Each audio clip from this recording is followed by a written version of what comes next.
in Discord. Well, thank you for that. Hey guys, welcome back to the Open Chest Anime Podcast, or the Oranges, Coconuts, and Apples Podcast, if you prefer. I don't know why I said that. OCA. All right. So, joining me today is Rhys. Not joining me today is FTDM or my wife because of communication errors that didn't go so well. So, I've had a hell of a week. So first of all, before peak, like my life is just upside down right now. Before peak, I edited the Dragon Ball Super Broly video basically to completion. There are a couple areas. This is like a 2-hour long recording that I've got down to like an hour and 20 minutes and maybe an hour. I can't remember. It's at least an hour right now. I plan to try to get it as small as it can be, just so that it's, flows well, and less likely people will click away before, get tired of it or whatever. Anyway, but I got that thing 99% done, like literally 99% done. And then my Mac updated to the new OS and everything went to shit. So I had to update Adobe, which has cost me $600 a year. Well, that's okay, I guess. Better to have the updated version rather than the older one I was using. But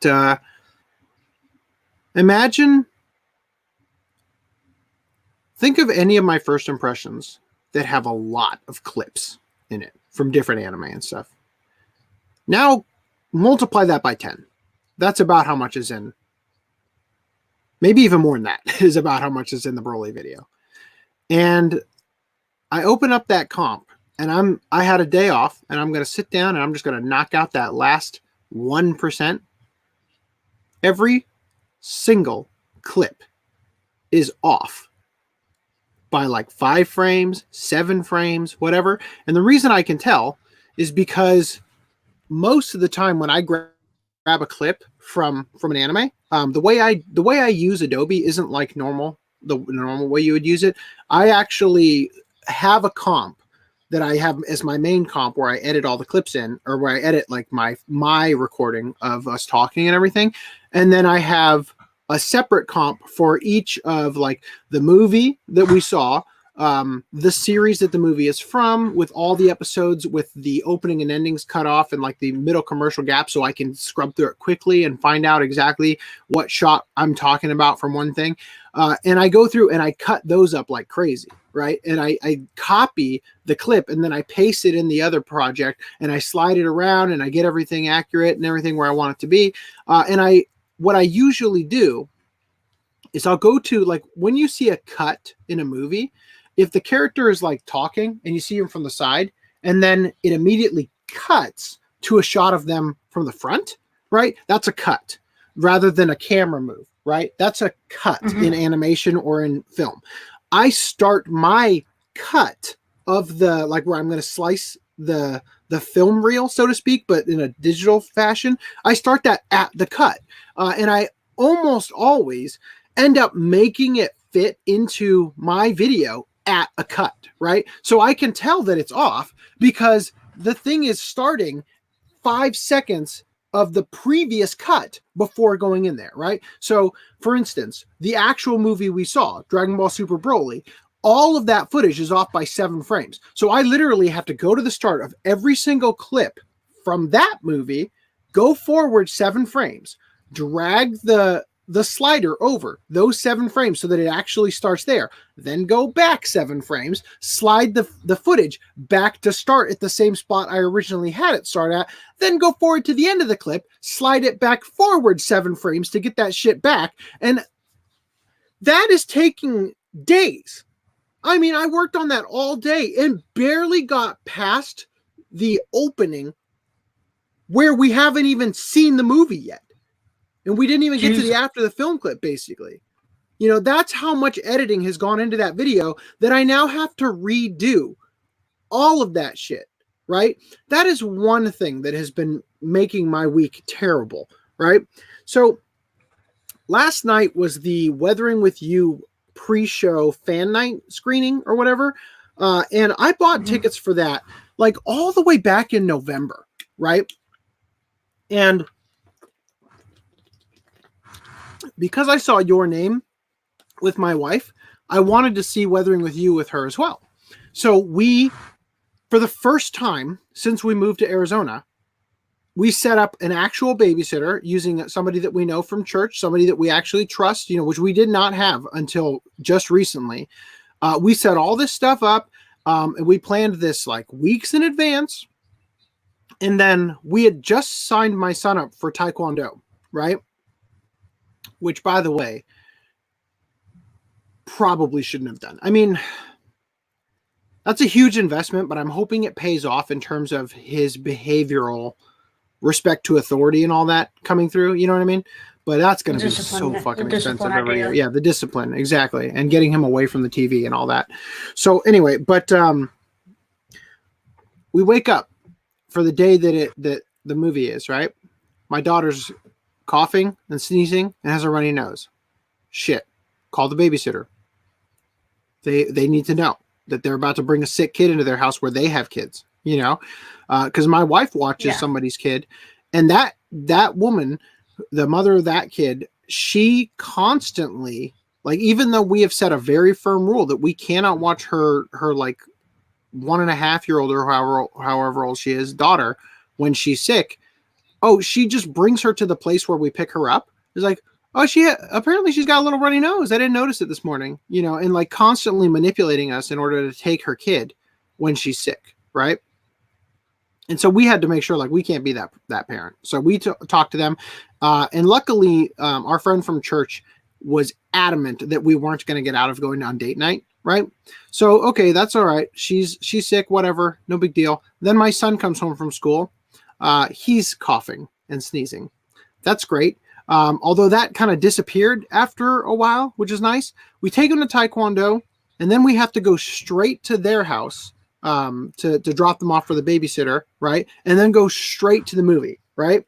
And on the way to their house for the babysitting, my son starts puking in the back seat, right? Like, literally, I don't know what it is about the First Impression series, but everything that can go wrong just has to go wrong. I have a video that I'm not sure how much of this is going to make it into the final cut, because it's tiring for the audience to have to sit through the saga of everything that happened. But I wanted, because of the fact that when we saw Chunibyo, when we saw Broly, we were just a little bit late, just a teensy bit late. Like, we walk in and the movie has already started, but we barely actually missed anything, but because of that, when we went to see Hunter x Hunter, I'm like, all right, let's get there an hour early, so we have time for food and everything, and we don't have to rush, and we can enjoy ourselves. We can actually get a seat that's like in the center, and we aren't sitting on the side, because a lot of the stuff in the First Impressions I cut out due to us complaining about something that when I get to see the movie again on like an optimal screening experience, like on my computer or my phone or something, it's not a big deal. It was a big deal because we were sat way in the corner looking up, like this at something, and we just didn't know better at the time, So I take a lot of that shit out. So I wanted to make sure it didn't happen for Hunter x Hunter. So I leave literally over an hour early, and then the 10 freeway is closed, and I sit in traffic for over an hour. And once again, we get to that screening barely on time. I make it in. Duo stays behind with my credit card, to buy food, because he wants to eat something, and it would obviously not be a good idea to try to record something on an empty stomach late at night, tired and all that.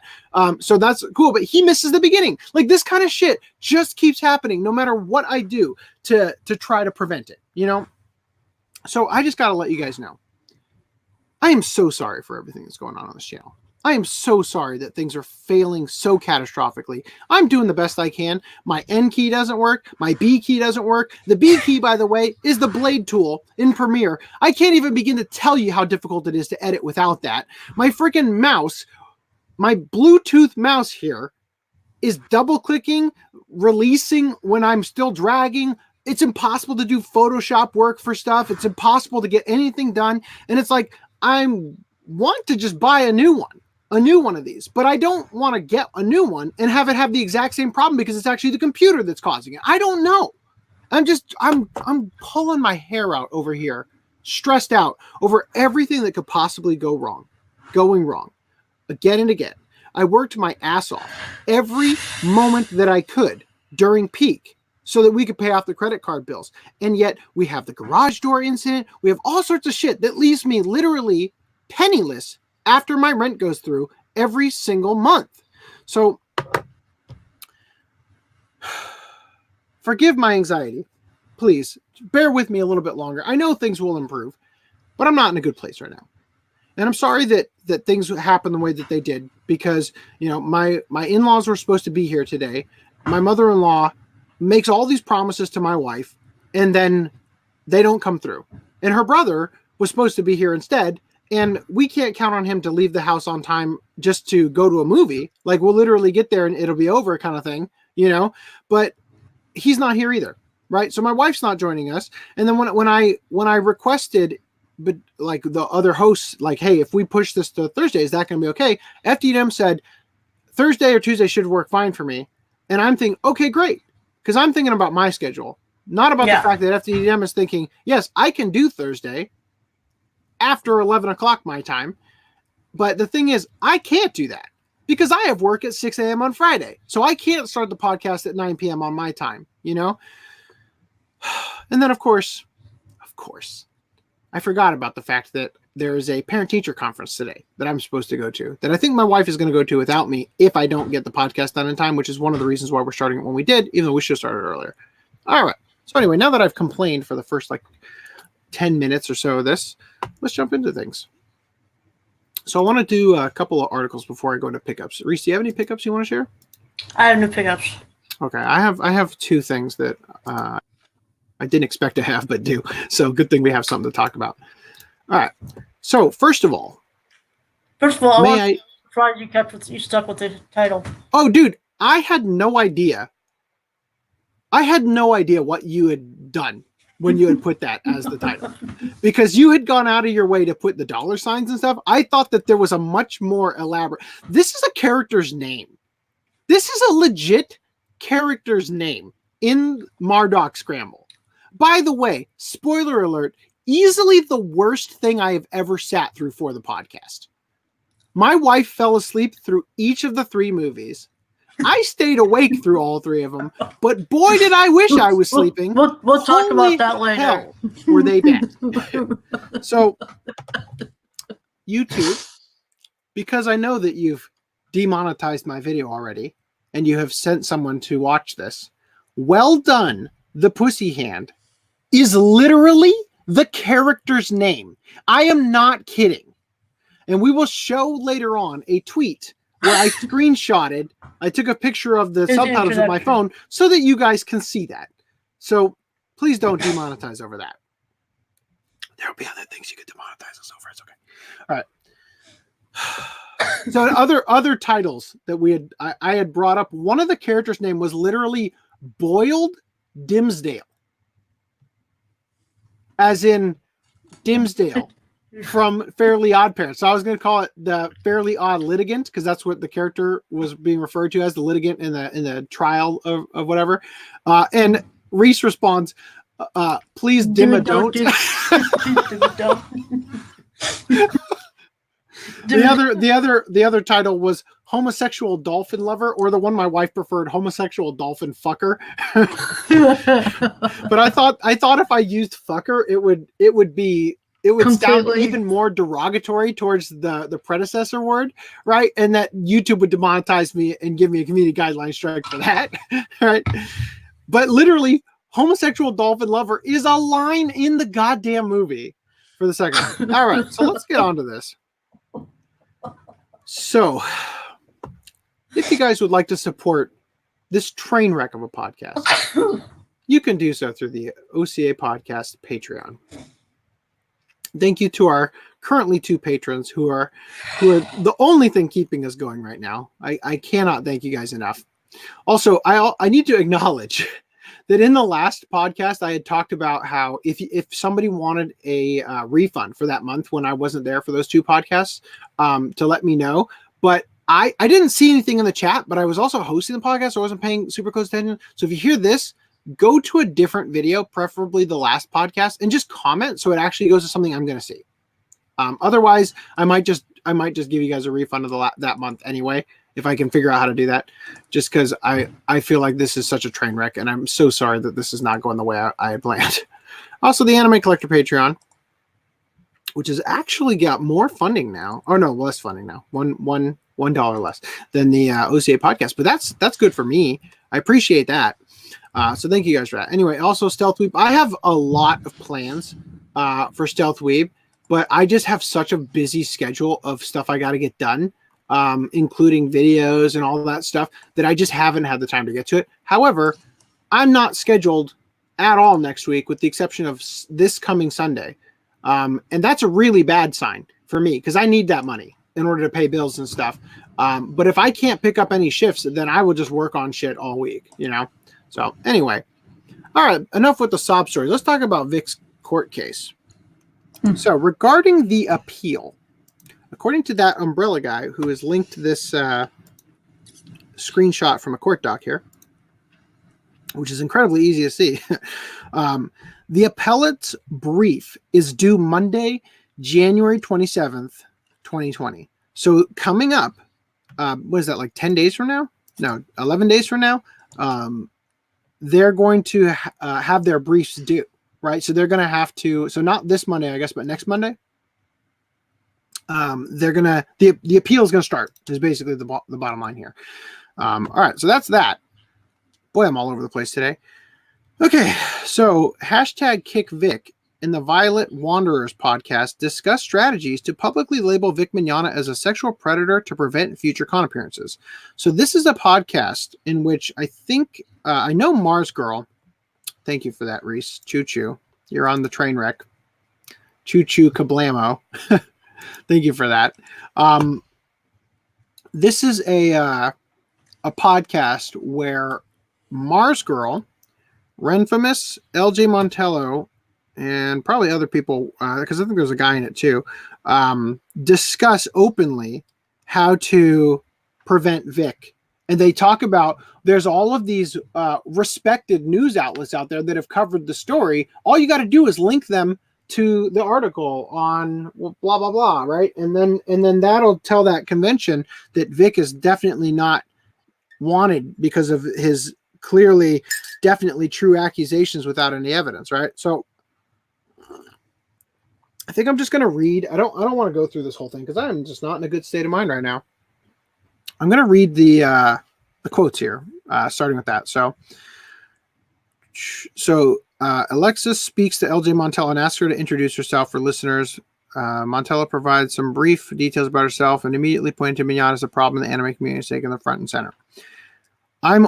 I'm old retired con staff and basically ended up coming into 2019 and seeing that we were dealing with last decade's problems in anime between Vic Mignogna and a whole bunch of others, but he's kind of taken front and center. It's just kind of one of those things where everyone knew about it for some time, but it was whisper network. It was, don't look behind the curtain. So just to remind you, LJ Montello, by the way, that was Rhys's computer, so don't go check your notifications. Is that a phone noise or a computer noise? I don't know if it was my phone or computer. I don't know. Anyway. It was my email for my super chat. My phone. Okay. All right. So anyway, so here's the thing. So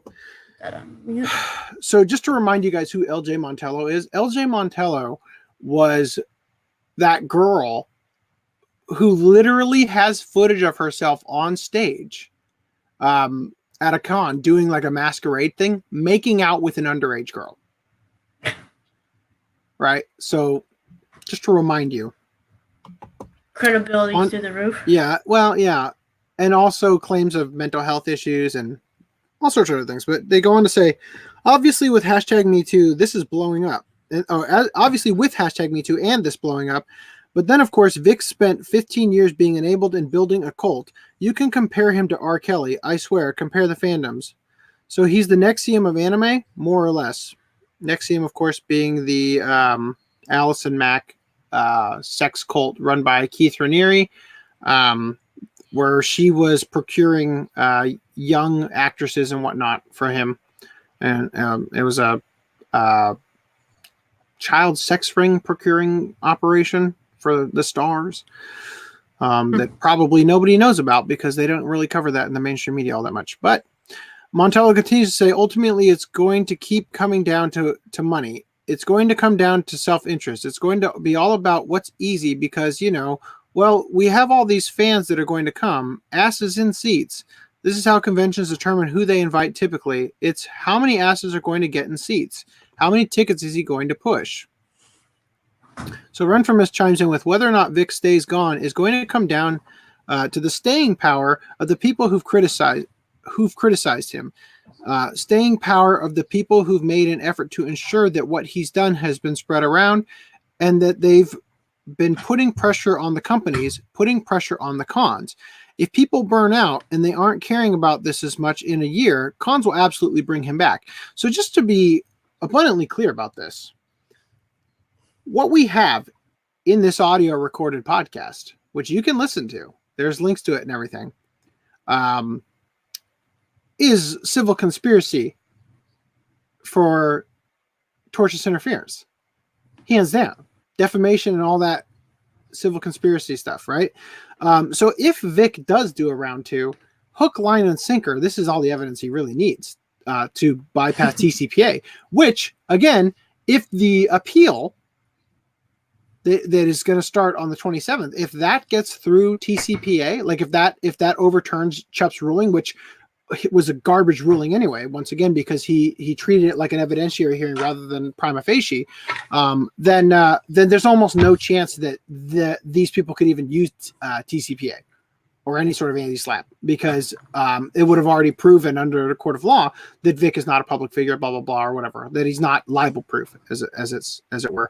So Renfreman says, if people are vigilant, it's not going to be immediate, but once the cons have hardship, once there's no longer the impetus of, well, yeah, it's been a couple of years and maybe he's learned his lesson. He's really struggling, but he still has that ardent fan base. And Montello cuts in with, the threat of backlash needs to have an imposing potential financial consequence to a degree that they're not even willing to risk it. So here's the thing, just to be abundantly clear to the people who aren't listening to this podcast, but the people who are talking here, just so you guys know, I know you think that your side has the way to boycott, but because you weren't going to the conventions anyway, you literally can't hurt them financially if they invite Vic. And because there's been no proof, like this is the thing, they're the pot calling the kettle black, so to speak, because they're projecting that cult mentality and everything on Vic's fan base without understanding that they haven't had a single ounce of proof. They're ideologues who are in the grip of the believe women, believe victims mentality, when believing somebody is one thing, but when you don't have any proof, like the victim shifts over to the person that's being defamed. So anyway, it just continues on from here. I don't really want to I really don't want to talk about this today. I'm not in a good mental space, but it continues on here. If you guys want to hear the podcast, it might just be the easiest way to do it. You can, I think, just click on this link to be taken straight to it. Yeah. So you can actually listen straight to the podcast through that. And then also, I don't want to talk about this one. And I gotta triply make sure, even though it looks like okay, Rhys, I was like, I thought this said related posts. So voice actor Amanda Wynn Lee slanders Vic Mignogna Khan. Also, boy almost dies from being anally penetrated. Anyway, so I don't want to talk about this. I've watched the video. You guys can feel free to watch the video. It's linked here, and there's a mirror upload here just in case, because Amanda Wynn Lee has gone around copyright striking or whatever the video, because apparently this was a screening that was supposed to be a screening. This was a panel that was supposed to be no recording allowed, but somebody recorded it. Kudos to them. And they put it online. And I'll just say that, so they treat it like a roast of Vic Mignogna, and then they go in on Chuck Huber, and the vile the vileness of it, I think anybody who's on the fence could watch this, and it just doesn't come out well for these people. You know, especially Amanda Winley, who we've talked about in the past regarding the Gunsmith Cats commentary controversy, and how absolutely insane she is. But it just comes out awful. And it's like, it's cringy to watch her think that she's making good points and landing these huge mic drop moments. Yeah. JT Master says, here is something. There can't be a round 2 of lawsuits now due to the statute of limitations for defamation. So Ty and Nick lied about those. No, actually, if the defamation continues, then it doesn't fall out of the statute of limitations. You can't say that if somebody said something, if somebody said, yeah, Vic is a sex pest in 2001, but they're still saying it in 2019 or 2020, even as I'm sure they are, that it falls out of the statute of limitations because they had originally started saying it back in the day.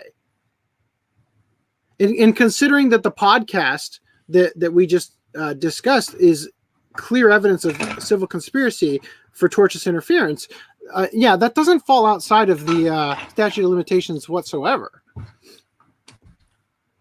Anyway, so I don't want to talk about this. And now people are talking about how, I guess, Nick and Ty and all them did a panel where they slammed people on the Kick Vic side. I don't know if I listened to that panel, but even if they did, yeah, I don't care.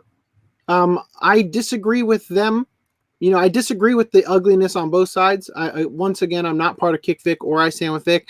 All I care about is getting to the bottom of it, getting the truth out there, and forcing people to actually produce evidence in court of law. Because I'm tired of the fake swattings and that sort of bullshit and all that. So JT Master says, no, you have to file against them when the defamation statements were stated. So basically, the stories they shared. Yeah, I don't think so. I think that there's probably a way around that regarding the civil conspiracy aspect.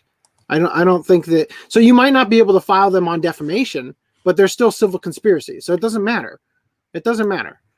Anyway, continuing here. So let's pull up these next 3, and then we'll do pickups real quick. So Ex-Japan's Yoshiki makes large donation for Australian wildlife relief and rainforest conservation. All right. I just want to say, I'm bringing this article up for one reason. I'm tired of hearing about your philanthropy, Yoshiki. Okay? Make your donations anonymously from now on. Because it's starting to sound like you're just, trying to make yourself look real good. You know what I mean? Like loudly clamoring that you are doing good for the world when I see all the articles about everything. So anyway, and again, this is Sora News 24 covering it, but I'm just saying I'm done with covering these. Screenwriter Shozo Uehara passes away at 82. So did I lose my highlights again?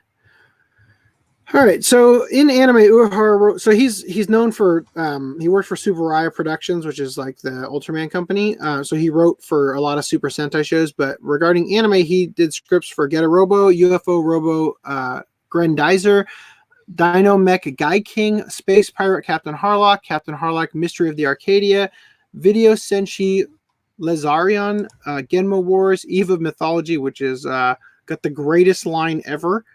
That I will, when I get back, I'm going to beat that baby out of you, referring to the pregnant woman carrying the demon spawn or whatever, and Demon Lord Dante. All right, do you have anything you want to share about Shozo Uehara? No. No? Okay. So Yuji Yamaguchi, director of Studio Dean's Fate Stay Night anime, passes away. So Dean initially made the confirmation via its official Twitter, but the tweet in question has since been removed. It's like, did he really die? Or like, what does that mean? So I'll just say when you make your headlines, so this guy has done, just to be clear, Yamaguchi is known for a wide variety of anime projects, from directing Studio Dean's 2006 take on Fate Stay Night to the studio's 2010 anime adaptation of Fate Stay Night Unlimited Blade Works and beyond. Other series director credits include 1999's Angel Links, 2001's Strawberry Eggs, 2007's Tokageton, and 2014's ZX Ignition.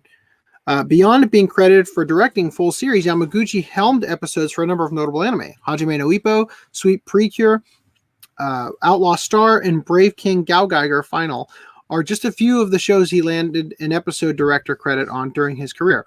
So when you start your article titled Director of Studio Dean's Fate Stay Night Anime, that's like saying, to me, that's like saying creator of Death Note has passed away, and you're like, oh no, oh wait, hold on, no, they meant the creator of the Netflix live action adaptation. Oh, okay, right. Doesn't that kind of feel like that? No. So anyway, let's pause here for a minute and do some pickups. So I came home from Weathering with You last night and opened my mailbox to find. Yeah, I did. I did get in. I did get to see it. Something else happened. So I have a dash cam, right? And occasionally I use footage from the dash cam in my videos when it like improves the quality of something. Like when I went to see Attack on Titan and I got a clip of Duo like bolting in front of my car to catch up to me because he wasn't at the spot he was supposed to be at when I got there. So he had to run to meet me and all that. But while we were leaving the house with the kids in the car and taekwondo and all that, my wife grabbed the last corn dog that was sitting on the counter so that the dog wouldn't get up and get it, and she shoved it in her mouth and is just like chewing it frantically to get it like eaten as she's leaving the house. And I have that on the dash cam, right? And it's so funny because we're talking about the food in Weathering with You, and how like one of the things that like, it's weird because there's a lot of product placement or like like, you know how in anime they use Whack-donalds instead of McDonald's, right? Well, they actually use the actual names, right? So there's like Forever 21, Starbucks, McDonald's, all that stuff. Well, one of the things that the kid eats, even though they actually didn't show I could tell what it was because I've eaten it recently, but they didn't actually show that it was this thing, was Calorie Mate, right? And my wife brought that up like because I had been eating Calorie Mate at my job, and I was thinking like, what was that other thing that they were eating? There was something we were eating recently. What was it? And then I remembered way later in the recording. I'm like, oh my God, it was the corn dog, right? Because one of the kids has a corn dog, right? And I was talking about it, and I was talking about how my wife was doing it. And when I got home to get that footage, I have a dash cam that records over the earlier footage when it runs out of space. But the card that I have in there is big enough that it can go for like a full day before it actually starts recording over that. I mean, I have entire trips to California. Like literally, I leave Arizona. I have like 6 hours of footage going to California. Then all the little bits of like when the car gets turned on in California for us to go here or there. And then the trip back, and I still have all that footage. You know what I mean? But it just so happens, fuck me, that the card that I used was the one that I had used when I went to see Yuri on Ice. And I put it in the pen camera because I thought that it might be funny to get some of the reactions from the crowd.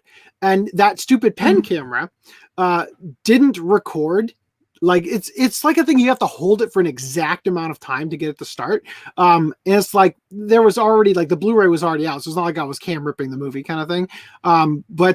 So like I got like us going into the theater, and then it stops as soon as I try to start it, right? Because it's like backwards from what I was trying to do. But there's a bunch of footage of it. Once I got out of the theater, I hit the button again, and then it started recording while we were in the car, and it's like looking up at me at this weird angle in the center console of my car. Anyway, because that footage was on there, it didn't overwrite that footage, and I only had like 8 clips for it to overwrite. So like 80 minutes worth, and it overwrote the footage of my wife eating the corn dog, right? So anyway, that's another boo-hoo moment for me. So when I got home, though, I saw this Right Stuff package, and I'm like, what the hell is this? I don't remember ordering anything. And of course, because I didn't remember ordering anything, it was Aria. So there's the third, I think, one of these to come so far. Yeah, for the Kickstarter. So there's still, I think, one more that I need to get into the case. And then I bought a book recently that I saw Justin Savakis made an offhand comment about called Japanese Influence on American Children's Television, right? So it's about like Super Sentai and all those sort of things getting turned into Power Rangers, and like all the details behind how those deals happened, and all those sort of things. So I'm really looking forward to reading it and just sort of getting a more broad understanding of exactly how that transition happened. But that's basically all my pickups today. So thank you guys for bearing with me for all my mundane stories about why boohoo me, all my videos are ruined. So JT messages, I need to buy the next 2 parts. I still only have the first for Aria. Did you not back the Kickstarter? Because you can buy them separate, right? I mean, I think it's probably smarter to have not backed the Kickstarter, because I think you got a better deal on it, didn't you? Isn't that something that we discovered? Well, I think the non-backer ones, the inside of the cover sheet is all white. On the backer ones, you got actual inside cover art. Right, but if you wanted to actually get the show, yeah, and you didn't care about that, it was probably better to it'd be cheaper to buy it piecemeal, but you don't get the art box. Right. So I'm glad I got the art box. I'm just saying, for him, it's actually probably better for him, so that he doesn't. Oh, he said I did, but only to get the first part and the art box. There you go. You're smart, man. Good on you. He did back it, but only for that part. Yeah. All right. So anyway, I think one of the parts went up on Right Stuff for the non-backer. Okay. Yesterday, so we'll get that direct and go to Right Stuff. I got some news for you from the Korea Times. Okay. Embedded page says 404. That's great. Okay. North Korea denounces Japan for allowing use of imperial flag at Olympics. We've covered this. Their imperial Japanese flag, right? Which is actually predates Imperial Japan, as we've talked about in the past. So what's great about this headline is that it's specifically North Korea denouncing Japan for this, right? Of all people. So this is actually a very short article. North Korea's official newspaper denounced Japan on Tuesday over a reported plan to allow the use of its imperial flag during next year's Summer Olympics, saying that such a move. I need to get my glasses out. Saying that such a move. As I was reading that. Say what? Was that movie this controversy? Yeah, the new movie. Saying that such a move is an outright insult to other Asian countries and a mockery of sports spirit. Does North Korea compete in the Olympics? I don't know. And if they do, are all of the athletes the South Koreans that they pull over the border from the DMZ or whatever it's called? Japan's organizing committee for the 2020 Tokyo Olympics has reportedly said that it would not prevent spectators from wearing or displaying the Rising Sun flag, citing that it is already a widely used item in the country. Good on you guys. Used during World War II, the flag is considered a symbol of Japan's militarism. Its display in sports and other public events has drawn strong condemnation from Asian countries that suffered from Japan's invasion. JT Master says, yes, they did in the Winter Olympics for the North Koreans. I mean, did they place? I imagine that North Koreans would have to compete in the Paralympics because, I just can't imagine that they actually have good enough food and all that for good training. You know what I mean? The use of the flag would be an unbearable insult to the people of other Asian countries that were forced into unhappiness and pain by Japan's invasion and a mockery of the Olympic spirit that supports peace and friendship.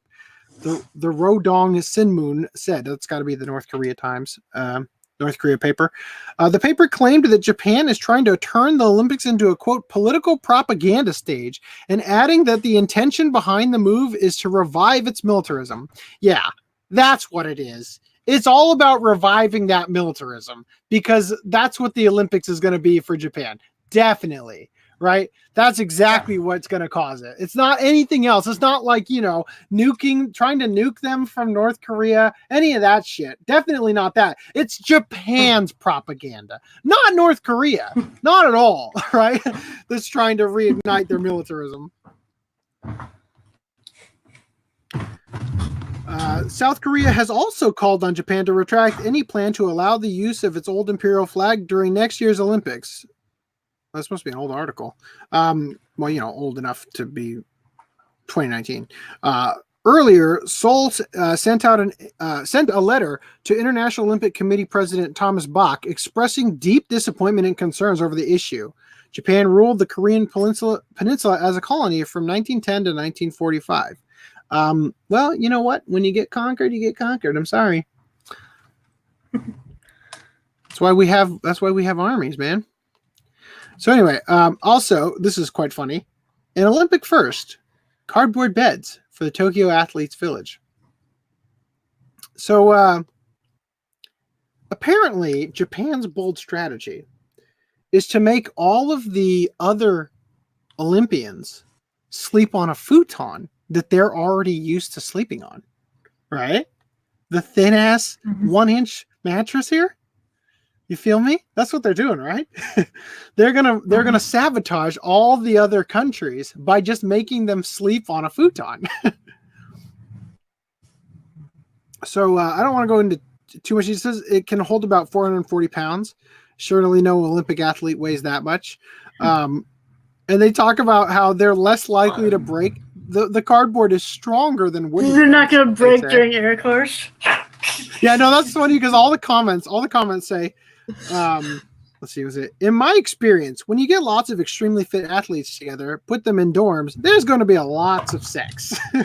Hopefully the beds can take it, and at least a 6-inch mattress will be provided. Getting enough quality sleep is critical for the best performance.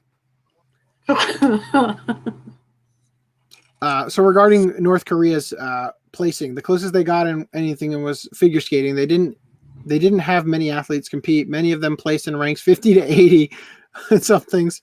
Figure skating, they got 12. Wow. It's funny that we even entertain North Korea as like a serious country. You know what I mean? It's just like, it's like it's like that guy down the street who like has the barbed wire around his property and everything. You just leave that guy be. You don't need to entertain him, Yeah. Don't just ignore him on Halloween. He's got candy, but don't go there. Yeah. All right. Psychopath. The what? He gives out the dollar store candy. Oh, the dollar store. I thought you said the dog food candy. I'm like, what? No. He gives out dog treats instead of candy. Yeah, that's true. All right. I guess. So, Psychopath writer, AI researcher discuss facts versus fiction of the Sybil system. So, you know what? I honestly don't really want to read this again. It kind of, well, okay, I guess it's worth bringing up. So in the program, I'm going to skip the top part where it just tells you that it's on a YouTube channel and the parts are embedded here. In the program, Ishiyama indicates that some aspects of the Sybil system are already possible, such as using a combination of artificial intelligence and big data, an example, predictive analytics, to estimate a person's likelihood of committing a crime. This technology is being applied to counterterrorism by analyzing the movements of those who may be suspected of becoming terrorists. The issue is how to deal with this data and what kind of action should be taken based on it, bringing up the dilemma of how we define a, quote, good person. Is, quote, good defined only as a lack of criminal acts? What about thoughts that aren't acted upon? He also mentioned that facial recognition technology has about a 70% accuracy rate at the moment and will probably get higher in the future. So this is kind of interesting. The idea that, first of all, what about thoughts that aren't acted upon? I mean, for real? Do you want to start policing thoughts now? Like, are we openly going to say that, Anime News Network? Yeah. The law should not be the metric through which morality is judged either, of course. But as for whether artificial intelligence can be developed to the degree depicted in Psychopaths, he said that such a thing may be possible one day if scientists manage to reverse engineer the human brain. On the other hand, Fukami brought up a theory that the brain is like a radio receiver which, quote, tunes into the frequency of other body parts. So therefore, human consciousness does not just reside in the brain. In other words, the two concluded the study of artificial intelligence will need to encompass not just the human brain, but also other factors outside of it. Yeah, so something Jordan Peterson talks about a lot is this breakthrough in understanding artificial intelligence, in that they discovered that they were constantly running into a problem because you can't replicate a brain without sensory perception. So they actually, in order to get artificial intelligence beyond a hurdle that they were stuck at, they needed to give it a body and a way to perceive the world, right? So they had to create camera, like a camera interface that it could actually see and interact in a way similar to, let's say, a human, right? In order to actually get past a certain blockade that they ran into in artificial intelligence. Because if the thing can only interface with the code you have, it can't actually, it's limited in how far it can go, right? Anyway, Fukami states that Gen Urobuchi, who created the concept behind the series, intended Psycho Pass not as a mere dystopia, but as an earnest exploration of how such technology would affect all aspects of life. Ishiyama said that he had found the series very interesting because of its emphasis on mental health, which has many aspects which are still being researched by scientists. So I'm noticing as I get older, I always talk about how I remember enjoying a series, but I don't remember anything from it. I really liked Psycho Pass.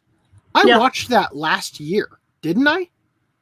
Didn't we cover the previous? It was either last year or the year before. I really enjoyed it. I remember I don't you did remember. a watch club, and you said you would rather talk about Psycho Pass than the watch club that we were actually supposed to be talking about. Yes, I do remember saying that, actually, now that you bring it up. Hold on one second. What's up, babe? Do you want to say anything about Mardock Scramble? I have nothing to say. Do you want to say that on camera? Do you want to say hi to everyone? You want me to say hi? What did you think of Mardock Scramble? Do I really have to say? What was your favorite part of Mardock Scramble, Julie? Was it the inside of your eyelids? Yeah, the hours of poker. Yeah. No, I mean just the gambling, not just poker. The gambling in the last movie that went on forever. Okay. She's got to pick up my son. All right. Bye. Rhys says bye. Is Chloe saying? Okay, if I have to, Rhys, I might jump out and grab my daughter if she wakes up, but she should be asleep because she just went down. Right? Julie? 11. Okay, we'll go get Eli and be quick. Thank you. As quick as possible. All right, can you get my door? Or actually, no, leave it open so I can hear Chloe. Yeah, thank you. All right. I'll take the dog. So, well, I don't care. Go ahead, I guess, to prevent her from barking and waking up Chloe. All right. So anyway, so yeah, but getting back to what I was saying about Psycho Pass, I don't know what it is about anime. So one of the things that I've really enjoyed about, I keep losing my mouse because I can see it on the other screen, on the other window where I've got the StreamYard stuff. I can see my mouse, so I keep looking for it, and it's actually on this screen, down here.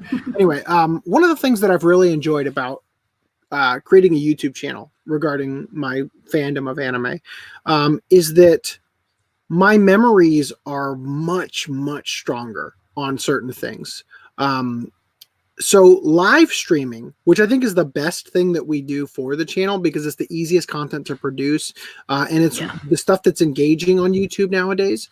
And it's also been the most fun, to have when we have an audience that's really engaged and we get into some very weird discussions, which are very, fun and interesting to have. But the only problem with live streaming is that the memory is just like real life, where it kind of fades immediately after, you know what I mean? I don't remember things as much, but when it comes to making videos, and if I could go back in time, I would start the channel at the advent of YouTube. I would have started it a lot longer ago to chronicle my memories getting through this hobby, going into it and sort of advancing through it. Because one of the interesting things that I've discovered while doing this is that something interesting that happens is that your memory of an event that you recorded on camera, and this is actually, I think, why it's not a good idea, and I think that they have protocols in place about this, that you don't show witnesses to a crime the video footage. You get their memory of the event first before you show them the other stuff. What's up, babe? You're driving. Go. She's like, can I wear my slippers out there? Anyway, one of the interesting things I've discovered is that when I record an event, and this is something that came to me specifically with the 2017 hentai grab bag video, is that my memory of that event, because you remember my wife was recording that, and I'm sitting there with everybody around me, and I'm looking at everybody, and I'm looking at the camera with my wife behind the camera, and we're sort of at points talking to each other and whatnot. I have no memory of that anymore. I remember that event extremely well, but I remember it from the perspective of the camera instead of from the perspective of my eyesight. You know what I mean? And that's been a really bizarre experience.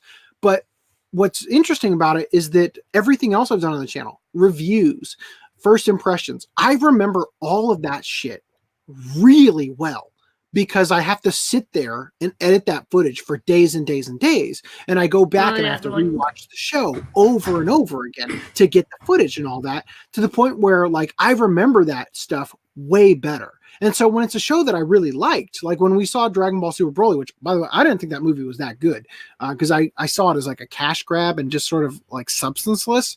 But I got to rewatch a lot of Dragon Ball Z and a lot of Dragon Ball Super and stuff. And so like my memory of those is like stronger and stronger and stronger, because of it. So anyway, this is sort of going back to the artificial intelligence thing and how like, I don't know what's going on with my brain, but it's at the point now where I don't even remember much of Mardock Scramble. And I literally just watched that. In fact, going to do the first impressions for Weathering with You, as soon as I got in the car, I kind of blanked on everything. Like, and that's why it's always good to have somebody else there to talk you through it and kind of bring back those memories. Because then when you dig them back up, then they start flooding in. You know what I mean? Like when you brought up how I had said I'd rather talk about Psychopaths than the show we watched for the Watch Club that week. Anyway. Same thing with Weathering with You. My wife was like, "Can we talk about this on the podcast tomorrow?" Instead of Mardock Scramble. All right, so back on track here. I'm gonna kind of segue just briefly. Sure. About that. Whenever we do get to the Mardock Scramble, I have read the novel and the manga, and I've seen these reviews a couple different times. I love them. Okay. Oh, I'm glad that you did. I'm glad that you did. I'm just saying. I'll be like an encyclopedia. The guide. I appreciate it. Yeah, and I'm really glad to hear that. Because sometimes when we do this, like and largely, I don't know how to relax. Okay, that's the honest truth. I'm a workaholic.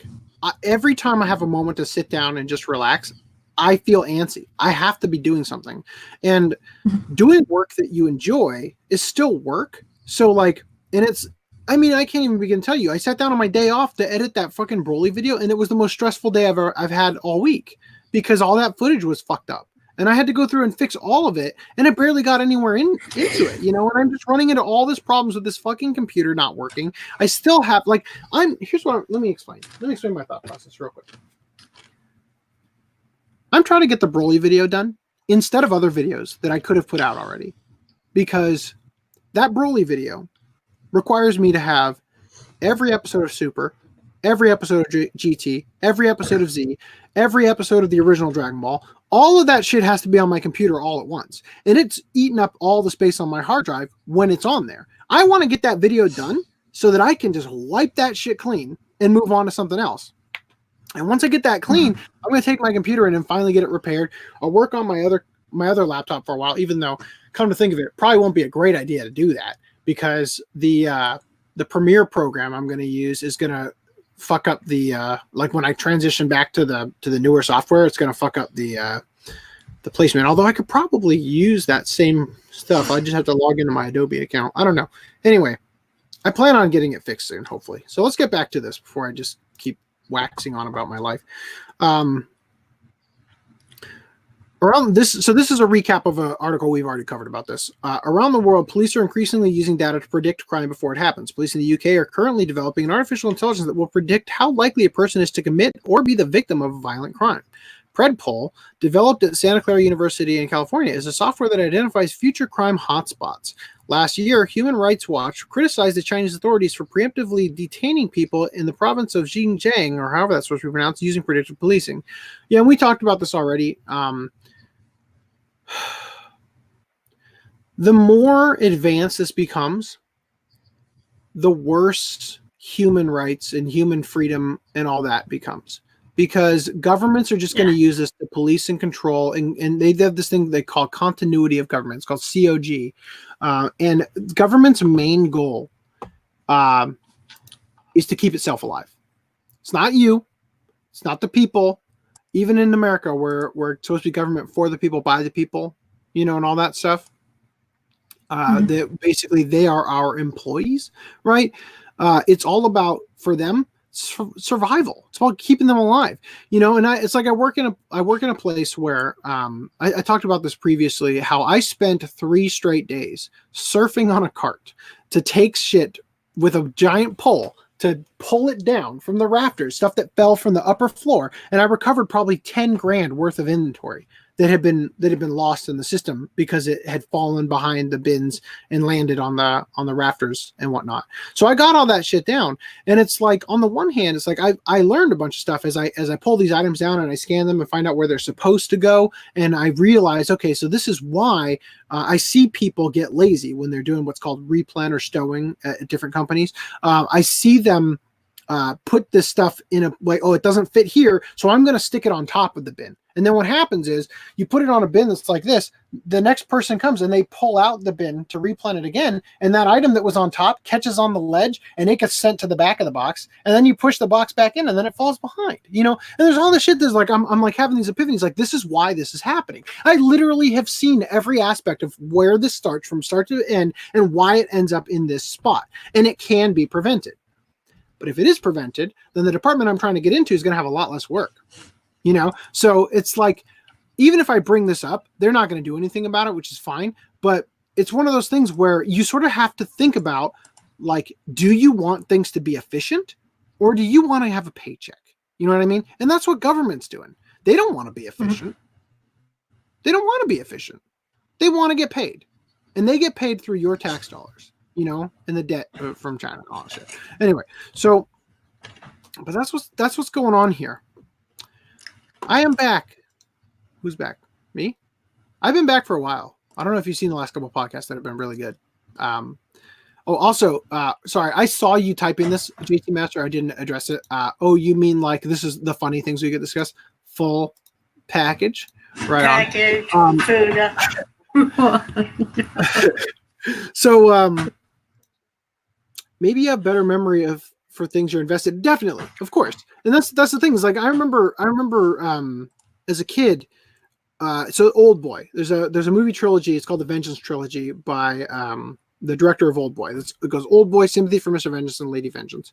I sat down dead fucking tired, and I put Sympathy for Mr. Vengeance in my DVD player, and I was ready to fall asleep. I was just putting it in for like that ASMR, have some background noise, and fall asleep.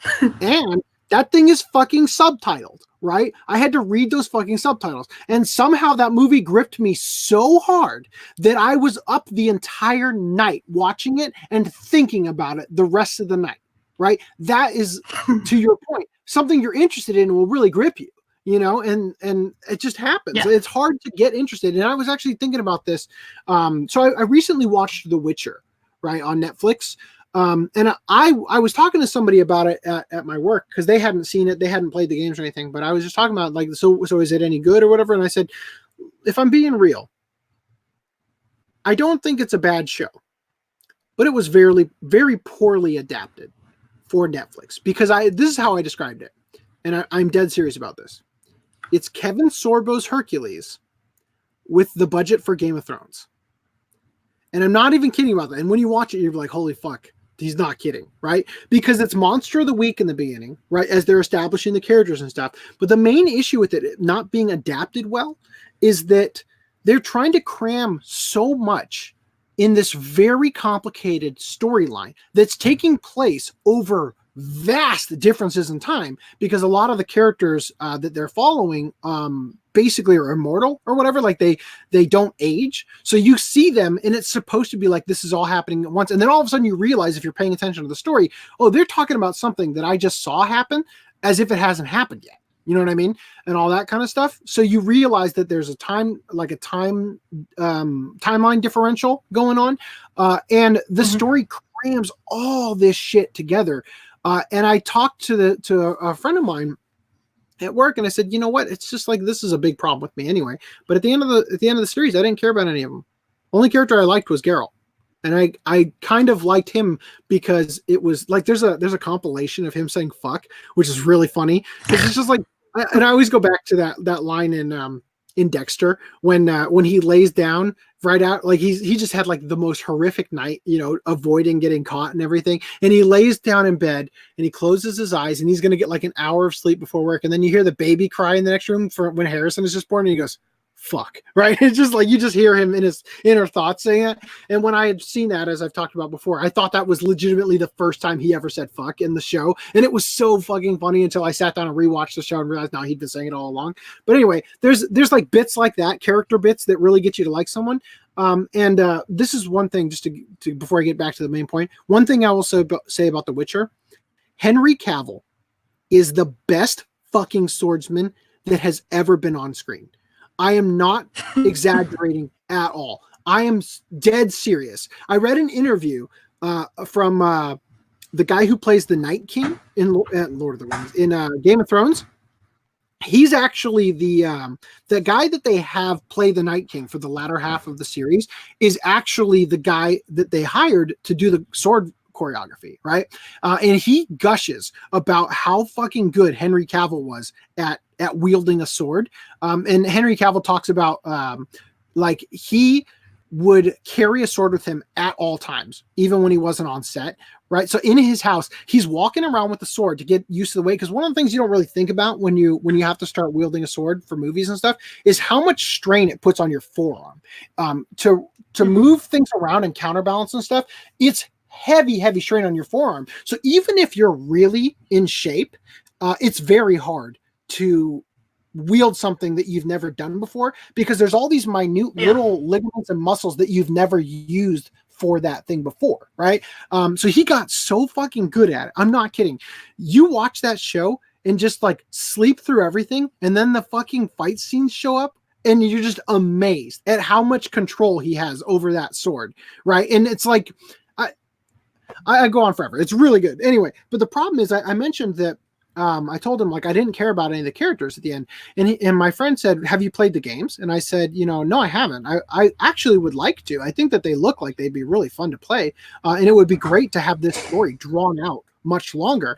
But no, I haven't." And he said maybe they wrote it for the people who have played the games, even though it's based on the novel and not the games specifically. They've actually gone out and said that. But he said maybe they wrote it. I think these are originally novels, aren't they? Yeah, they based the Netflix series off the novels and the games and. No, they specifically said they base it off the novels, not the games. But there is a scene in the game with Geralt in the bath that they put into the show. So they're like, so I guess that's canon now, is what they said, right? But anyway, but the thing is that my friend had pointed out, he's like, maybe they designed it specifically for the people who already played the games because you're already attached to the characters, and that got me thinking, like, that really is like something that like, because I don't know what it is, but the older I get, the more detached I'm getting from everything I'm watching on TV. Like as a kid, it was just, I don't know why, you have less life experience, but for some reason it's easier to get attached to people. You know what I mean? I don't know what it is. So anyway, I don't know why I got off on this tangent because I went off forever on it, but oh, here we go. Maybe you're better memory for things you're invested in. For instance, watched all of Naruto, including filler, but only remember the non-filler episodes. Or for instance, I watch as on versus Seed. I watched all of Naruto. I haven't got through Shippuden. I watched all of Naruto in Japanese. And during the time, see, I have a very ADD brain. And during the time, like I've strengthened it a lot because of the podcast, because I'm forced to read so many articles and stuff. But at that time, like reading was so difficult for me. And it's still, like very difficult when I'm trying to watch stuff even in English now. especially Mardock Scramble, where I stopped paying attention. Like I just realized I'm glassy-eyed, I'm glazed over, I'm not paying attention anymore. But with Naruto, I got through it, and it wasn't that hard. Like it was a really good show. Anyway, since I wasn't invested in the filler stories, I don't even remember. Like, see, the thing is, people are really good at pointing out, oh, this is a filler arc, that's a filler arc. But to me, it's like I kind of enjoy filler. I like that. I like that breath that the shows take. Where, like, for instance, I don't remember exactly when this happens, but maybe it's like right before the Android saga. Like you see Goku fight Frieza, and then Trunks shows up and he gives him the warning, and then there's all this training, and then there's a breath.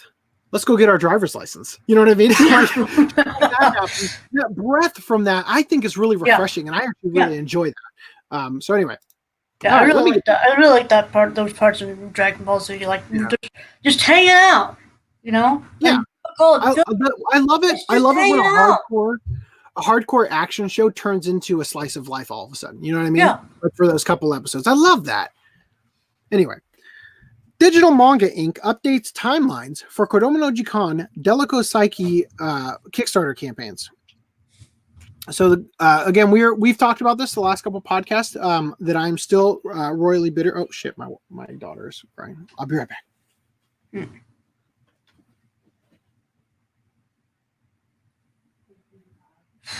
Well, I'm also gonna go get some water while he's away. Sorry, podcast crew. Go twiddle your thumbs for a minute. Sorry. Put mine on mute. Sorry. I'm back. Oh, I know. Hold on. You'll feel happy if you get to see yourself on camera, even with your little girl bedhead. Who's that? Who's that? Oh, baby. Okay. Oh, I know. You're sick. As I said, Mama's coming back. She should be home real soon. Okay. So, regarding Kodomo no Jikan and it being very difficult for them to release because they keep starting a new Kickstarter to pay off the shit that they didn't budget properly in the previous one. What's wrong, baby? You want Mama? She'll be here soon. Want to just lay here for a minute? You have macaroni on your nose. Did you know that? Okay. All right. So, Digital Manga Inc. posted updates on Friday for its Kickstarter campaigns for Kaworu Watashi's Kodomo no Jikan Child's Time manga and 4 Boys Love manga by Delico Psyche. The company explained that the original planned order for fulfillment for its 3 remaining Kickstarter campaigns was for Kodomo no Jikan, then Wonder 3, then Delico Psyche. However, due to a change in the licensor agreement with Tezuka Productions over Osamu Tezuka's Wonder 3 manga, which we talked about, I think, in the last podcast, right? Or the one before that? Digital Manga Inc. will now fulfill the Wonder 3 campaign first because they're removing parts of it, I guess. So, because we talked about that previously, about them no longer being able to include the 8 extra like shorts or whatever into it, short run ones. Anyway, Digital Manga Inc. stated that it is working on producing the merchandise for Kodomo no Jikan campaign and will start. Oh, baby, no, you're okay. I know this is the worst week for this channel. And will start shipping out the merchandise rewards once they arrive. The company will then work on printing physical books after the Wonder 3 campaign is fulfilled. Okay, Rhys, give me one moment. I'm going to put some TV set up for her. I'll be right back. All right. I'm going to go try and find that article here so I can keep reading through it a little bit. 1 second. To you right now. Okay. I'm gonna put it in the private chat. I got it. There you go. Digital manga. I got it. Alright. Crap. Hold on. Where were we? If I'm reading something we already read through, sorry. In regard to the Delica Psychic campaign, the company will also work on sending out rewards that are not books first, tentatively starting around the end of second quarter 2020. Digital Manga Incorporated representative also posted the updates on the two campaigns, offered this explanation for overall delay. The campaigns. And for the sake of transparency, DMI has overly ambitious and trying to fulfill several campaigns at the same time. Originally, each campaign was run by their own dedicated managers, and we were a bigger team overall. However, now we're a handful of employees trying our best to get these campaigns fulfilled while still working on other responsibilities. I don't want this to be interpreted as an excuse, but instead as a glimpse into the reality of the situation.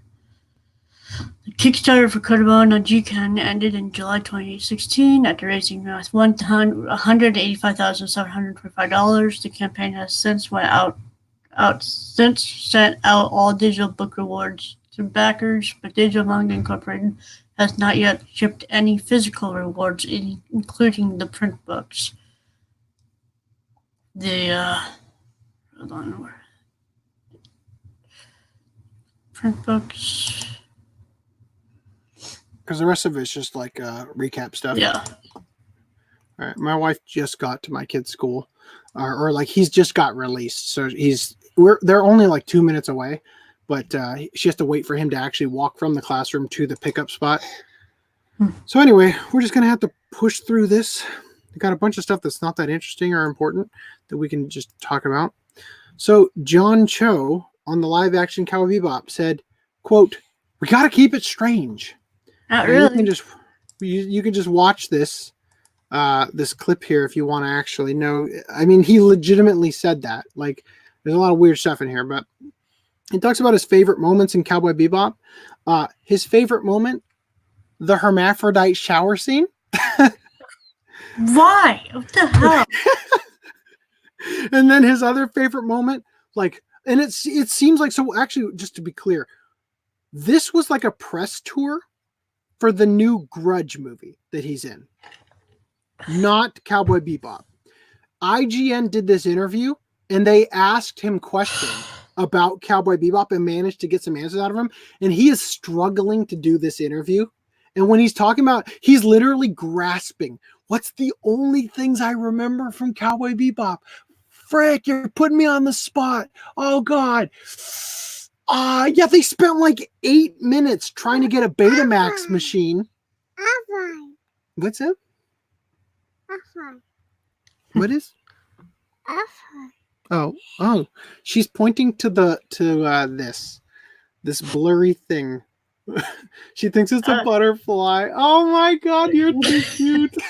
Oh, my sweet innocent girl. Okay, let's get off this article. All right. So I've got two things here to show you on the same topic. So Crunchyroll talks about a live action Whisper of the Heart film, right? And there are no more butterflies. So Crunchyroll says it is officially announced today that the live action film adaptation of Aoi Hiragi's romantic coming of age manga Whisper of the Heart is set to be released in Japan on September 18th, 2020. The manga was previously adapted into an anime feature film by Studio Ghibli in 1995. The film will be told in two parts: Onokoro, Past, based on the manga story, and the original part, meaning the stuff that's going to be new to the movie, Junen Go, present, set 10 years after that, right? So they kind of like really adamantly just every time they talk about it, it's based on the manga, right? No. Sora News 24 says Ghibli anime Whisper of the Heart is getting a live action sequel film. And their whole thing is like constantly saying it's based off of the anime rather than the manga, right? So I've got some highlights here. A sequel for Whisper the Heart has just been announced, but this time around it won't be animated. Instead, it's a live-action movie. Daddy is You have a stuffy nose? Look, I have like a paper towel right here. Can I wipe it? Poor baby. Yeah, you got.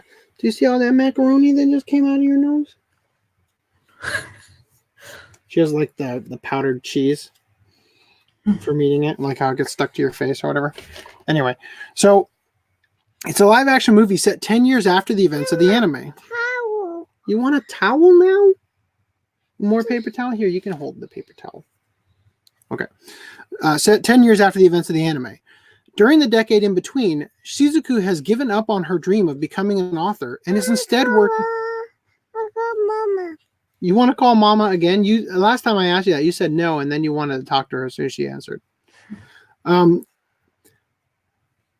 the decade in between, Shizuku has given up on her dream of becoming an author and is instead working as an editor for a children's literature publisher. Meanwhile, Seiji is still living overseas as he pursues his ambition of becoming a professional violin maker. Mama. She'll be here soon. Don't worry, baby. Hello. I know. The dream that's taking him away from Japan at the end of the anime. Physical and emotional distance has begun to erode their relationship, prompting Shizuku to set out to recapture their fading passion. Now, here's what they said here. While Whisper the Heart is best known internationally thanks to the Studio Ghibli film, for which Hayao Miyazaki wrote the screenplay, the story was originally a manga created by Aoi Hiragi in 1989.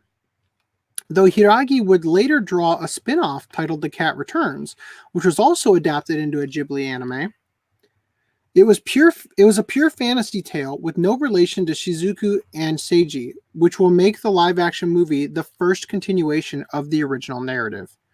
When I highlighted this, I thought that said the original anime, but I guess maybe not. So anyway, It's funny that they say that it has no connection. When I saw The Cat Returns, I saw it as a story that Shizuku had written. that's what I thought. Yeah, because it's about the Baron, and the Baron literally exists as like a figure, isn't he? He's just like a statue. So I thought she wrote a story about it. You know? Yeah, that's exactly what I thought it was. That was. And then having to say, "Oh, she abandoned her writing career," but we know how that's gonna end. So this is a retcon, I guess, of that. You want to hold it more? Okay. You're gonna wipe your nose right off your face. I just want to look at this real quick. I remember this being funny the last time I clicked on it.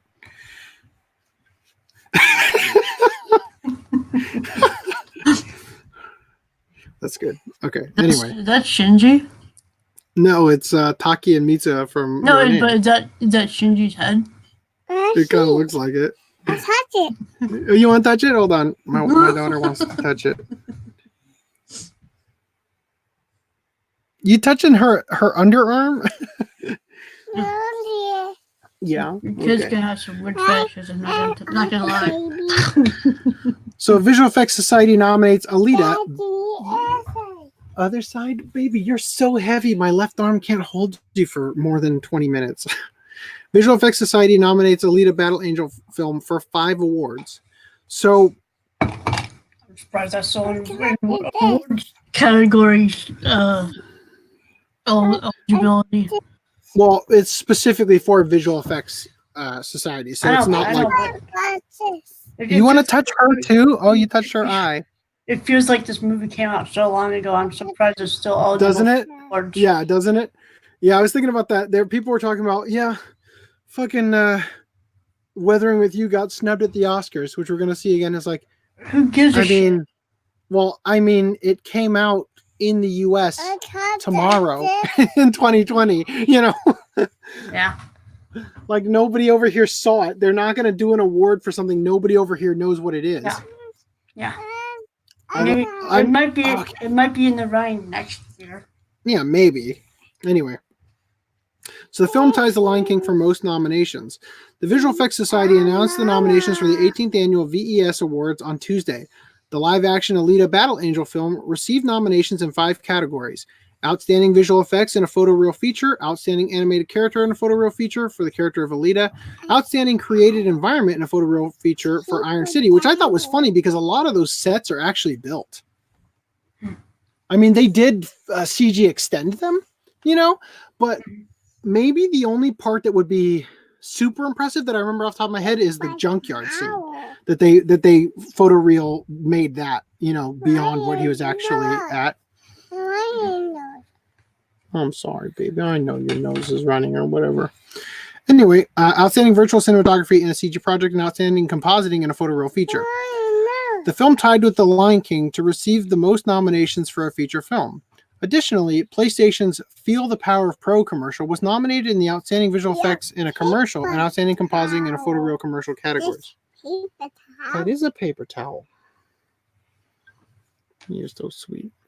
So this, if you haven't seen it, this is a commercial where it's like everything's in reverse and there's like everything is underwater, right? And it all like it goes backwards, and like the water gets lower and lower, and then it's like going up the stairs of somebody's house, like it all started flooding from like a bathroom or something, and then it's like a droplet on the floor. It goes up and it's a tear coming from somebody's eye as they're playing a video game. That's like the experience for the PlayStation Pro is so magnificent that he cried and drowned the whole world, kind of thing. So anyway, the Visual Effects Society Awards honor the most outstanding visual effect work of the year. This year's award ceremony will be held at the Beverly Hilton Hotel in Beverly Hills, California on January 29th. Yeah, well, I mean, they're not going to give it to cats.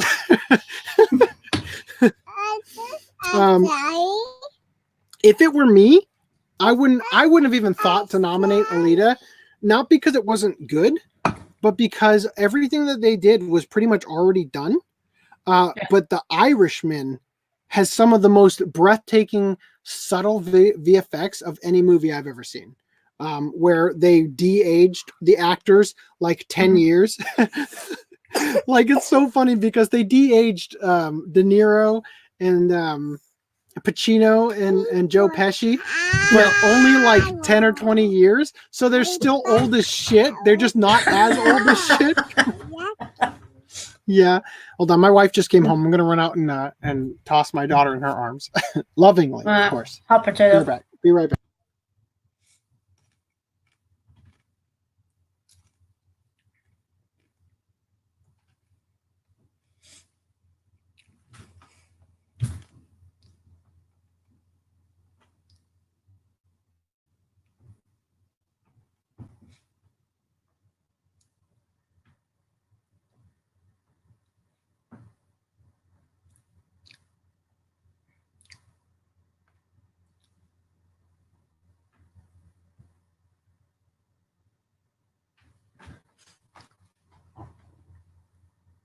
Have a micro tear in this bicep from holding her that whole time.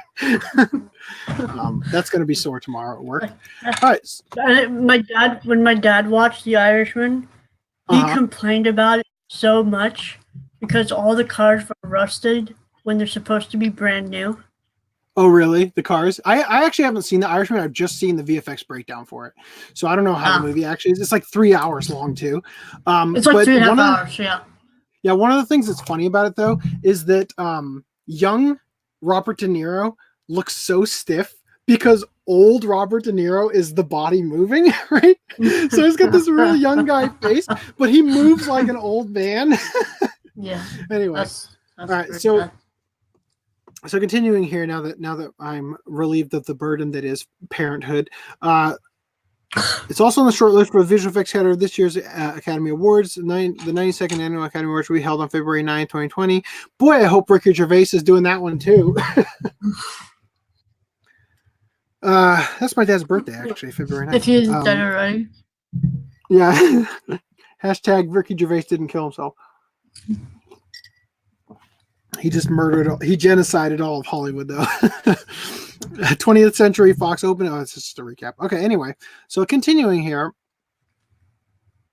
It feels weird to have spent all of yesterday compiling these and then seeing Weathering with You and doing all that shit in between and then coming back and getting the last couple. Like, I don't feel prepared for this podcast like I usually am. Sorry about that. Tubi TV streams first episode of live action Morbido series. Once again, my highlights aren't here. Thanks a lot, guys. Whoever is in charge of my highlights breaking. Maybe Anime News Network updated the article. Maybe it's from a previous update. Maybe that's why. No, that can't possibly be it. Because those are archives that go back from before. I don't know. I don't know what's going on here. Maybe I wasn't logged in. Yep. Up there. So the thing is that I logged in afterward, but the tab was already open, so it stayed on the logged out. So anyway, Digital Media Rights Asian Crush website began streaming the first episode of the series with English subtitles in December 2018. The site eventually added the other 3 episodes that make up the show's first season. Amazon is also streaming the 4 episodes as 4 separate films, because they're like hour-long episodes or whatever. The films are available for free for Prime members and to rent or purchase for other users. This is important here, and I wish FDM was here to hear this. The show adapted all 10 of Uehashi's novels, and the whole show was shot in 4K. Jesus. So that'll be interesting. All 10 novels and 4 episodes that are an hour long? No. That's season 1. That's just season 1. So how long is the show? Streaming service is now streaming the first 72 episodes, and the episodes available in English. It's a 3-season show. The first season's only here. The live action series spans 3 seasons and 22 total episodes. The show adopted all 10 of the novels, and the whole show was shot in 4K. The first 4 episodes, the first 4 episode season premiered. Blah blah blah. It's just history of the premiere schedule. So anyway, yeah. So it's 22 total episodes. The first episode is 72 minutes long. Right. So presumably some of the other episodes might be longer or shorter. And if you have 10 novels, then like you could think, if you have 2 episodes dedicated per novel, that's basically a movie. About 4 or 5 episodes, like anime episodes. Well, think about it. If you got 10 novels, and you've got 22 episodes, let's just drop that to 20.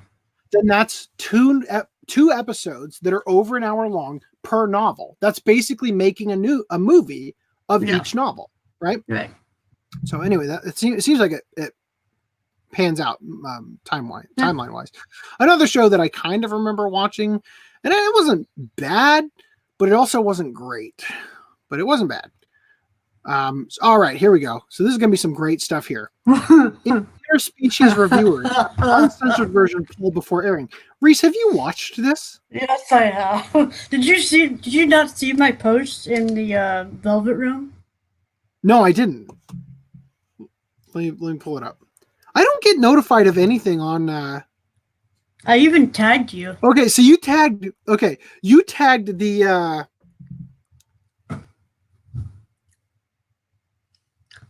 You tagged the Taiwanese broadcast. The uncensored one. There's a Chinese. Yeah. There's the Chinese one? I think it was. Well, Taiwan is like part of a China. Whatever, I don't know the difference. Territory, right? Anyway, well, there was another article that I can't show because it had that exact image without the subtitles that you shared. Yeah, so Uncensored Vag ended up on like TV in. I didn't sign his homework. I signed his. The reading sheet? No, I signed his behavior chart. Okay. The reading sheet needed his signature. He didn't take his homework in. You said it wasn't due till tomorrow. No, but when you sign it, you agree that you have watched. Oh, I think I did. I think I signed that. Yeah. Okay. Can you check it? It's on the table over there. Yeah. Sorry, guys. And then, is that ham good in the fridge? Yeah. All of it? Did you throw out the bathroom? Yeah, I threw out the bathroom. And the cheese? I used the cheese. Okay. Love you. Love you too. All right, back to Uncensored Vag. so there's another article I couldn't share because it actually showed. The second the wife leaves, I came back. Yeah. So anyway, all right. So I am a little bit dumbfounded. So the character that they've got here, on the image. That's the angel character. Mm-hmm. That's the character that you shared the thing that says, actually, I have both. Has both. Let me describe to you guys what they show on the Sankaku Complex article. Imagine bicycle shorts that are as tight as Peter Parker's Spider-Man outfit. But instead of just having like a cup on to hide his junk, it's skin tight beyond reason around that junk of the little tiny Goku penis, but like more accurate to real life baby boy penis. Yeah. That's what they did for this character on TV. If this actually comes to America, I mean, buy that shit before the people in charge of whichever company releases it go to jail, and then keep it in the shrink wrap. Funimation has it. Yeah, they have it. I thought it was. I just wasn't sure. Yeah. So, like, again, I don't think that it's considered child porn because this isn't a real person. This is completely fictional. Could be a 9,000-year-old angel. You don't know. This character is an angel. So, I mean, yeah, the junk angel. It was off-putting to see the Goku, baby penis style in that like super. That was like the other stuff is like I'm just totally desensitized to the image you shared. Is like I mean it's bizarre to see that as something in a TV anime rather than in a hentai or something. That shot is in a blink and you miss it shot in the opening. Well, yeah, it's in the opening. It's in the opening of all things, but it didn't faze me at all. So the shot that you shared, by the way, which you guys can check out in the Discord in the Velvet Room, the 18 plus chat. In that shot, on the censored version, it has like the Shimonetta censor circles over it, right? Yeah. So interspecies reviewers uncensored version pulled before airing. So this was announced here in a world bursting at the seams with moe monsters and humanoids of the horned sort. Which brave heroes will take it upon themselves to review the beastly babes of the red light district? Can only one be crowned the ultimate title of the best girl? Behold the most tantalizing of trials, uncensored. Right, so they're talking that about that was Funimation's original blog post, which has since removed the censored. Right. Ahead of the initial airing, Funimation promised that anime fans would be able to view the show in all of its uncensored glory. And dude, I'm not kidding. This is softcore porn. I'm okay with it existing and everything. I'm just telling you that this is like Funimation. Not just Funimation, Japan on TV, softcore porn, right? Is the old lady over here? Wait, what? Say it. What is that?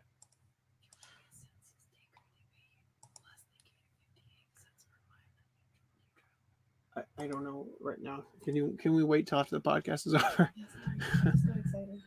My wife got an email from the school about some opportunity for us to make money. Anyway, all right. So yeah, they removed that it would be uncensored. Trials, uncensored trials. Period. Right. So anyway, okay. Now this is worth reading. When the simulcast did air, Funimation's version was censored, while certain other streams were not. We were then informed that French simulcast streamer Wakanim made an announcement on the day that the uncensored version was supposed to air in their region, stating that it was decided that the uncensored version would not air due to being incompatible with laws and policies around the world. Now, one angry gamer they're going to put forth an argument here. I'm going to play devil's advocate after they put forth their argument, because I think that it's possible that both answers are actually true. Okay. I'm not saying I know that's true. I'm just saying for a devil's advocate perspective that maybe it's possible. Okay. So they say this is a bald-faced lie.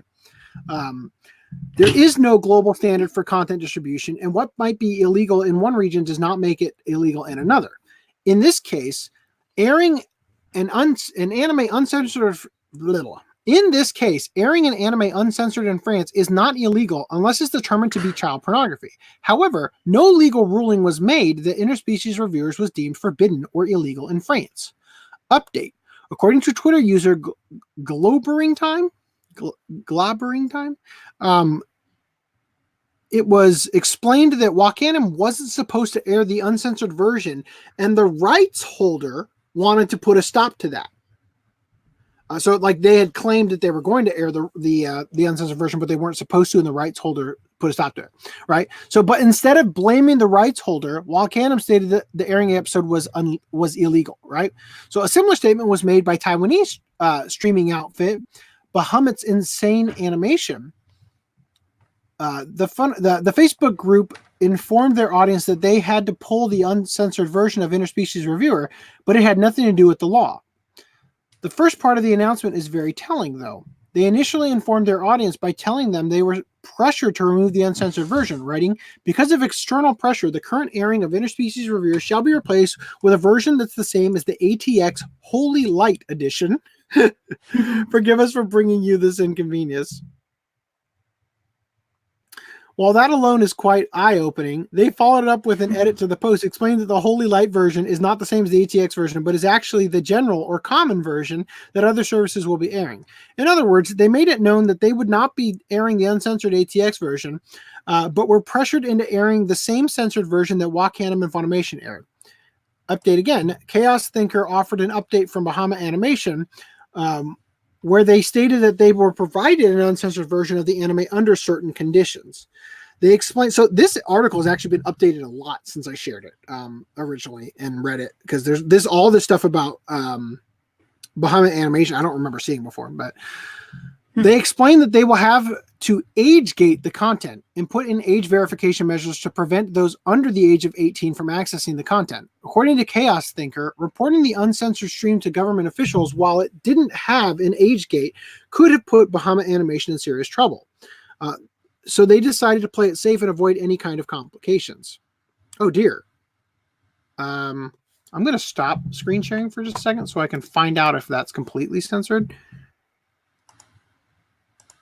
Okay, it's censored enough that I can get away with this. Yeah, so this is the shot that Rhys is talking about, that he's shared on... Without the black bars.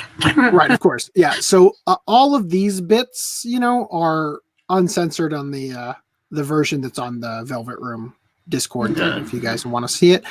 It's not really, like, appetizing or appealing, but I just for the history, like for the cultured man who knows the history of anime, go check it out. The history of uncensored anime. So anyway, if Monster Moves to Me just didn't quite get you, don't say. I don't want to see either of those, to be honest. Like this, I will watch this again for the understanding of the history of anime, of dropping that line. What's wrong with it? We should totally do this for fan service February. Okay, hold on. Hold on. My adorable wife can't open our peanut butter jar and needs my help. I'm really sorry. I know I keep bugging you. Yeah, that thing that we eat with spoons. Yeah. Yeah. Like I put my pinky on it and I turned the lid. Is your wife so weak? We know that you've got an extremely strong dexterity in your hands from certain after-school activities.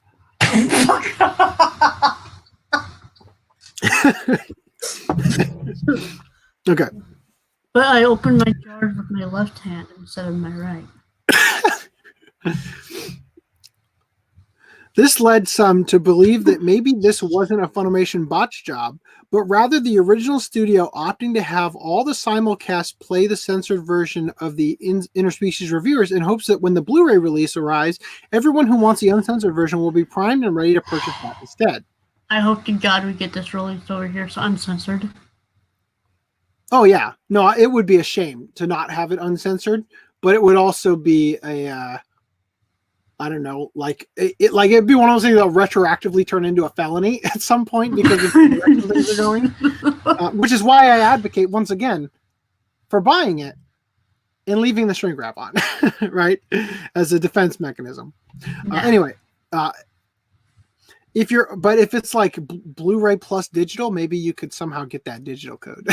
No, you still have to open it to get that digital code. No, but I mean, like, there's probably ways to get that digital code, is what I'm saying.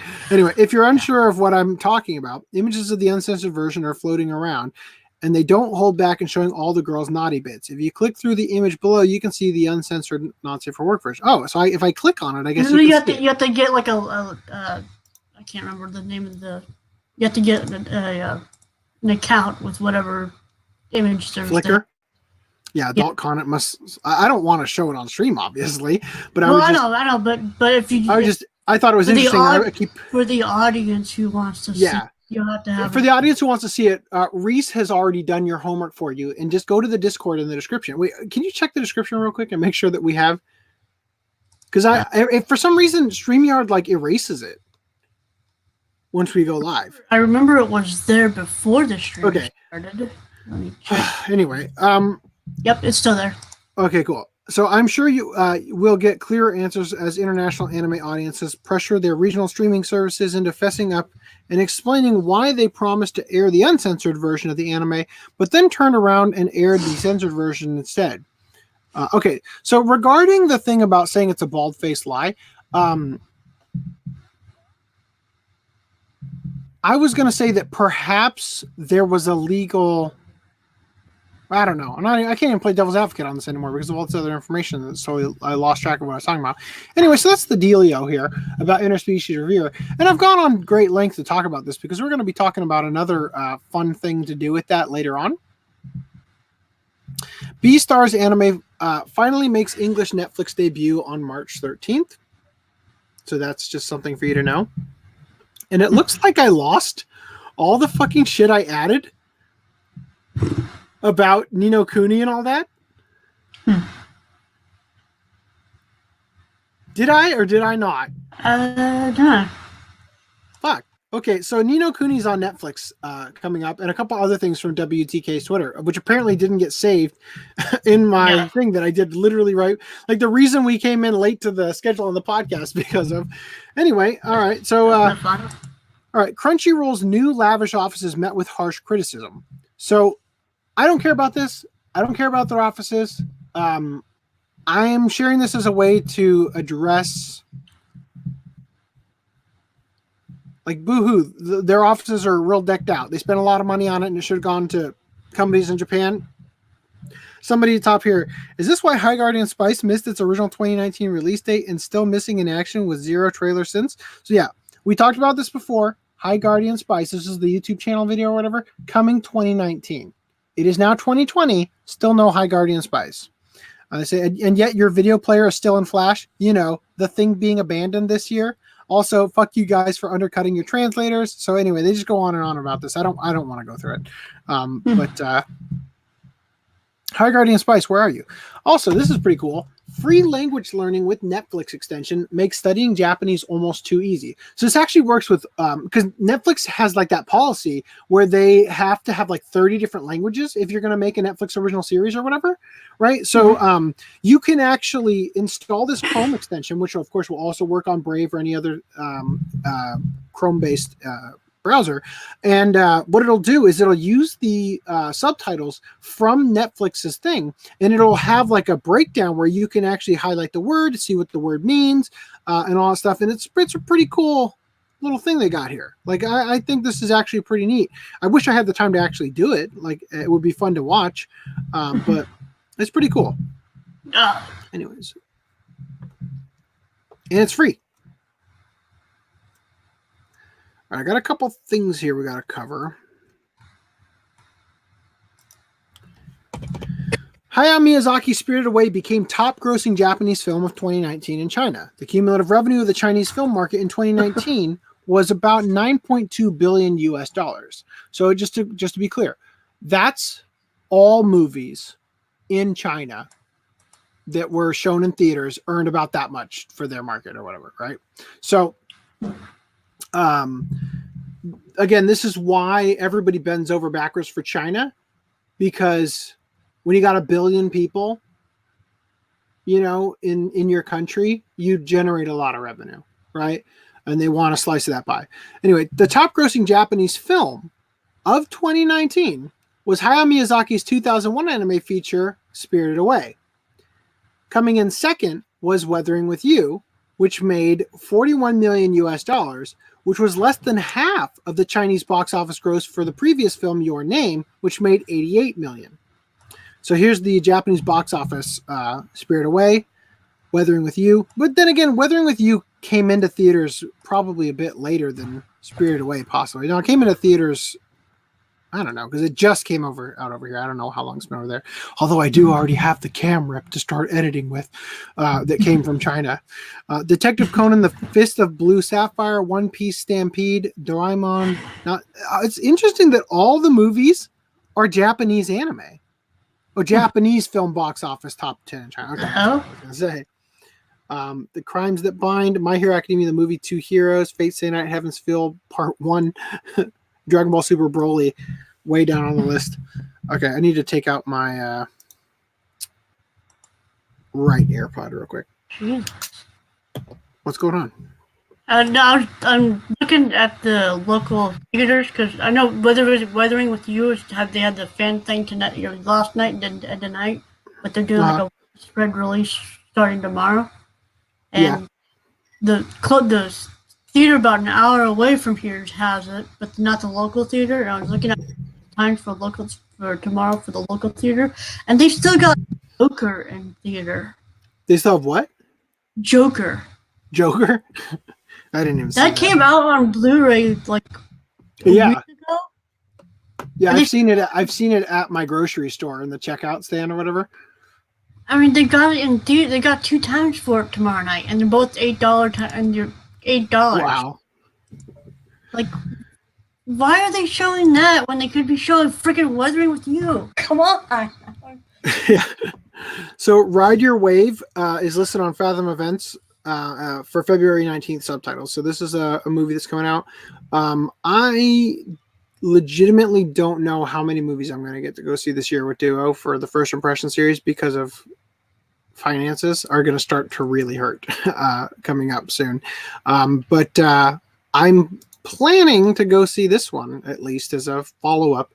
Although the problem is that this movie picks up where the manga currently is. So there's going to be major spoilers probably coming through for anime-only people. It depends on where exactly, what between what arcs. I don't know, but it's like 5 arcs ahead or something like that. I've heard something crazy like that. I don't think the manga's 5 arcs ahead yet. I don't know. I have no idea. I don't know anything about it. I'm still going to go see it. My Hero Academia Heroes Rising film opens in U.S., Canada on February 26th. So the reason I've got 3 articles about this, wait, why do I have 3 articles about this? Oh yeah. Is because the actual post from Funimation doesn't say anything about Canada that I saw. And then the one on Crunchyroll said North America. So that kind of implies US and Canada, but that also sort of implies Mexico. Yeah, that's true. Right? So I don't know. I don't know if it's actually going to be in Canada. I would assume it would be. I mean, from how freaking big it is. Mm-hmm. So it's getting 40 screenings in Japan. It would be really cool. I don't know if I have any 40x screens out here in Arizona, but it'd be really cool to go see this with Duo in 40x and get to smell Minetta's gross stickiness. It's spray with napalm jelly, but you get attacked by... Digimon Adventure Last Evolution Kizuna film screens in U.S. theaters on March 25th. By the way, I saw the trailer for this at Weathering with You last night.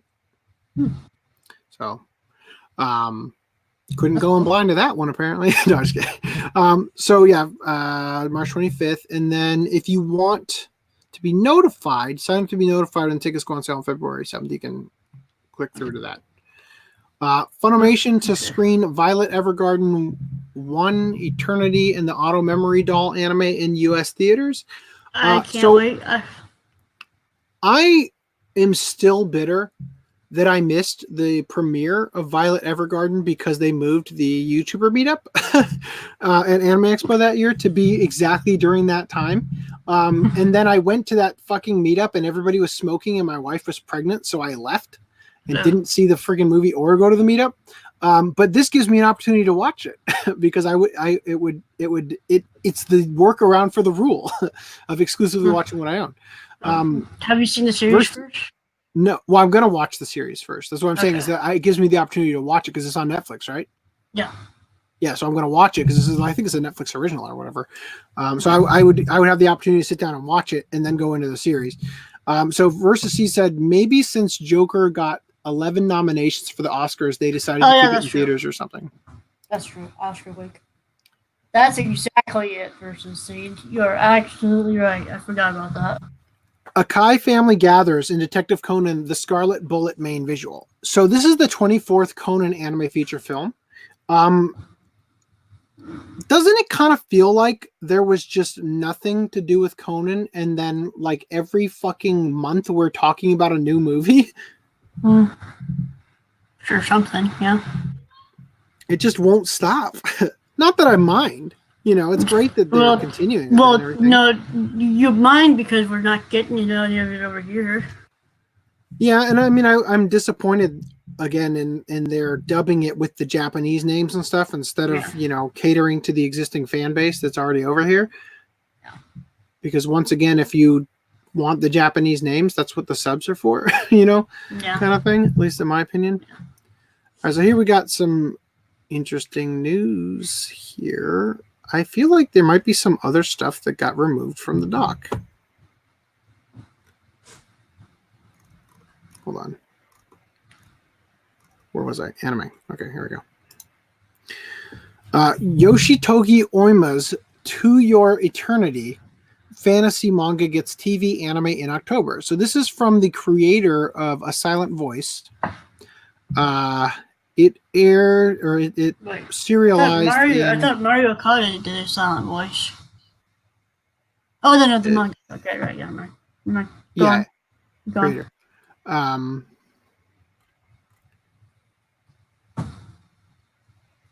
A new manga from the creator of acclaimed A Silent Voice, featuring intimate emotional drama and an epic story spanning time and space. A lonely boy wandering the Arctic regions of North America meets a wolf, and the two become fast friends, depending on each other to survive the harsh environment. But the boy has a history, and the wolf is more than meets the eye as well. To Your Eternity is a totally unique and moving manga about death, life, reincarnation, and the nature of love. So he fucks the wolf. Sounds really familiar with wolf children. Demon Slayer, Kimetsu no Yaiba anime's English dub cast Stephen J. Bloom as a minor character, so I guess like big deal. Or even if it wasn't a minor character, it's like if you're gonna this is like what happened with Kenshin when you cast him as Shishio and the series peaks way too early. So Kagero Daze number 9 anime set for further in the future after screenings are delayed. By the way, Rhys, are you going to go see Weathering with You subbed or dubbed? I mean, I would like to go see it, but I mean, if I was going to go see it, I'd probably go see it subbed if I was.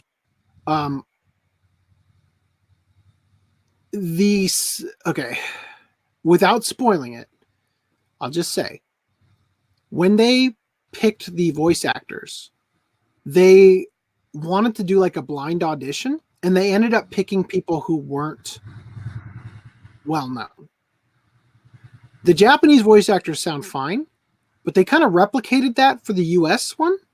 Mm-hmm. And one of the things I said in the first impressions is that for some reason, a lot of the characters, and I'm not saying that this is a bad thing, a lot of the characters reminded me of voice actors from Hey Arnold. And I think the reason why is because Hey Arnold actually used actual kids to voice the characters rather than adults pretending to be kids, right? And I think you will probably enjoy the sub more. That's what I'm saying. I'd go see the sub just because my hearing is shit, and I would read subtitles anyway. All right. Yeah, so just letting you know that I think you probably like the sub more. Although Annie from Community is one of the voice actors in the show, in the movie. The girl who plays Annie, Allison Brie. I don't know if you ever watched Community. She voices a character in the dub. I don't watch Community.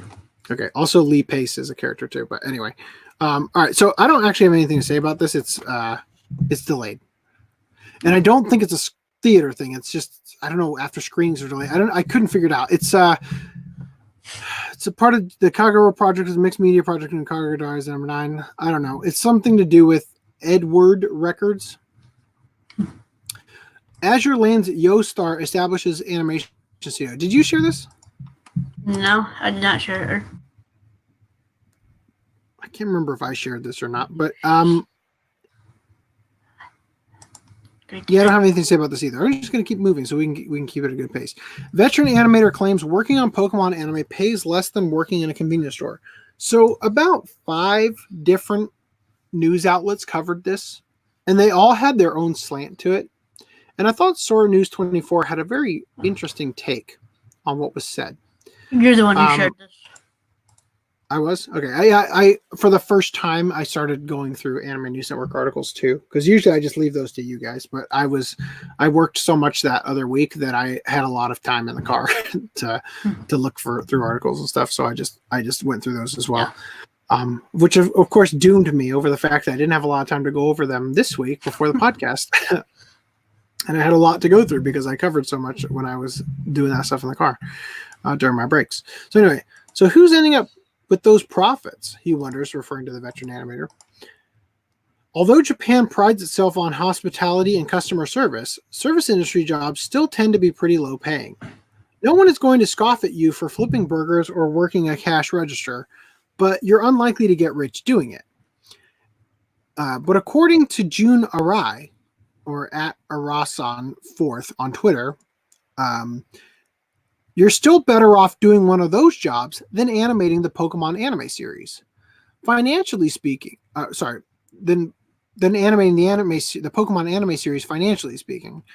The 45-year-old freelance animator, who's been working in the industry since 1997, recently tweeted, "The Pokemon anime pays 4,500 yen, or US $42, per animation cut, which means it's made with the same sort of, with some of the lowest paid artwork in the anime industry. If you work that out to an hourly rate, it's less money than you get paid working part-time at a convenience store, right? So not even a full-time job at a convenience store, part-time. You're making less doing the full-time work at the Pokemon animation, right? The series is a hit, so who's ending up with all those profits?" Arai went on to ask in a later tweet. And then they had a sample of his work here if you want to check it out from Gurren Lagann. So while low pay for rank and file animators has become an increasingly awkward topic for decision makers in the anime industry, there are a couple of things to keep in mind. First off, in anime production parlance, a cut refers to a short animated sequence, but there is no specific length, or more importantly, number of animation frames in a cut. This is sort of what I was talking about at the beginning, where I start my footage clips at the cut, and then I trim them down if necessary, but usually they end up fitting really nicely without having to either the beginning or the end is going to land right where it needs to, oftentimes. Anyway, some are short and some are long. Some require just a few frames per second, while others far more if the movement needs to be smoother.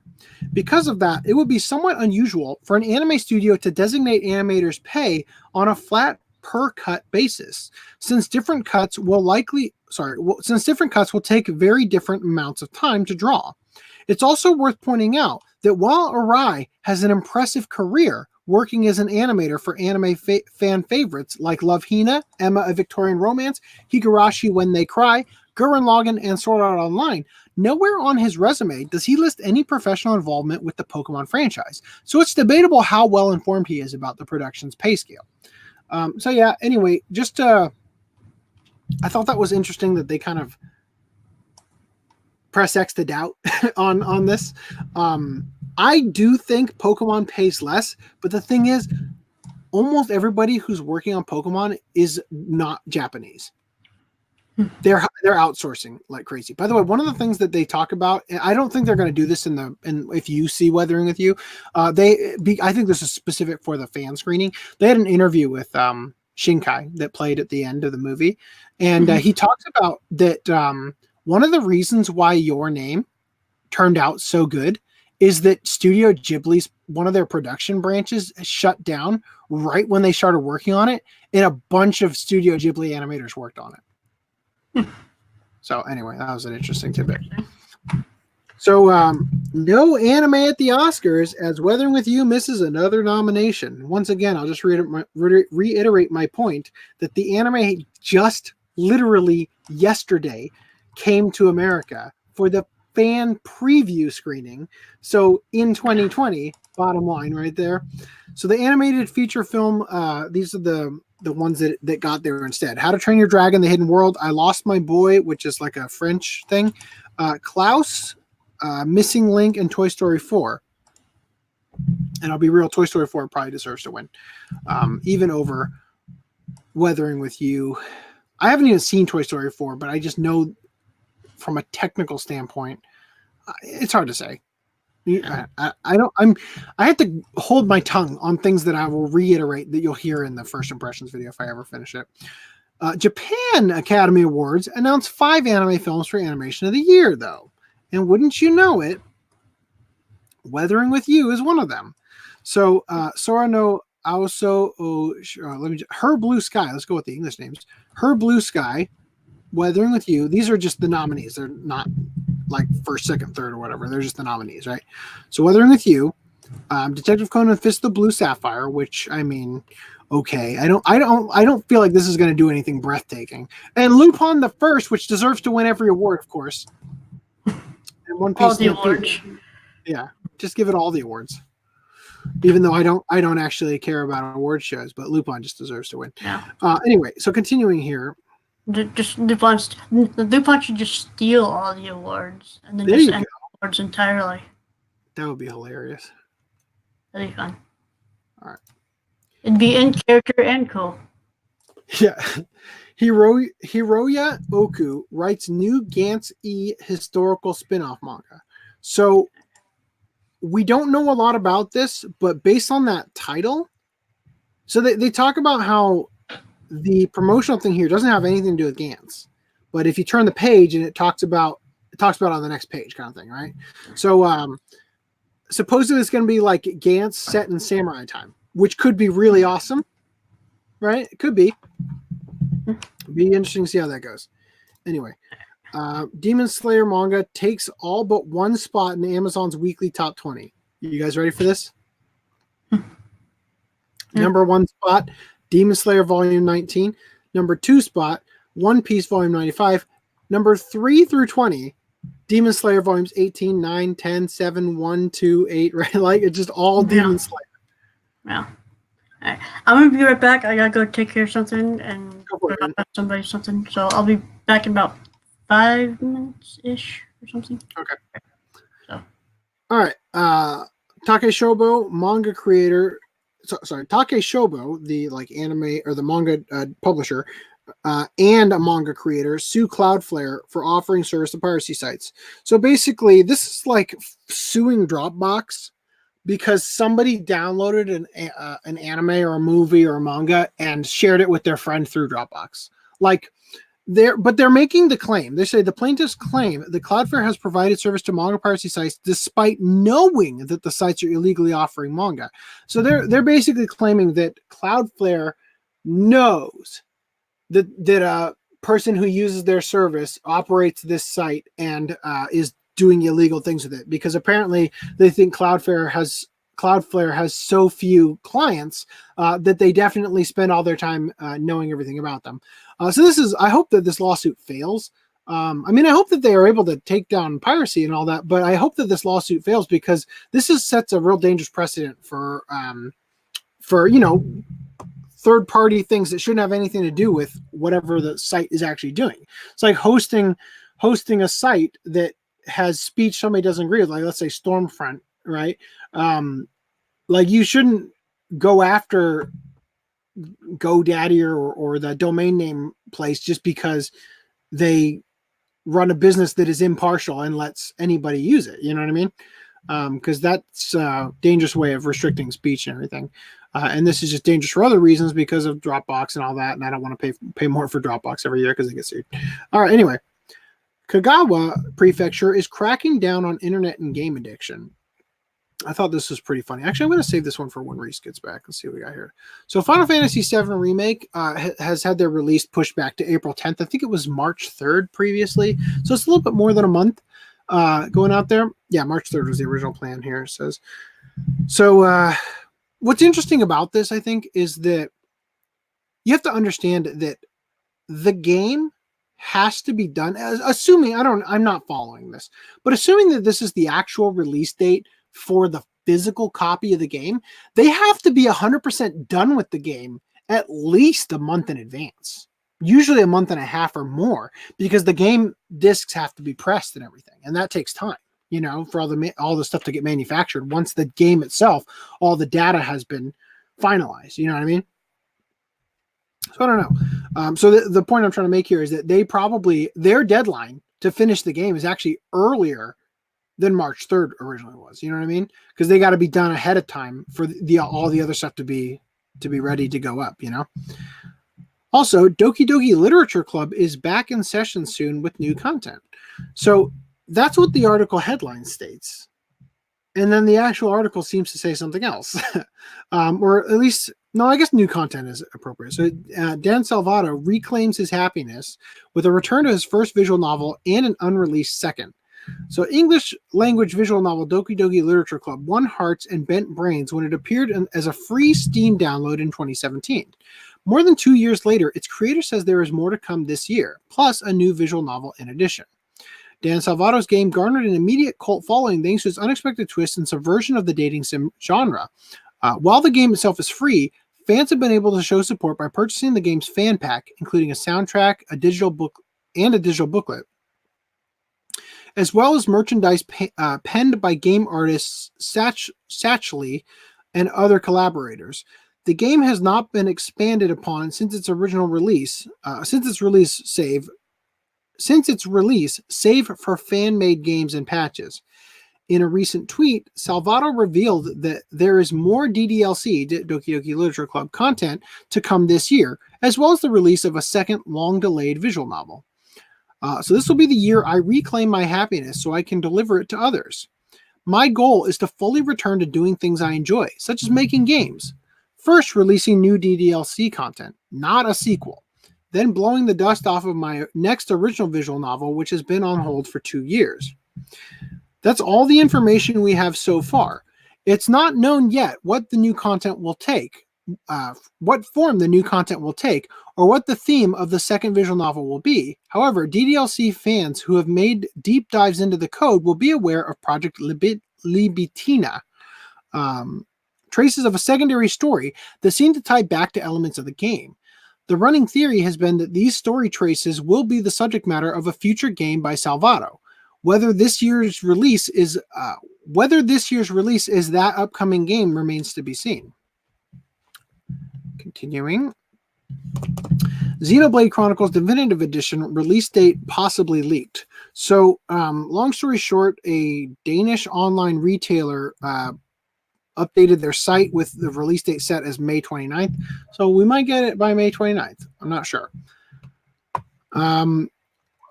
Then Utuar Remono Mask of Deception will be censored on Steam. So in the last podcast, we discussed that the Utuar Remono trilogy of games is coming to Steam, but they're saying now that one of them is going to be censored. Now, take it as you will. The thing that's being censored is extremely minimum, but still, take it as you will. So they said the English version is based on the previous American release. So yes, a certain Spanky's butt is clothed. We respect the localization development and publishing teams for the console versions and the reasons for the decision, and we don't want to revisit it now.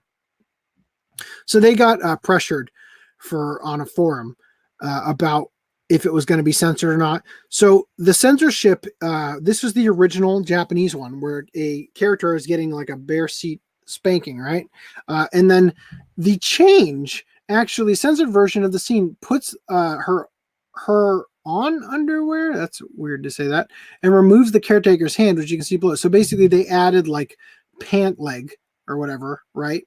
And then her hand is completely removing the spank from it. Like, what is she even doing? Just, I'm gonna bend you over, unless she's doing like a Muay Thai knee strike, you know, which would be quite funny if they leave in the smack sound effect, you know, like she's just getting a brutal gut kick from the knee.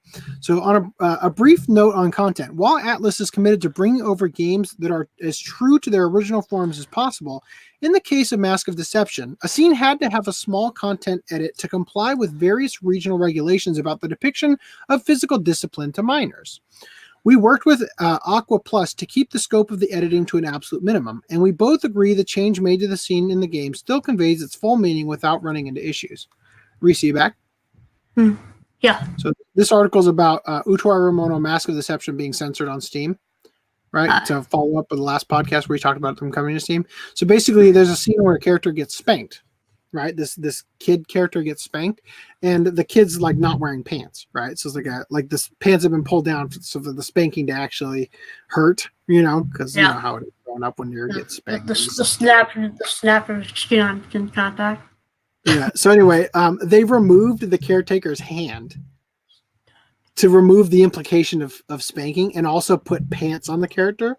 So I was saying that it almost kind of seems like now that she's getting like a Muay Thai knee to the chest, right? Or whatever. Like she's getting pulled off the ground hard, like bent over the knee, like because the knee's like in the gut kind of thing. Anyway. That's all right, so I'm gonna go back on this one. So Kagawa cracking down on internet and game addiction. So Kagawa Prefecture has proposed a draft ordinance in an attempt to combat game and internet addiction among youths. Should the ordinance be established, it will be the first of its kind in Japan. Instead of merely letting parents deal with the responsibility of raising their children, Kagawa Prefecture has suggested a draft ordinance that would limit the playtime of children under the age of high school students to 60 minutes on weekdays and 90 minutes on holidays. So that should actually say 90 minutes on weekends and holidays. On top of this, elementary school and junior high students would be barred from using devices after 9 p.m., while high school students would be restricted to 10 p.m. Should they use their smartphones for studying, the restrictions no longer apply. So I love this part. Listen to this. The ordinance would also invoke no penalties on rule breakers, instead encouraging parents to work with their children and monitor them. So rules that you don't enforce don't exist. Am I right? Yeah. Yeah. So why are you going to the trouble? I just love the idea, though, like that a parent now has the option to say, you need to get off that game right now, young man. It is illegal for you to continue. You know what I mean? Kagawa Prefecture's Assembly will listen to criticisms and opinions on their draft ordinance with plans to submit it in February. They intend to get the ordinance active come April. Anyway, also, Healthy China 2030 seeks to limit violence, sex, and gambling in video games, as in they're trying to remove these things or limit them from video games, right? Which of course means that they're just going to be, it's going to affect more than just China, because we've already discussed how China, just like everybody bends the knee to China because there's 1 billion people there that are consumer based. It's way bigger than the home country of all the origins of all these things. Anyway, I better get out of here before those fucking ads on the side end up getting me demonetized. So Chinese Nintendo Switch games are also region locked to China. Okay. Because, you know, China. So China will also be unable to access worldwide DLC via the eShop. With many will no doubt be curious why such a change was implemented for China when the Nintendo Switch is not region locked for any other country. I mean, I think we know. I think we know why it's China exclusive. Also, now, I don't know that this is true. I don't know about this article or this website. I mean, you know, rather, I don't know if this is true or not. But if it is true, this is some great fucking news. PlayStation 5 will let you load games from PlayStation 1 to the PlayStation 4. Meaning it's going to be completely backwards compatible. Now, I had every reason to believe this is true. Until I scrolled down and saw this horrendous layout with GIF or GIF. I call them GIFs. GIF. It's like a sentence in between every GIF, right? So I'm a little skeptical on it. But for those of you who don't know, I stopped playing video games when the PlayStation 3 came out because it was $600. It's like the base price. And it was like 1,000 gig option, a 500 gig option. Like the decision fatigue got to me because I didn't know which one to get. And then while I sort of wasn't sure which one I wanted, they released a new one that was cheaper, but it wasn't backwards compatible. And I said, and I quote, "Fuck it, I'll wait for PlayStation 4. Then PlayStation 4 rolled around and it wasn't backwards compatible. And I just said, I've checked out. I'm not going to game anymore. Except for Minecraft on PC, because like who cares? That's like I play that on a laptop, you know. But if I could do this, like if I could actually get a PlayStation 5 and play games from PlayStation 1 to PlayStation 4, I could catch up on a lot of games. Like I've never played The Last of Us, but I've always wanted to. I'd like to finish some of the Uncharted games and get on to like the third one I never started. That would be a lot of fun to be able to load all those games and still be able to play like Tornico, The Last Hope, and all my old PlayStation 1 games, Breath of Fire 3 and 4, Beyond the Beyond, which is a fucking awesome game that nobody knows about, that I'd love to play some more. Anyway, release news. Let me real quick go ahead and turn on hide all adult. I'm really tired today. Last night was rough. Yesterday was rough. Let me put it that way. Okay, so this is release news, but it's news for the Japanese releases, real quick. But new Sorcerer Stabber Orphan anime gets 13 TV episodes and an unaired episode. So the Blu-ray in Japan is going to come with an extra episode, basically. Room Camp. Well, great. See this? Remember that double clicking I was talking about on this mouse? Room Camp DVD Blu-ray to include original episode collaborated with Yamaha's motorcycle. So this is also getting an extra episode on there, specifically with the Yamaha motorcycles. And let's see, Clannad Steelbook, great, just what I need. And they just $100 stuff just went up too. Holy shit! Okay, $100 Steelbook, just what I fucking need right now. MEW. Let's look at that. You gotta be kidding me. I'm just gonna open all of them. So I asked on Twitter for some suggestions for fan service February. And I got one that I want us to do. But one of them I got was from Otakuso, but via Facebook Messenger instead of Twitter for some reason. And it was Cat Planet Cuties, which we will... God, there's a lot of shit to go through here. Well, I think we... Yeah, okay, hold on. I think we're caught up right here at Man 4, right? Go one down. This is where we're caught up. Yeah, get that area one. That one does. Yeah. Okay. All right. So I learned something new I can do. If you hold Command Shift and open bracket, you can jump through your tabs. And that's close bracket. Open bracket goes backwards. Okay, so Clannad Steelbook. So this is funny to me that they're it's kind of hard to see, but the image that they use, unless they're supposed to be like a slip cover on here, they're like putting a rounded edge on their like model, right? You can see like there's like a corner to it. See? Is that a slip cover over it? Oh, it is. Even though that makes absolutely no fucking sense. Oh, yep. It's got a slip cover. That's great. Because if you look at the back of it, it's supposed to be solid, right? That solid purple, but it ain't solid here. There you go. 1, 2, 3, 4, 5. So, I mean, I'd like to have this, but I'm not spending $100 on it. I just wonder. Okay, so it's just the series, not the movie's not included. As if anybody needs the movie. That's unfortunate. Yeah, The no, movie I was agree. released But, on Blu-ray, so right? is it just the series, not After Story? Hold on. And After Story. Interesting. How many discs is it? Fuck, that's annoying. 6 discs. So I guess that's 3 per series. Yep. It looks nice. Yeah. I mean, I wouldn't mind having it. I hear the dub is atrocious, but it looks nice, I guess. The dub's not that bad. So it looks like, are these stack packs? I don't know. How do 6 discs land in those 2 disc wells? It's got to be a stack pack, right? Must be. Yeah, it's probably got a stack pack. I hate those. Whiz Blu-ray. Which is a sequel to Handshakers, I'm told. Well, I mean, do you see this super cool guy with the DJ in? Is that an onomatopoeia for the sound it makes when you scratch a record? Who knows? All right. So, anything else to say about this? I don't know.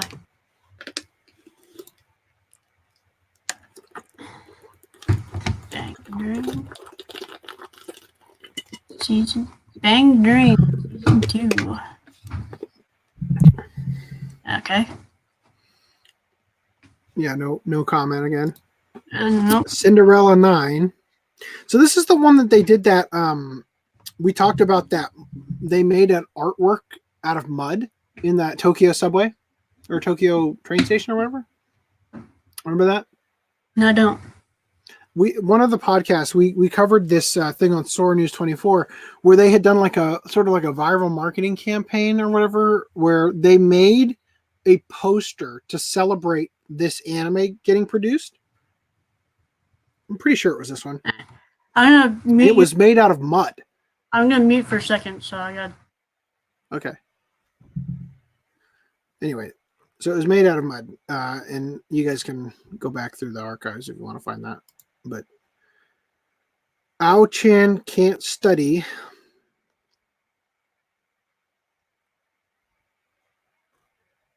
Ao-chan Can't Study contains episodes 1 through 12 of the anime directed by Keisuke Inoue. Most high school girls would be proud that their father is a famous writer, but her name is Blue, but Blue Horier's father is an erotic writer, a purveyor of pornographic prose.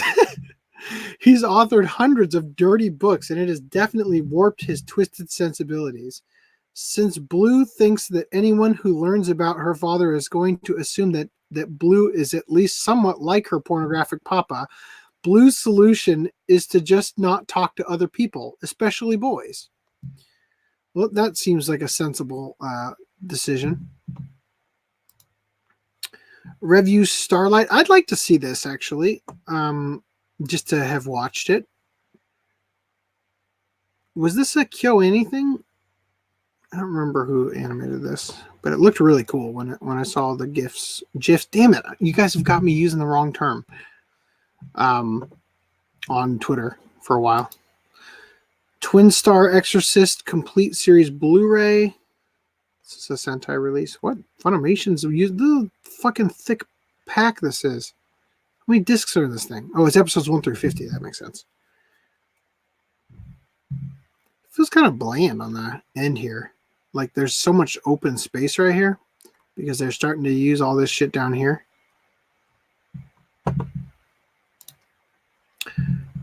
Robi Hachi. I have nothing to say about this. I've not heard of any of these except for Review Starlight so far, I feel like. Data Live Essentials. Data Live 3. So this is the original Fruits Basket, right? Yeah, the original complete series from 2000. I love how they have to say that. Oh, that's funny. They have to let you know when you're buying it because they're also releasing the other one. Hey, fine print here. This is not the 2019 or whatever series. This is the old one. Chaos Head. So, yeah, Funimation did release the other Chaos Head. It was a Cultix 9 that was released by Aniplex or whatever that was. BEM or BEM. This looks like it's trying to be Ruby and also trying to be Big O. And I hate that it's written this way, but maybe it actually kind of works. I don't know. I don't know anything about it. Continuing Cat Planet Cuties. Yeah, so I'm bringing this up because, like I said, I don't know that we're going to do it. I recently picked this up. I got the limited edition, though. I underballed somebody on eBay. They asked for the name your price thing, and I underballed them, and they went with it. So I bought this yesterday. But yeah, this is a good price for it, I guess. Yeah. It looks a lot better than the shitty neon green banner save editions. Have you gone over Cash and Sins yet? No, that's okay. Next. Okay. Oh no, it's not. Or did I double click just now? We'll never know if we skipped anything because of my stupid mouse. What about this? Yeah. I mean, it's just I think the old save edition is still on Right Stuff. You just like type in Cash in. This looks so much better, even though it's got that stupid banner on it. It looks so much better. I don't see the save edition. Add blue to Cash in blue. There it is. Looks so much better. Oh, for the cover being but does this have like a reversible cover? I don't know, but I mean, sometimes they do. This looks really bad to me because this artwork looks like it's way shrunk down and almost cut off on the end. It almost looks to me like they copied this shape from like right here and rotated it just to break the frame a little bit so that it didn't cut off right starkly. You know what I mean? It looks a little weird. Also, this show was a pain for me to get through. I can't believe I made it. And in fact, I started it like 2 other times and forgot what episode I was on because I just did not fucking care. And when I did finally sit down and marathon the whole thing while I was working on a VFX job, for some reason I downloaded it so I could watch it on VLC player, even though I already owned it. And my episodes, for some reason, were loading into VLC out of order. So I don't even know. It was such a pain. I didn't care enough about the show to actually sort it out. I just wanted to get through the fucking playlist as fast as I could so I could mark it as watched. But yeah. It was bad. Sorry, I was away. I was negotiating with my chauffeur whether he wanted to go to the next town over tonight. So I am going to see Weather with you tonight. Oh, cool. Right on, dude. Good for you. I just gotta pre-purchase my tickets and I will see if there's a seat open. And holy shit, there is. Yeah, I got really good seats because I bought my tickets. No, dude. Hang on. You screen share? No, hang on.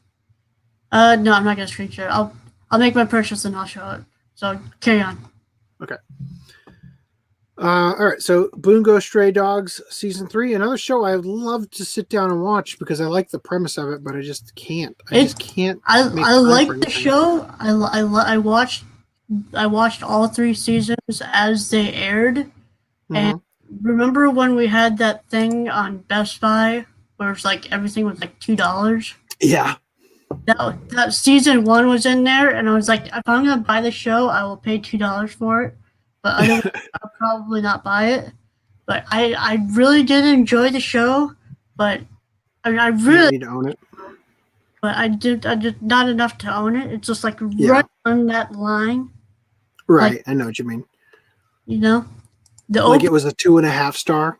Like you're like, I didn't hate it. But no. I think I give it an 8 out of 10. Really. Oh, really? But when I say 2.5 star, I mean 2.5 out of 5 when I do that. Yeah, just for the record for anybody who listens. Yeah, I know. Which would actually be 5 out of 10, just to be clear. Anyway, go ahead. But yeah, the openings are so cool, especially the second and third ones. But this was also one where Rick got replaced in the minor. He was a minor. Oh, really? Man, Funimation, hurry up and settle. I feel like they're going to, actually, as soon as the appeals start. I feel like Funimation will settle because they're going to lose. They're gonna lose hard. Actually, I talked to a guy. At work who was a retired guy who was like coming back into like a minimum wage job just to have some extra cash on the side. And he was telling me about how he used to work for Boeing. And then after he worked for Boeing, he went to another place. I don't remember what it was called, but he got injured on the job in his spine. And like when you look at him, you wouldn't even know that he had any spine issues because he got it handled at a chiropractor instead of getting bolts put in, right? So he fully recovered from it. But he didn't want to sue. He just wanted to work. But somebody else contacted a lawyer on his behalf, and the lawyer contacted him, and he talked him into taking him to court and everything just so that they could make sure that they got him what he was deserved legally out of the injury and all that, right? And then it turned out that the company, like he didn't even know this, but the company apparently, due to how the lawsuit played out, was supposed to be paying him the entire time for his normal salary while he was doing the thing. So he got checks for like after the lawsuit completed, he got a check for like $180,000 that wasn't even related to the settlement. It was just the money that he was supposed to have earned if he had been working there that whole time. Yeah. Right. I just sent a picture in the chat. This is how I lucked out. Because I remember looking at this the other day. And C6 and C7 just opened up. And I got the one right there next to that one right there. C6? I just got that one. Like, so you're only going with one ticket? It was almost full thing. Your chauffeur is going to drive you an hour away and sit in the car. No. This is the next town over. This is only 8 miles away. Oh, okay. So, all right. So they're going to come back and get you. We would have to go 45 minutes tomorrow or this weekend. I got you. Okay. But and those tickets are like $3 cheaper, but that's not worth it. It would be shitty tomorrow anyway. This is a very small auditorium. This is only a 12 screen theater. Wow.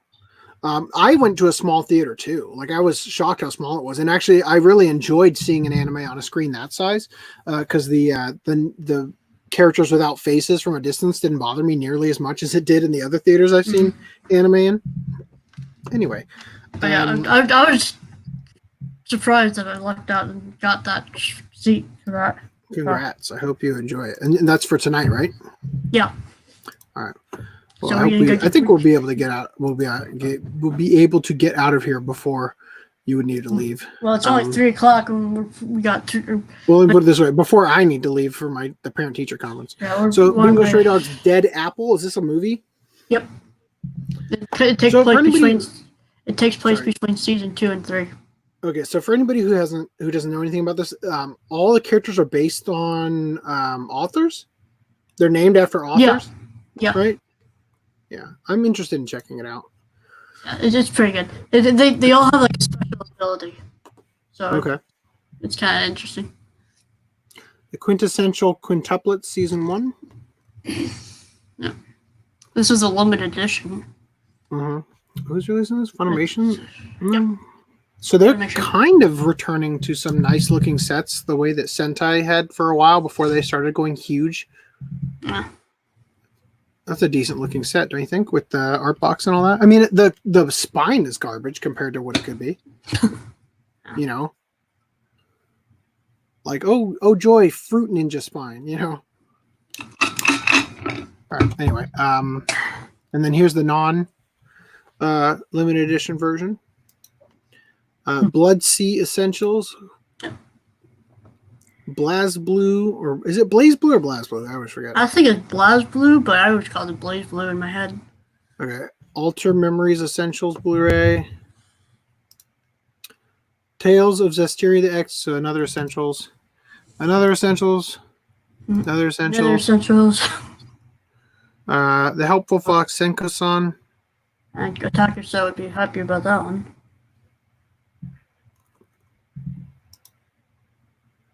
Million Arthur Blu-ray. No idea about that. Kono Oto Tomare, Sound of Life. I mean, I feel like any show that's going to do like a band thing is going to just be kind of like a ripoff or like a less good sound euphonium. Although I haven't sat down and actually watched La Corte d'Oro, even though I've tried like 4 times to. One of my wife's favorite manga, but the anime is just so not gripping. And Hinomaru, this is the sumo one. Yep, part 2. I'd like to see this at some point.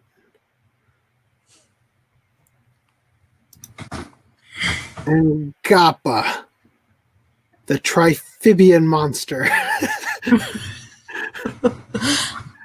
This is the most uninspired movie poster cover. Like, here's a picture of our toy dinosaur that we drew a rocket shooting out of or whatever. Like, I feel this is right up Augie's alley. yeah, this is funny. I'd love to own this. Oh, Tokyo Shock is still in business, right? It's pretty cheap too. It might even be a burned Blu-ray. Let's be real. No. Presented uncut and fresh, high-definition transfer to preserve all of its original widescreen glory. And then here's Aria the Natural Season 2 Part 1 Blu-ray. Is this what I have in my hands right now? No, it's not the same thing. Well, I mean, it might be, but it doesn't have the same cover because... Aria the Natural, which is Season 2. This is Part 1 of Season 2. What am I even holding? This doesn't say anything on it. What's on the spine? Contains episodes 1 through 13 plus SS Aria the OVA. On the one I'm holding in my hand. That looks different. That looks like this. It has, it does say Aria in the corner. But it's just Aria the animation. That's all it says. Doesn't say Season 1, doesn't say Season 2. I don't have any idea where this goes. Anyway, back to... Did you say origination or animation? Or the animation? The animation. Okay. I don't know. I can barely read what it says because it's so poorly. No, it does say the origination. I want to say that's Season 3. Okay. Well, I don't even know. I've never watched it. I literally only even picked it up. I haven't either. Aria. All right. Random merch news. 13. Sequel. Okay. So I might have to switch to another browser for some of this coming up. Westernized Gatebox replaces cute anime girls with, quote, palatable designs. Now, you might wonder why that's in quotes. It's in quotes because that's literally what they said. They said that the Japanese version of the hologram thing wouldn't be palatable for U.S. market. This is what this guy said, right? So anyway, in the Japanese one, they have a hologram which supposedly is like a 3D model. You could look around and see it from different angles. Oh. The U.S. one is literally a pod mimicking that, but all it is a fucking iPad in it. It's not a projection or anything. It's just a 3D fucking model on a tablet, right? And here's what your options are from the speak. You get like angry gym coach or Karen. May I see your manager, Karen? Right. Yeah, go ahead. What's up? Well, let me read to you the article, and then the reason I'm sharing this is because the fucking tweets are fucking hilarious. So, Westerners hoping to try out the darling Gatebox virtual assistant will be aghast at the decision of the development team, as they have brought the device to the West, but removed the cute anime girls in favor of realistic 3D models of humans, such as a woman in business attire and an athletic middle-aged man. All right, I'm just gonna say, if you're going to put a woman in business attire, should you put her in Hillary Clinton's line of clothes? Or should you put her in the sexy secretary with the garter belt and like the straight seam up the back leg pantyhose or whatever? You know, like if you're going to do this, like which one do you think is going to sell more? Mm-hmm. Hillary Clinton or sexy secretary? Let's be real. Sexy secretary. Of course. Thank you for answering. A reporter for Engadget was at CES 2020 and got to check out the westernized product, where he learned that an unnamed company from the United States, together with tech developers from New Zealand, decided to, quote, strip out all of the innate cultural Japaneseness and replace it with a system that feels more palatable for Western customers. So again, these are commercials here for the Japanese one. And of course, this is definitely why. Oh, yeah. The old man says they replaced the waifu with Anita Sarkeesian. So, yeah, this is clearly why Japan is losing a third of its population in one generation. Okay. Rhys states through my account to press 1 for sexy secretary. So anyway, oh god, it's such a cringe. It's such a cringe watching this one actually, because like the doll, or like the AI like assistant or whatever says, "Did you know that it's exactly 1 year since I started living with you? And did you remember?" And then the Japanese guy pulls up like a gift from behind his back, like, "Happy anniversary!" And I'm like, this is why you're not getting laid, dude. Old man. Hey, we have a previously unchatted person here. Welcome to the show, Chapter Master Dante. Actually, no, I think you might have chatted in a previous podcast. Welcome to hell, Dante. It's good to have you here, nonetheless. So anyway, continuing here, I want to read you guys some of the shit that was said. The new Western Gate Box is supposed to serve as a virtual concierge system that is available 24/7, or as clerks and advisors at businesses such as gyms, with those in charge being rather disillusioned as to the original purpose of the product. Westerners who apparently see, now I gotta know, is there like a fleshlight in this tube, like on the bottom side? Insertable fleshlight, because that's what it seems like this product is meant to be. It's the movie Her, that with Joaquin Phoenix and Scarlett Johansson that I happen to have worked on, about Joaquin Phoenix's character falling in love with the AI or the operating system or whatever. That's what this is. Make no mistake about it. And again, this is why Japan is going to be extinct in another generation or two. It will be no more. It's going to be a ghost town. Anyway, Westerners who apparently would have loved to purchase the anime form of the device were not afraid to voice their opinions regarding the absurd decision to change the initial design. So this person said, most people in the West don't want to deal with 30-something white women to begin with. Why would I want one in this sense?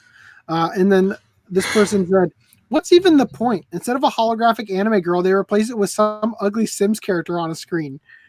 Just take the Japanese product and translate it to English. There'll be a niche demand for it. This person replying says, what's funnier is that the dumb bitch says the West loves anime, but nobody would spend $1,500 because it hadn't occurred to a single fucking person in the entire board meeting that nobody would spend $1,500 on Karen, the base Unity asset either. I wouldn't even pay $15 for that roasty to yell at me every day.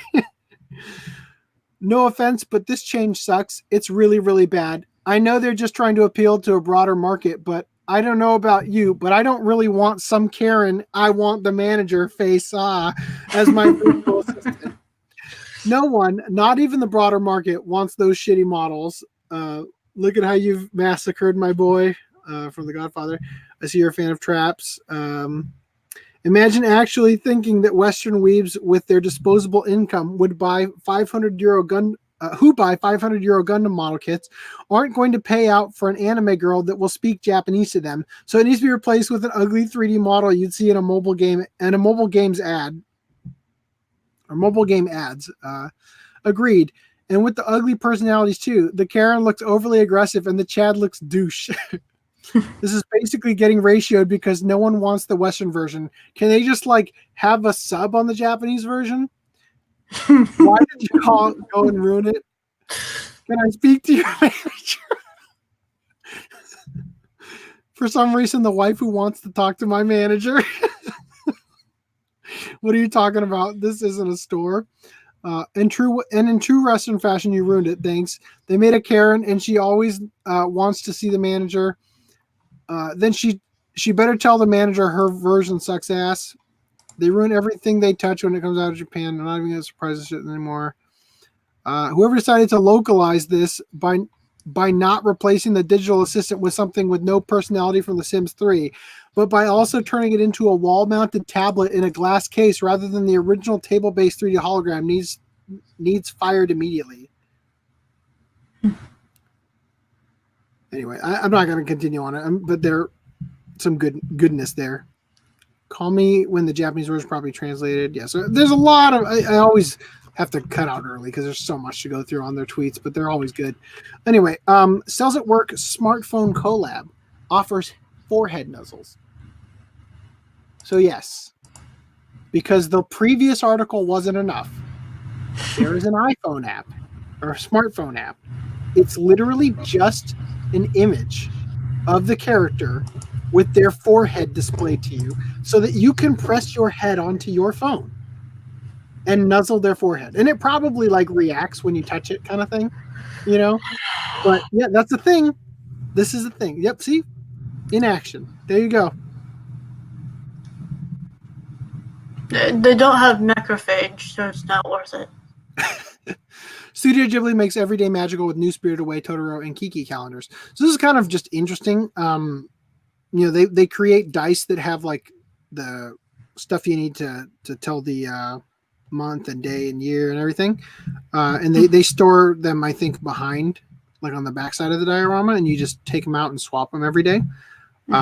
Which, knowing me, I would totally forget like weeks at a time and totally not have any idea what day it is. But it's a neat idea, and it's kind of neat looking. Yeah, cool. It's a gift for the person who has everything. The delivery service one looks like most in line. Yeah, I like the Kiki one the best too. Although I feel like you could put some of this stuff in the bread stand. I don't know. I mean, we could nitpick anything, right? But they exist if you want them. Attack on Titan shoes will put wings on your feet. Now, I'm just going to say, if I wore these shoes, there's only one place you can wear these, and that's a bowling alley. Am I right or am I right? Would they make you run faster and jump higher?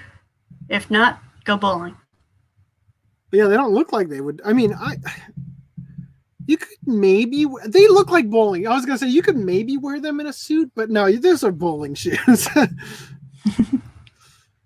Okay.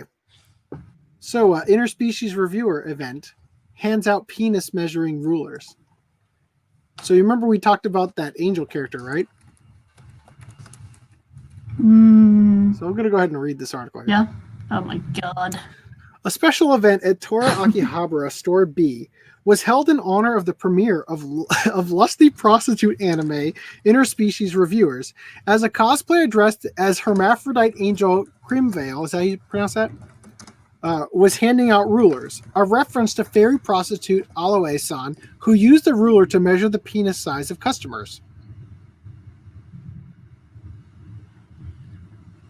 Okay. Thank you, Rhys, I guess. Photos of the event, the ruler, advertisement, trucks, and the manga bound to have some curious about the gender of the cosplayer. Of course, because again, the cosplayer, the tiny boy penis anyway. All right. So here's the ruler. I actually don't know what that says. I should have checked that, but this says halfling, elf, human. So I guess humans have bigger dicks than elves. They give you right. They put you in a category based on the size. Right. Well, no, I think it's not a cat. I think it's telling you like these are the places where the average range is for those things. Not that you're put in that thing if your penis is only that big. Is horse on the ruler? When we do the Mardock Scramble discussion, I will pull up my kanji translator and find out what this says. Because they don't tell you. It's kind of annoying that they don't tell you in the article here, even though they go to all the trouble to showing you the different things. But they literally don't say anything about it. Anyway, so I thought that was hilarious, and I kind of want to have one of these if they're not just a piece of paper. Just like I think it's really funny. Novelty? Yeah, just for the novelty of it. Anyway. You pull that out when you're at a meeting. It's like, what's this? Well, nobody would be able to read it, so it wouldn't matter. But it's all in centimeters. That's the problem. Oh, that sucks. Oh, this is actually really funny. Think about this. This has to be the average penis size of the Japanese for human, right? And judging by this person's hand size, I mean, It looks like a foot-long ruler. well, no, I think that they're overcompensating. They're like, that doesn't seem like the accurate length to what a Japanese erect penis probably is, based on legend. Leisure past. It'll be an added with the art box, old man says regarding the ruler. Well, I hope they don't do a limited edition that fucking huge just to get the stupid ruler in there. And it probably would have the translation in English, unfortunately, which I think is funnier to have the Hafuring Eruku Ningen. I gotta find out what this is. All right. So anyway, continuing here, I'll come back to that. The life-size gold statue of Osamu Tezuka's blackjack this life-sized golden statue of Osamu Tezuka's blackjack can be yours for 22 million yen. He's not blackjack anymore. He's golden jack. So yeah, life size. What's that go to? Say what? What's that in US? I don't know. $200,000, $266. Jesus. So yeah. So they're saying it would look good in any home. Of course. I mean, hey, if you guys want to raise $200,000 for me, I'll put it as a backdrop in my collection. I mean, I definitely won't chop its legs off and sell the gold to pay off some debts or anything. Won't use it for a hat stand or anything. Yeah, so there's also a Kingdom one. It's just amazing to me that Japan does these promotional stunts. So you want to know where the profits go for the Pokemon company? So where the profits go for this fucking shit. It's like, well, we can't pay our animators anymore so that they know their worth. Let's spend $200,000 on a gimmick that nobody's actually going to buy, you know? Still love you, Japan. A certain Magical Index fans come beat up this vending machine. So I haven't watched this show, but apparently this character kicks a vending machine a lot. Based on this image here. Yes? So they made a vending machine with a pad that you can kick, and it dispenses stickers. Oh, stickers. It dispenses stickers for the show or whatever. I thought that was funny. Why don't we have this kind of promotional bullshit in America? All right, so I'm going to. I think we can get through this one, okay? But pretty soon I got to switch to the other browser so we can see the embedded tweets. Japanese salaryman creates jaw-dropping model of Shinjuku from paper. So this is all paper craft. That's cool.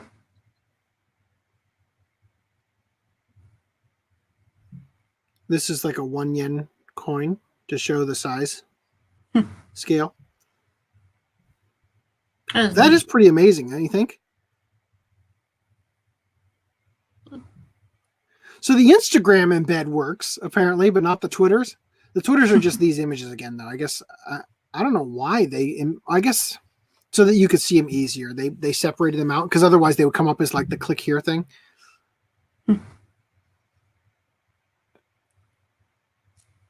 I'm sorry. I have to see this. This looks really funny.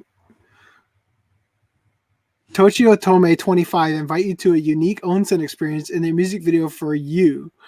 And they had a GIF. Fuck, you can't see it. Did you see the GIF before? The GIF is them like the guy sitting there, and they like douse him in the face with water. That looks funny. All right. Japanese company that will quit your job for you sees rush of clients to start 2020. So this seems like nothing, right? But once you read the article, it's actually kind of interesting. Like, it actually seems like a legit business, you know? It's not just the Japanese are shy kind of thing. It actually has like a business. Like, this is something that I could actually see the US doing in order for, like, I think people would use this service is the bottom line. So a Japanese company that will quit your job for you sees rush of clients to start 2020. A lot of Japanese people said hello to the new year by saying goodbye to their old job, with the team of lawyers ready to handle the awkward situation for them. Every year, Japan takes a much-needed break for a couple of days around New Year's. Most offices shut down for at least the first 3 days of January, and many are closed for even longer, giving employees roughly a week off. For some people, that gives them the time they need to recharge before hopping right back into their jobs with renewed energy. For others, though, those few days away from work help make it crystal clear that they do not want to go back at all, which is where Yasusaburo Takehara comes in. Okay, that's quite the mouthful of a name. Takehara is a lawyer in Osaka. Takehara is a lawyer with Osaka-based law firm Vogel, and his specialty is a service called Taishoku Daiko, which means job quitting proxy. Basically, if you want to quit your job, Takehara and his staff will handle the resignation for you, letting your boss know that you won't be back. With most Japanese workers going back to the office on January 6th this year, Takehara says that he was inundated with requests from clients to deliver their notices of resignation to their bosses at either 8 or 9 a.m. on Monday morning, at the very moment when their companies begin work in the new year. As a matter of fact, he had so many requests to do so that he had to add on extra temporary staff in order to fill all the similarly timed requests. Vogel charges 30,000 yen, US $278, for the service, but it's about more than giving weak backbone salarymen a way to quit their jobs without having to talk to a scary boss. Yes, being able to sever ties with the harassing workplace superior without a final blast of verbal fury Yes, being able to sever ties with a harassing workplace superior without a final blast of verbal fury or high-pressure speech about how they should remain with the company is a plus, but Takehara's job-quitting proxy provides practical financial benefits as well. In addition to tendering your resignation, Takehara and his staff will also handle the meetings and discussions related to any as-yet unpaid salary or overtime fees, and also see to it that you receive any legally mandated severance pay. 3 streams of income that not all employers are cooperative in letting flow to an individual who's planning to leave the company. Your job-quitting proxy will also act as your agent in making sure you are allowed to use or are otherwise compensated for any vacation time you've accrued but not used, and also negotiate for favorable terms as far as when/how you'll need to vacate any company-supplied or subsidized housing, a perk that's not uncommon in corporate Japan. While many of Takehara's clients are white-collar workers,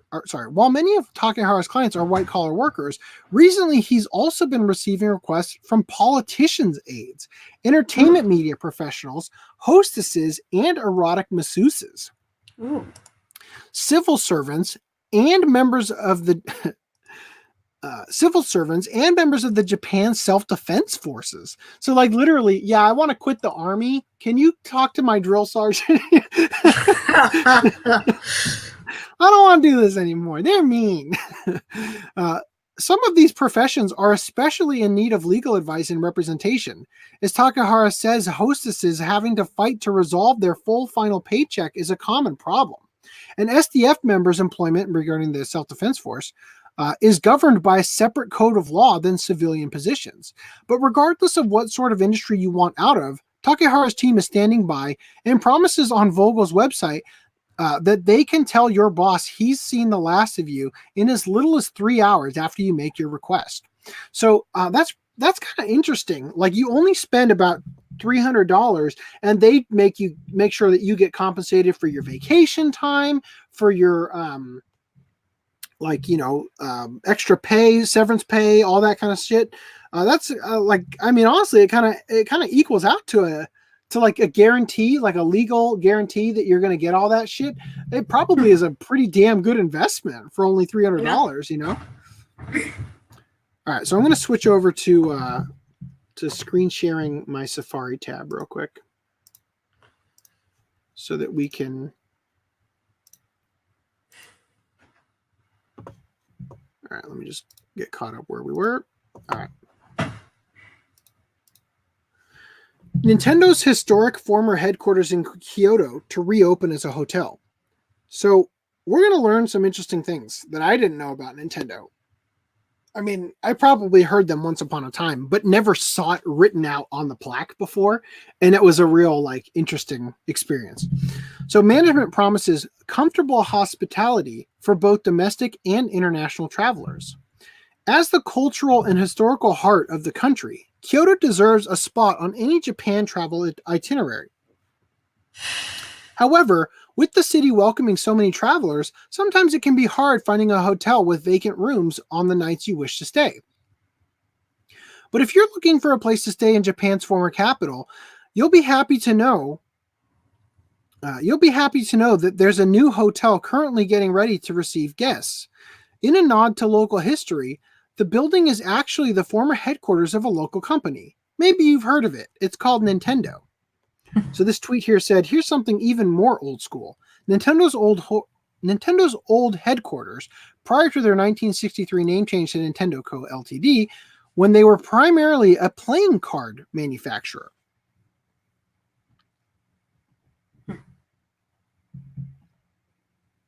Playing cards. The Nintendo Playing Card Company. Is that kind of crazy? I mean, of course, they had to have done something before they were... Video games, yeah. Also, I'm pretty sure that this exact building is in Mario's Missing. It looks so familiar to me. So I'm getting off topic for a second. That Aria set, I think that's the last one for your Kickstarters. So I'll grab it when we start doing Mardock Scramble discussion. yeah, I'm pretty sure that's the last one. Because it needs to go in there anyway, but I also got to scan that barcode on the back. So back in the pre-video game era, Nintendo made playing cards and later branched out into children's toys. After the release of the Famicom/NES, though, the company rapidly grew into one of the most successful entertainment media companies on the planet. And that expansion meant that it eventually had to move out of the office building it had begun working in since 1933. So this person's just talking there. It's photos of the site. Last big site I saw was a personal mecca, Nintendo's old school headquarters in Kyoto's back streets. The building still stands, complete with its bilingual Nintendo playing cards company signs, but it's been idle for some time. However, that's going to change when the old Nintendo headquarters reopens as a hotel to be managed by Plan Dosei, a Tokyo-based company that specializes in renovating unused historic buildings and giving them a second life. So I guess this is the planned alteration to it.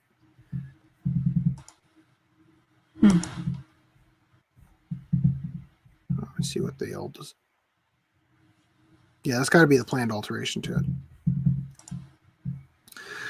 The plan is to retain and refurbish the existing building while adding on to the structure with new construction. In addition to guest rooms, the hotel will have a restaurant, bar, gym, and spa. It's also in an excellent location, just 2 blocks from the scenic Kamogawa River, and within easy walking distance of Shichijo Station, Shosein Garden, and Higashi Honganji Temple. All right, Rhys. What? Subaru made a car called the Subaru Fox. And here's how the name could have been even dirtier. The car that makes us think drivers should use protection, and we're not talking about seatbelts. Subaru isn't Japan's biggest car maker, but it's carved out a clear niche for itself thanks to its rally racing and off-roading heritage. In its marketing, the company regularly reminds car buyers that Subarus like to play in mud, slide on gravel, and simply just get dirty. And now that even extends to the name of its newest car. At last week's Singapore Motor Show, Subaru was showing off its newly redesigned Forester GT SUV, pictured above. That one.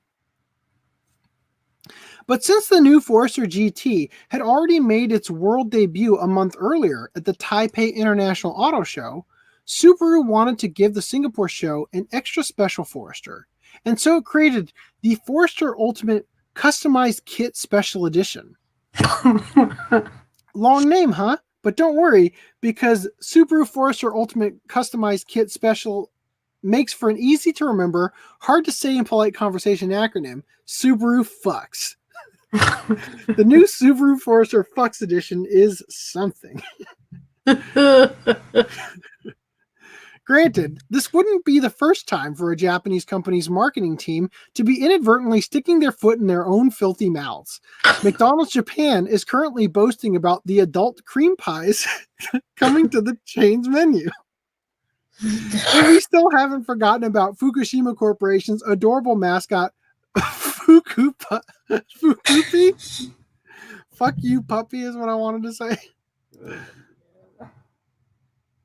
Does it come with a tailpipe attachment for a Tenga? Which sounds just like the nickname you give a particularly clumsy puppy, because it's never mind.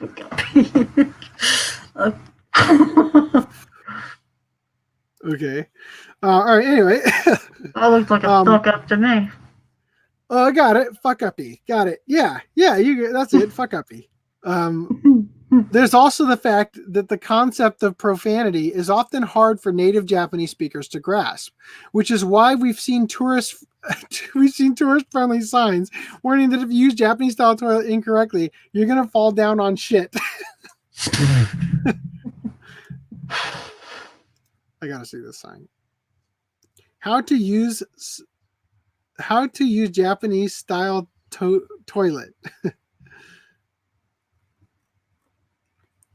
Stand over bowl, put down your pants to ankle, squat over a bowl with a G.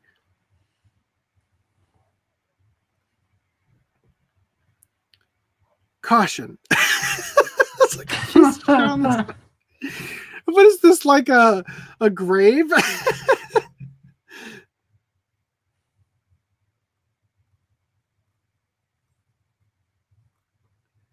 If you lose balance, you are going to fall down on shit.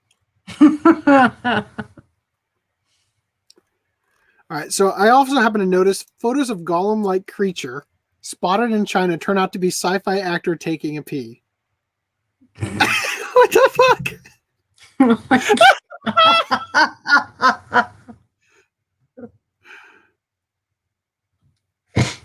Oh my god, that's funny.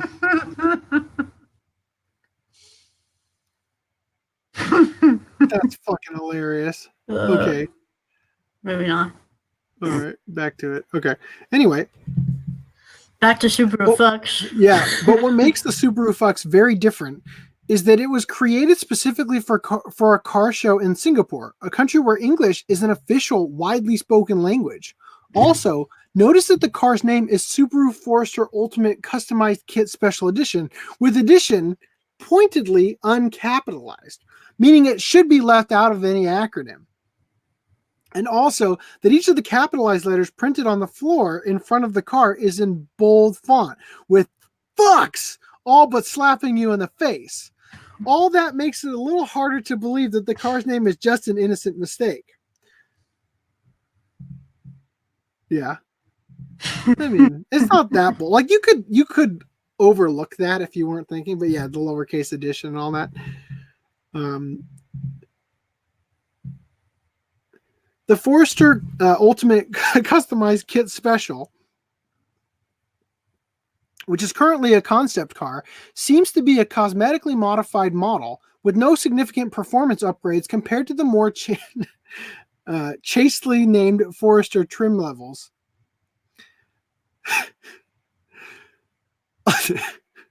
Among its most eye-catching style cues are the stripes that run from the sides of the hood of up to the base of the A-pillars and along the bottom of the sides of the windows, which are in the shade of pink, which are in the shade of pink used by Subaru's motorsports division, Subaru Technica International, also known as STI.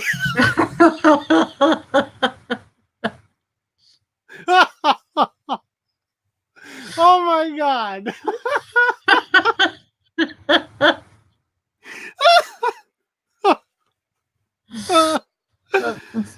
Just bad day for acronyms for these guys. So real quick, versus Seed regarding the extra at the end of the interspecies review said, I'm assuming ogre dick is the max at is the max size since ogres have monster dongs as hentai has taught me. And then regarding the hotel thing transition, do they have a Princess Peach suite? Was old man wondering. I don't know if they're even going to do anything with like the interior. Seems weird to switch out the interior. Like it's so historic, you should probably just keep it. I don't know. I don't know what they're going to do. Anyway, STI, a term that a lot of people use to mean sexually transmitted infection. So really, Subaru Singapore showed considerable restraint by not calling the car Subaru Fucks with STI.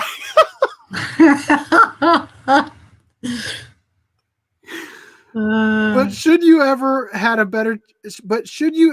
a chance to ride in it, you should probably get yourself tested afterwards.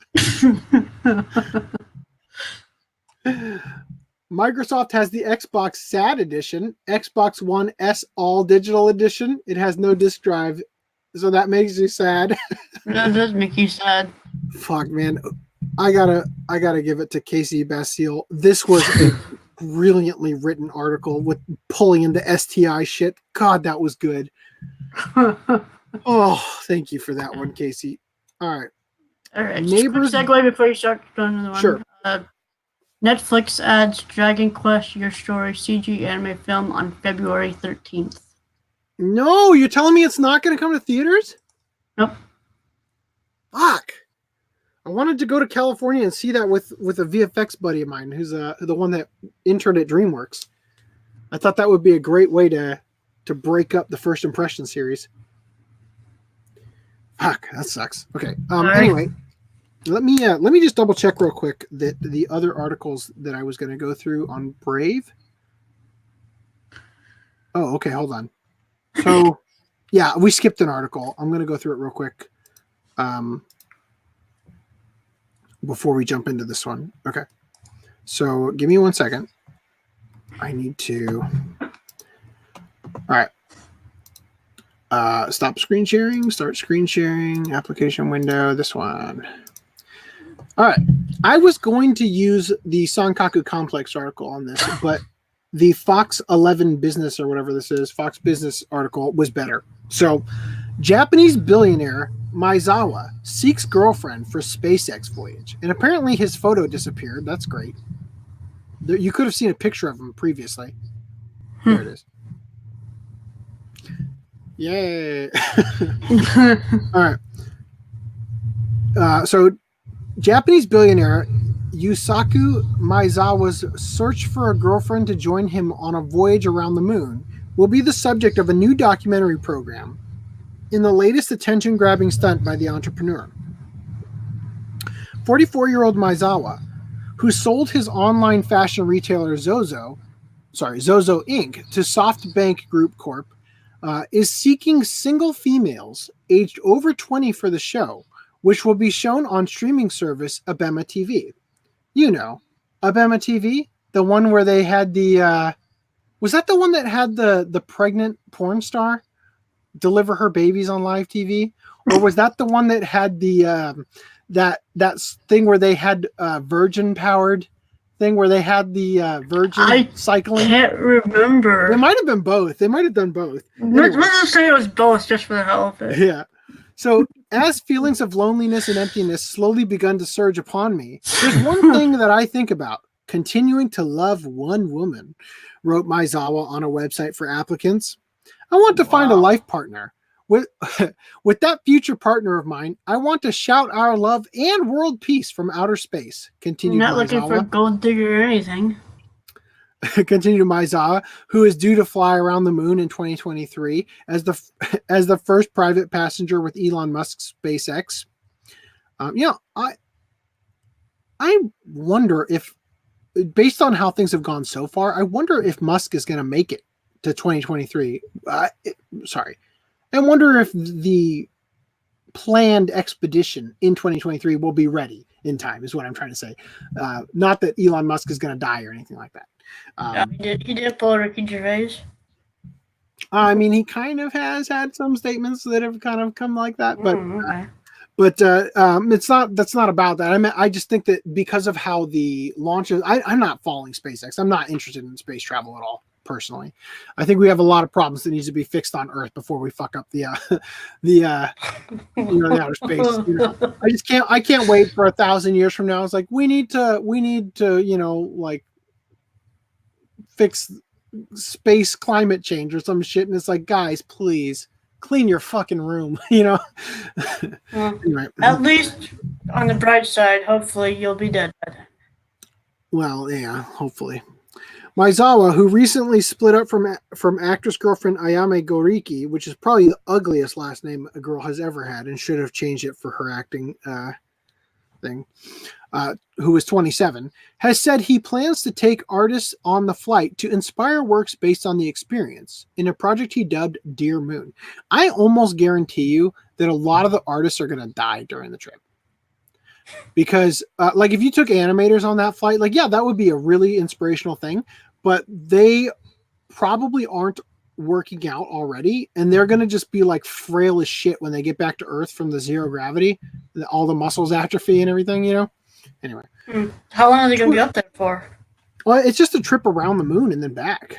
So, not like 2 days. It was like, not even that, or... I don't know. I'm not going to atrophy that much. Hello? Hold on. Perhaps not. Fucking phone. Turn that off. Yep. Okay. Also, Twitter users could win part of Japanese billionaire's fortune.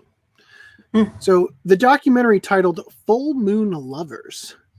Okay, let's be real. This guy is his girlfriend, he broke up with his actress girlfriend. He's dying to get anybody to go up there with him, because let's be real, his dream from the start is he wants to fuck in space. Yes, Don, this is Campbell from Riley's out of New Hampton. Mute. I was trying to get over there. I was trying to get my mouse over there, but I'm using the trackpad to mute him. Anyway, so this guy wants to bang in space. I think it's pretty clear. Anyway, so the documentary titled Full Moon Lovers will stream on Abema TV, which is backed by online ad agency Cyber Agent and broadcaster TV Asahi, and targets a younger audience that is turning away from traditional TV. Yeah, because that's going to get them to come back. I mean, Abema TV, don't they have like a website stream? That might explain why I was never able to find that footage of the porn star giving birth. Applicants must be interested in going into space and able to participate. Okay. Applicants must be interested in going into space and able to participate in the preparation for it, and be someone who wishes for world peace, the website states. So applications close on January 17th, which actually, now that I think about it, it's probably already January 17th in Japan. I was going to tell you guys, you got to get on it. Like, send your sister over there, get that sweet, sweet billionaire money. What do you call that? Divorce rape? Divorce rape that guy. Get that sweet, sweet billionaire money. You're set for life. And then become a patron. Anyway, so this documentary is the latest high-profile move by the billionaire, who is also giving away $9 million to his Twitter followers to try and spark debate in Japan about the merits of the idea of basic income. Yeah, it's a terrible fucking idea. It's going to drive up hyperinflation. Great job contributing to a ruined idea. All right, and there's the Subaru fuck. So I got to grab the next couple articles. I want to double check.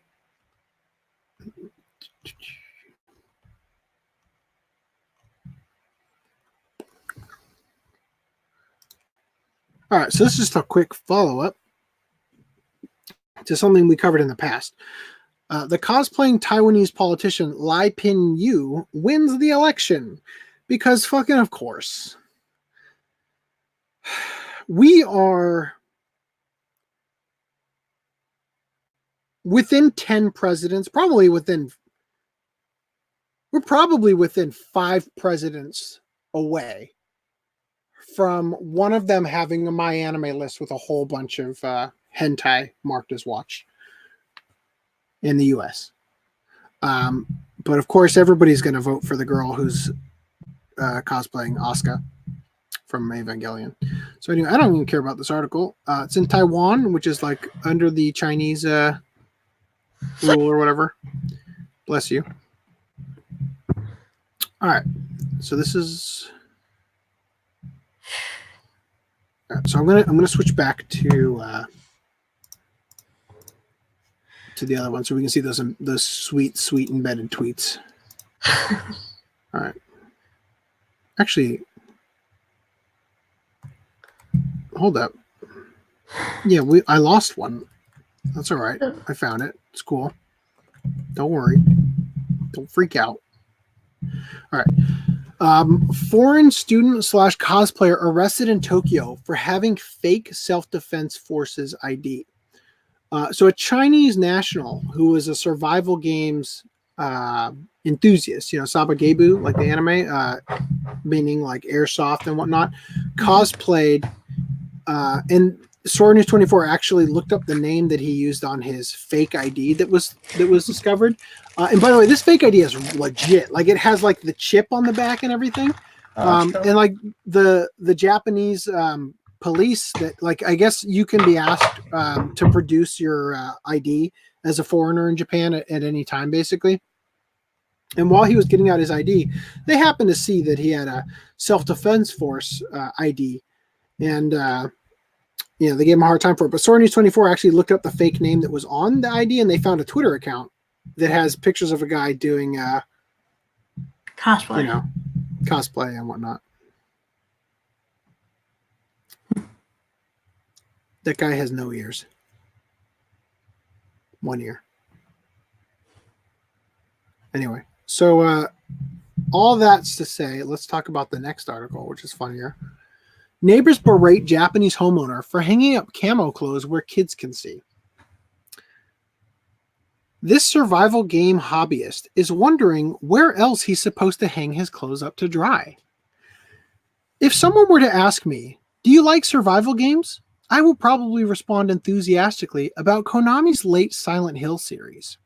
But in Japan, sabage, or survival games, are only tangentially related to video games. Instead, they're real-life reenactments of war zones where players split into teams and shoot each other with airsoft rifles, for fun.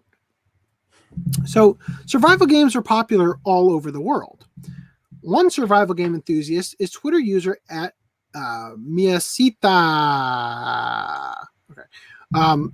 who regularly posts snaps of himself in his BDU, or battle dress uniform, toting airsoft rifles. Unfortunately, his neighbors turned out to be much less passionate.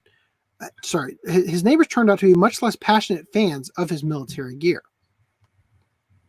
So he posted these images, which we'll look at in a second. It says, the doorbell rang, and when I went to answer it, I met a pair of extremely intense women. I got a scolding.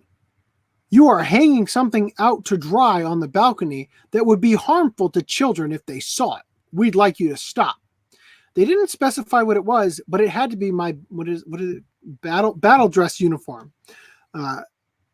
Is it really that harmful for kids to just look at camouflage gear?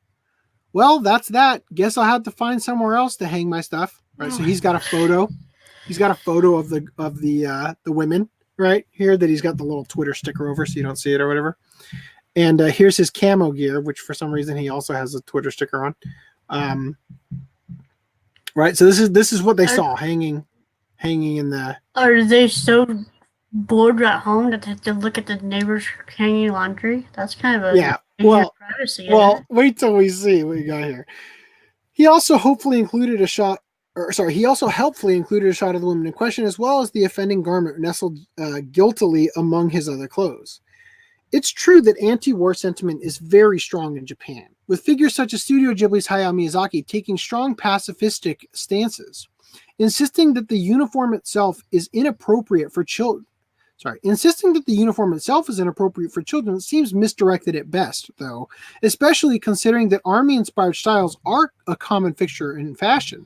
So I'll just run through these real quick just so you get what they're talking about. Yeah, so like Top Gun-inspired jackets, like bomber jackets, and then, of course, camo pants, right? Yeah. Right? Hats. skirts, whatever the fuck that is. Find it on Stuffly next month. No, they already sell it. I'm not going to do that. It's true that I already read that. The commenters. Oh, hold on, I got to stop that one. The commenters, many of whom are survival gamers themselves, were especially candid in their responses. This guy said, "Are you ready for this? Sorry to comment when I don't follow you, but how about you hang up something like this from tomorrow on?" Underwear. No. Oh, hold on. I gotta do it. Body pillows.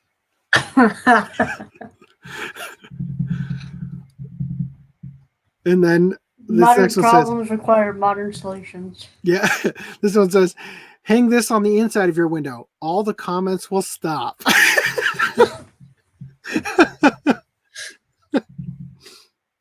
Multiple comments also asked why the women were staring at the users drying laundry with such scrutiny in the first place. Isn't that even more suspicious? Good thing they didn't have anything more scandalous pegged up on the line. I forgot what this linked to. Oh, yeah. Japanese women encouraged to give boyfriends sexy underwear and a loaf of bread for Valentine's Day because it's pan and pansu. Yeah. So this is another funny article here. Chinese police force called in to investigate New Year decorations. Let me double check. I didn't skip something here. Okay, no, we're good. We're good. Chinese police force called in to investigate New Year decoration. Someone dialed 110 on a 2020. So 110 is their 911 in China and I think Japan too. In the southern Chinese province of Guizhou, the People's Armed Police received a report that someone had hung SOS on the window of an apartment building.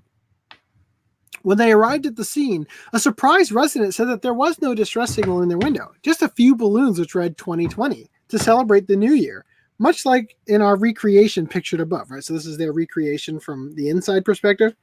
However, apparently, because of the houseplant or curtains on the side, the last zero had a nasty habit of falling off, leaving 202, right? So they just like photoshopped the fucking plant in front of it. So this is what was seen on the news. SOS. Right? So, of course, when viewed backwards from outside, that combination of numbers could be mistaken for SOS.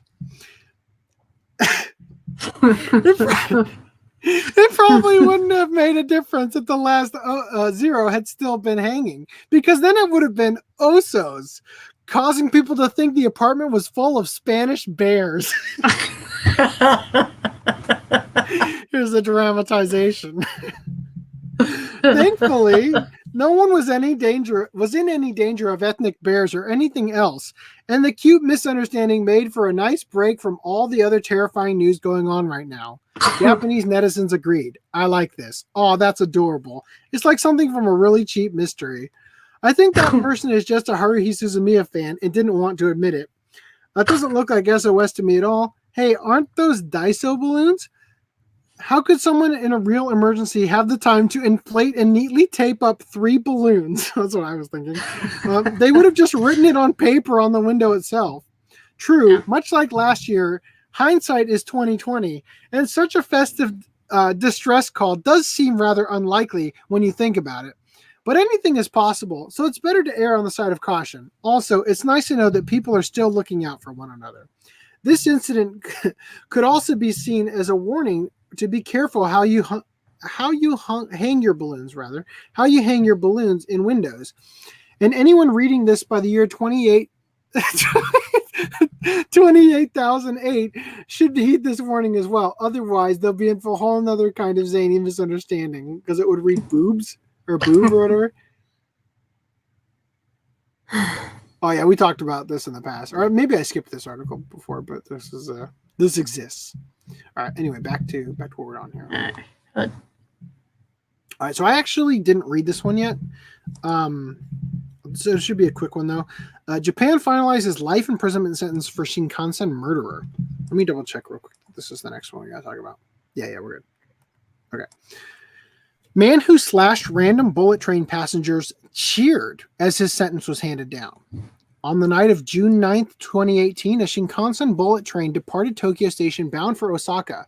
Not long after, as it made its way down a section of the Tokaido Shinkansen line between Shin Yokohama and Odawara stations, a man named Ichiro Kojima began slashing two female passengers, neither of whom had ever had any prior contact with him, using a nata, a type of broad Japanese machete that resembles a cleaver.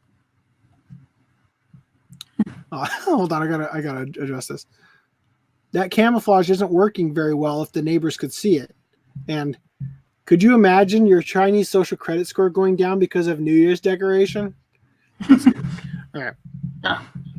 So both women were severely injured, but their lives were saved thanks in part to the heroic efforts of Kotaro Umeda, a 38-year-old traveler from Hyogo Prefecture who bravely intervened. However, Kojima then began attacking Umeda with a separate knife he'd brought on board the train, inflicting lethal wounds to Umeda's neck and thigh. So when you say lethal wounds, that means the guy died from it? Probably. Kojima was taken into custody and displayed no remorse for his actions. He stated that he had carried out the random attack with the intent to kill, and declared that if he was released back into society, he would absolutely kill again. Capital punishment is allowed under the Japanese legal system, and the country executed 5 convicted murderers in 2019, plus another 15 in 2018, many of whom were involved with the 1995 Tokyo subway sarin gas attack. However, Kojima will not be executed for his crimes. The Odawara branch of the Yokohama District Court has sentenced the now 24-year-old Kojima to life in prison, with the appeal deadline of midnight, January 7th, passing with no filing by the murderer nor his legal counsel. The life imprisonment sentence had been requested by the prosecution, which had opted not to pursue the death penalty, according to the Japan Times, in light of a, quote, personality disorder, which was diagnosed after his arrest. Life imprisonment seems to have been Kojima's desired outcome as well. Homeless and unemployed, he said he had specifically planned to keep the number of fatalities in his attack under 3, believing that any more would result in being sentenced to death.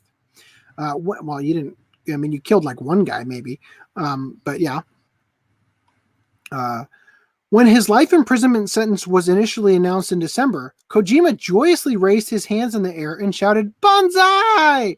And as he was escorted out of the courtroom, he paused to turn towards the judge one last time to say, "Arigato gozaimasu." Right. Or thank you very much.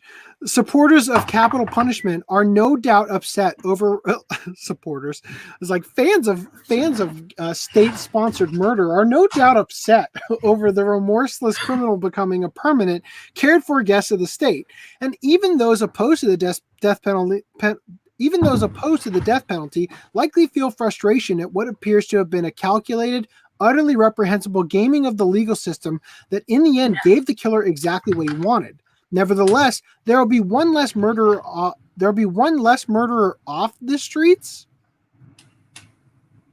I think you mean there'll be one less murderer on the streets, even if in this case that silver lining doesn't shine very brightly at all. Yeah, so this is one of those things. It's like the reason why the death penalty is a good idea in a lot of cases is due to the fact that it costs a ton of fucking money to house an individual prisoner for their life sentence, right? And it's funny because like this is legitimately a gaming of the system, because when you're homeless, if you go to prison, you have guaranteed food, bed, shelter, right? You know, you have all of those things for a life sentence. This is legitimately, like, they're not kidding. He got literally exactly what he wanted. Are you frozen for your webcam? Not on my end. Am I frozen for you guys? I got your. It's just showing a shot of your with your hand next to your head. I'm gonna leave the studio and come right back.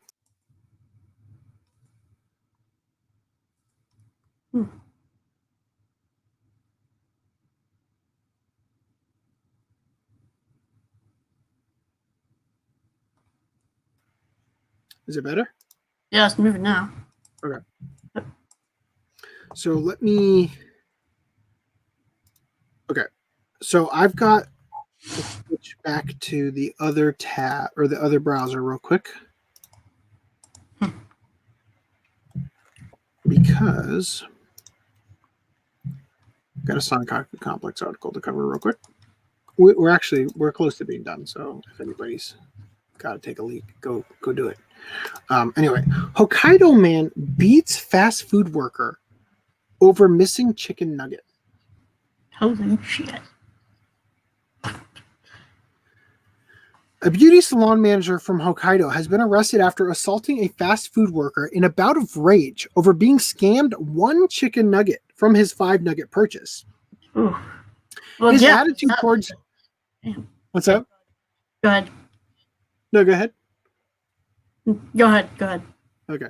From his 5-nugget purchase. His attitude towards fast food apparently reaching Western levels. The 32-year-old man from the city of Obihiro in the northern prefecture of Hokkaido initially berated the fast food restaurant because the box of chicken nuggets that was delivered to him had only 4 pieces instead of 5. After the restaurant sent an employee to the man's house to apologize, the disgruntled customer became enraged and struck the employee in the head before then kicking him in the stomach. Struck the employee in the head before kicking them in the stomach, following it up with the pouring of a milkshake on his head. So I started here. I'm going to finish here. 200 IQ. That's for the, I assume for the article about the calculated, only 3 fatalities or whatever guy. Anyway, so local media has not. I love that Sora News 24 thought that this was an important detail here, right? That they went on the investigation, right? Also, they note that nuggeto sounds a lot like the Japanese word for hit, nageru, right? Anyway, to hit is a verb. Anyway, local media has not disclosed the specific restaurant involved, but a look at Google Maps shows only 3 major hamburger chains with branches in Obihiro: Lotteria, Moss Burger, and McDonald's.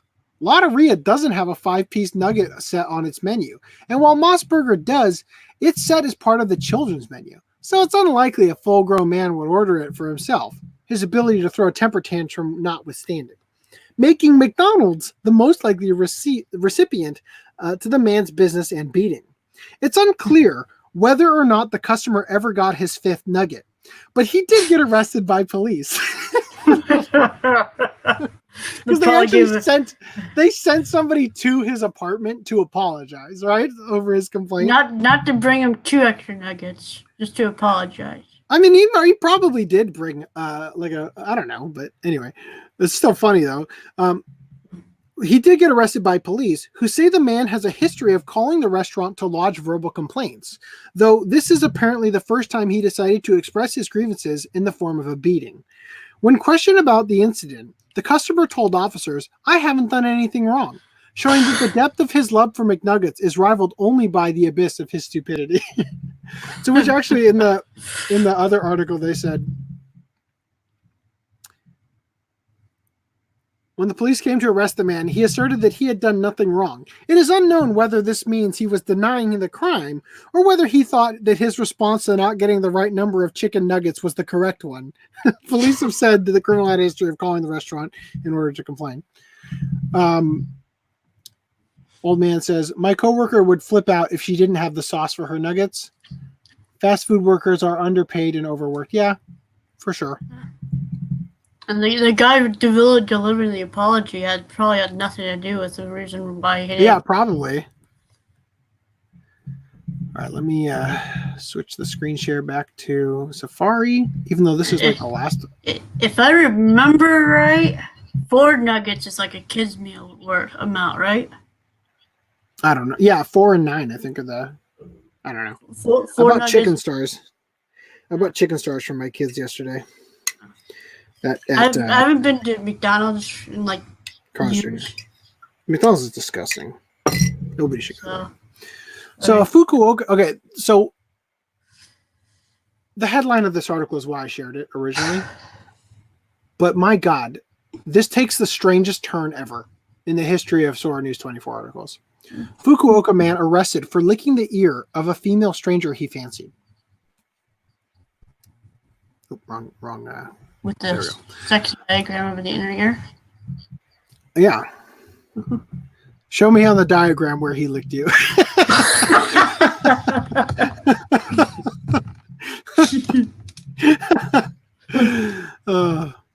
Random 11 says 3 for kids, I thought, and then 6 and 10 piece, and then 20. I don't know. I have no idea. What may work between dogs doesn't apply to human relations. For years now, there has been debate over the use of woman-only train cars, with some complaining that it's sexist and discriminatory. While it is technically discriminatory, it's unfortunately needed, and here's a great example why.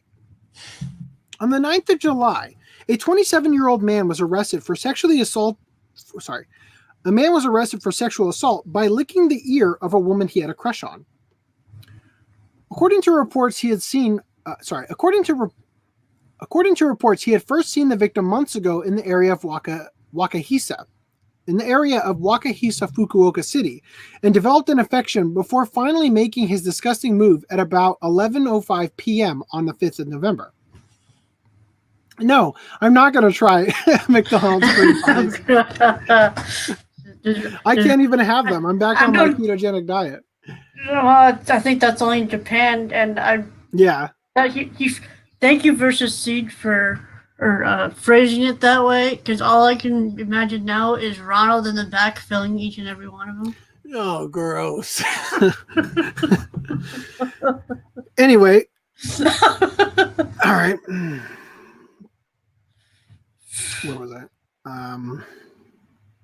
The victim, an 18-year-old part-time worker, had never met the suspect before he suddenly hugged her from behind and licked her ear on a street in Ohashi in Fukuoka's Minami ward.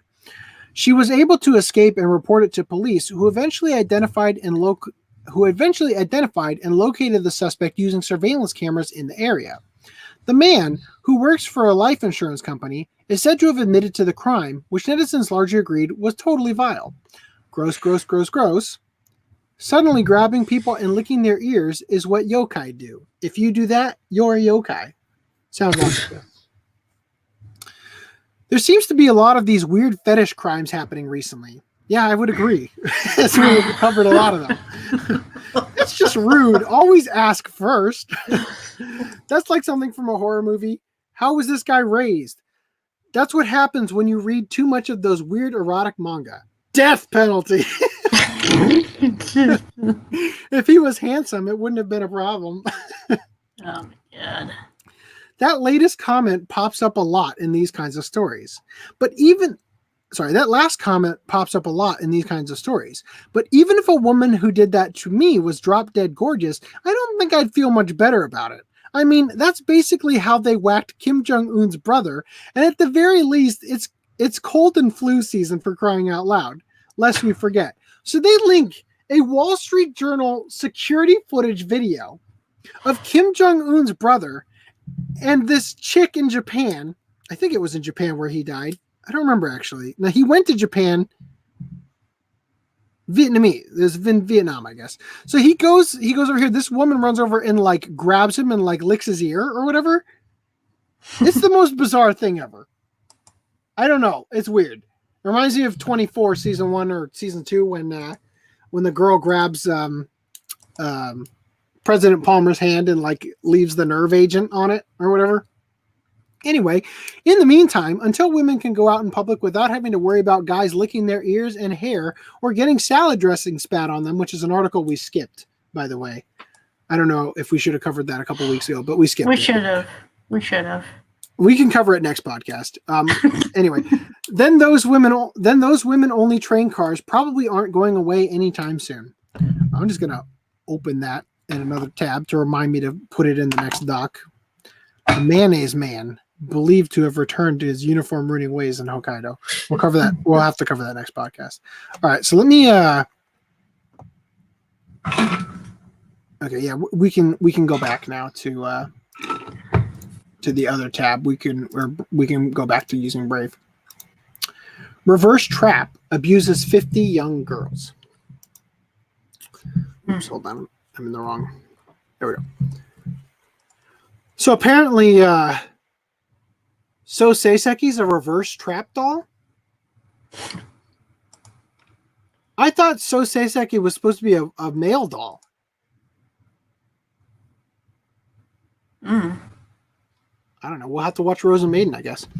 An adult woman from London is believed to have victimized 50 schoolgirls, some as young as 13, while pretending to be a 16-year-old boy.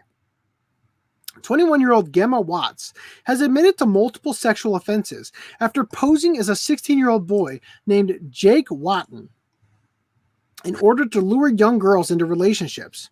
While she was only pleading guilty to offenses against 4 victims, while she has only pleaded guilty to offenses against 4 victims, police believe that she has as many as... Oh shit, my wife's telling me I gotta leave it for. Oh, I think we can do this. Okay. While she has only pleaded guilty to offenses against 4 victims, police believe that as many as 50 may have been subjected to her trickery. Here's a photograph of Watts along with images from her social media profiles. So when I was going over the articles and stuff, I put my hand over the screen and covered the long-haired one. And I asked my wife, hey, would you have been attracted to this guy if you were 13? Right? And she's like, no, gross. And then I take my hand away and she looks at the other picture. It's like, that guy is so ugly. And I'm like, Julie, that's a girl. She legitimately didn't know. She thought it was a guy with long hair. Anyway, I thought that was funny. So yeah, these are the social media. Apparently, if you want to prey on young girls, all you got to do is have a picture of not even abs as your profile pic and use the licky tongue emoji in your name. And a Supreme with a bullet fucking on it. This is cringe. Watts began by meeting the girls on Snapchat and Instagram, exchanging lewd photographs, and later arranging to meet them in person. She stayed overnight with the victims, groping them repeatedly. Watts disguised herself as a boy by hiding her hair underneath a baseball cap and wearing loose-fitting clothing. She is also believed to have stuffed rolled-up socks down her pantsuit as a way of deceiving girls into thinking they were touching a penis. Should have just put like a hot dog down there.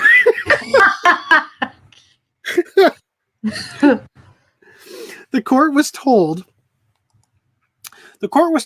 that at least 2 of the victims tried to commit suicide as a result of Watts' actions. A 14-year-old victim said that her, quote, heart exploded, telling the court, my world stopped. I actually stopped breathing. I loved him so much. Protect your daughters. They are insane.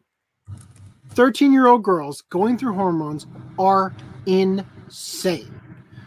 The reverse trap pleaded guilty to 1 count of assault by penetration, whatever the fuck that means. Oh, Jesus. 3 counts of meeting a child following sexual grooming, and 3 counts of sexual assault.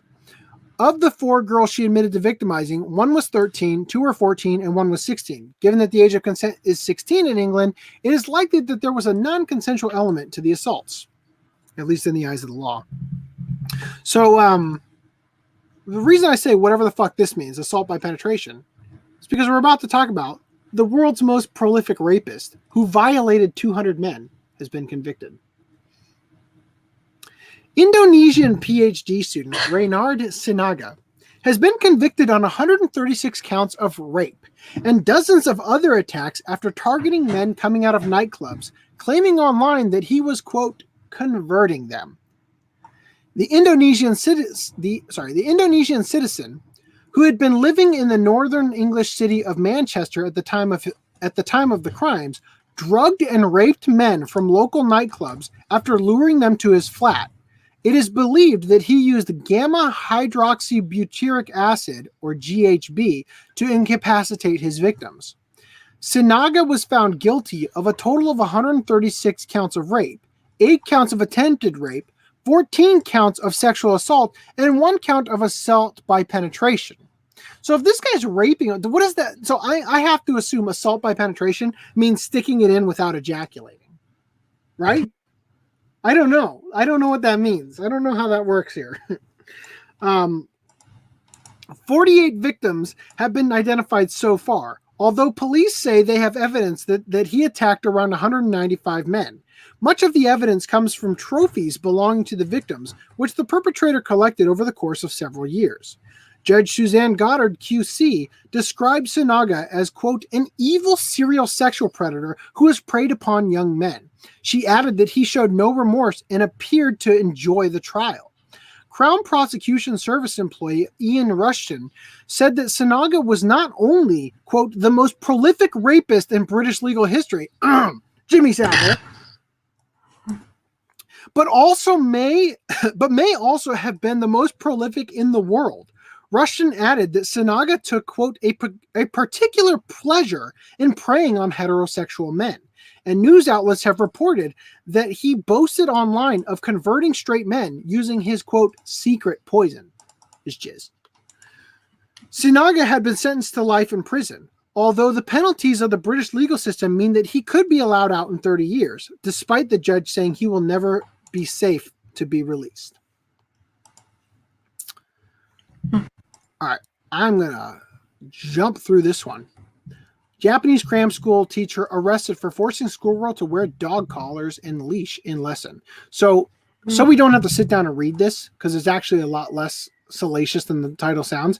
Literally during the lesson, he stops at one point and says, let's put these on you. Gives her a dog collar for her neck and two for her both ankles, right? And then attaches them in some weird sex pervert bondage game. And then they just continue with the lesson. And then he takes them off and that's it. That's literally it. Should the guy be persecuted? Yes, probably. It's not safe for him to be around children, right? But that's all is the story. I'm not going to continue with it. A Singaporean student charged for importing childlike sex doll to Australia. Yet another individual has been charged for the sinister, immoral crime of possessing silicone shaped in the form of a child, demonstrating that Cucked Australia is truly serious in thinking that owning such items can lead people to committing real crimes. So Random 11 says assault by penetration could be like using a dildo, I guess. Yeah, that's true. Especially because they specifically said that for the reverse trap one or whatever. I was trying to think you stuck her fingers in. Yeah, it could be. Well, yeah, penetration. Yeah, sure. A 26-year-old Singaporean national living in Perth on a student visa was arrested after their home was searched. Earlier, Australian Border Force officers had intercepted a package from China at a cargo depot on Christmas Eve. Discovering that bought himself a present. That'd be funny if it wasn't even something he ordered. Somebody. This is like the new way of swatting somebody. Is buying an extremely expensive child sex doll and having it delivered to their house and getting the cops to raid their house because it was addressed to them or whatever. Discovering the silicone molded in the shape of an underage female sex doll. The student was charged with one count of importing goods, was allowed conditional bail, and will face the Perth Magistrates Court on January 17th. Nicholas Walker, acting commander of the Australian Border Force, had the following to say. Childlike sex dolls are an emerging form of child abuse material that the ABF is determined to prevent from crossing our border. Dolls that are manufactured for a sexual purpose that depict a child under the age of 18 are classified as objectionable goods and are prohibited from being imported into Australia. You save all those poor dolls. Similar cases have occurred in the past, with other men being arrested for trying to import childlike sex dolls into a mentally unstable country. For one instance, the man apparently had a silicone butt, with the authorities still somehow managing to ascertain the dismembered appendage as a childlike in proportion. So this is actually for a different article altogether, and I can't remember if it's one we can even look at. Probably shouldn't. If it popped, I don't know. It's unimportant. Anyway, I've got 3 more articles. 2 of them were shared by Danny, and they're just funny, and they're unrelated to anime. Danny shared this with me. Tyson Fury is masturbating 7 times a day ahead of a Deontay Wilder fight. So, long story short, this mixed martial artist or whatever fight, the guy on the right has decided that in order to keep his testosterone up, he's going to start masturbating 7 times a day, every day up until the fight. I don't know if that is scientifically sound. I don't know if that works, But and also Danny said he doesn't know that the guy actually said this, but the Mirror UK is like a respected news organization, aren't they? They didn't source any of this quotes. That was all. I've never So heard of I'm it. masturbating 7 times a day to keep my testosterone pumping. All right. So anyway, so then he also shared me this wonderful piece of news. Hard luck man rushed to hospital with 3-day erection after taking Viagra meant for bulls. I saw this on 9gag. Really? A man was rushed to hospital after taking Viagra meant for bulls and ending up with a 3-day erection, according to reports.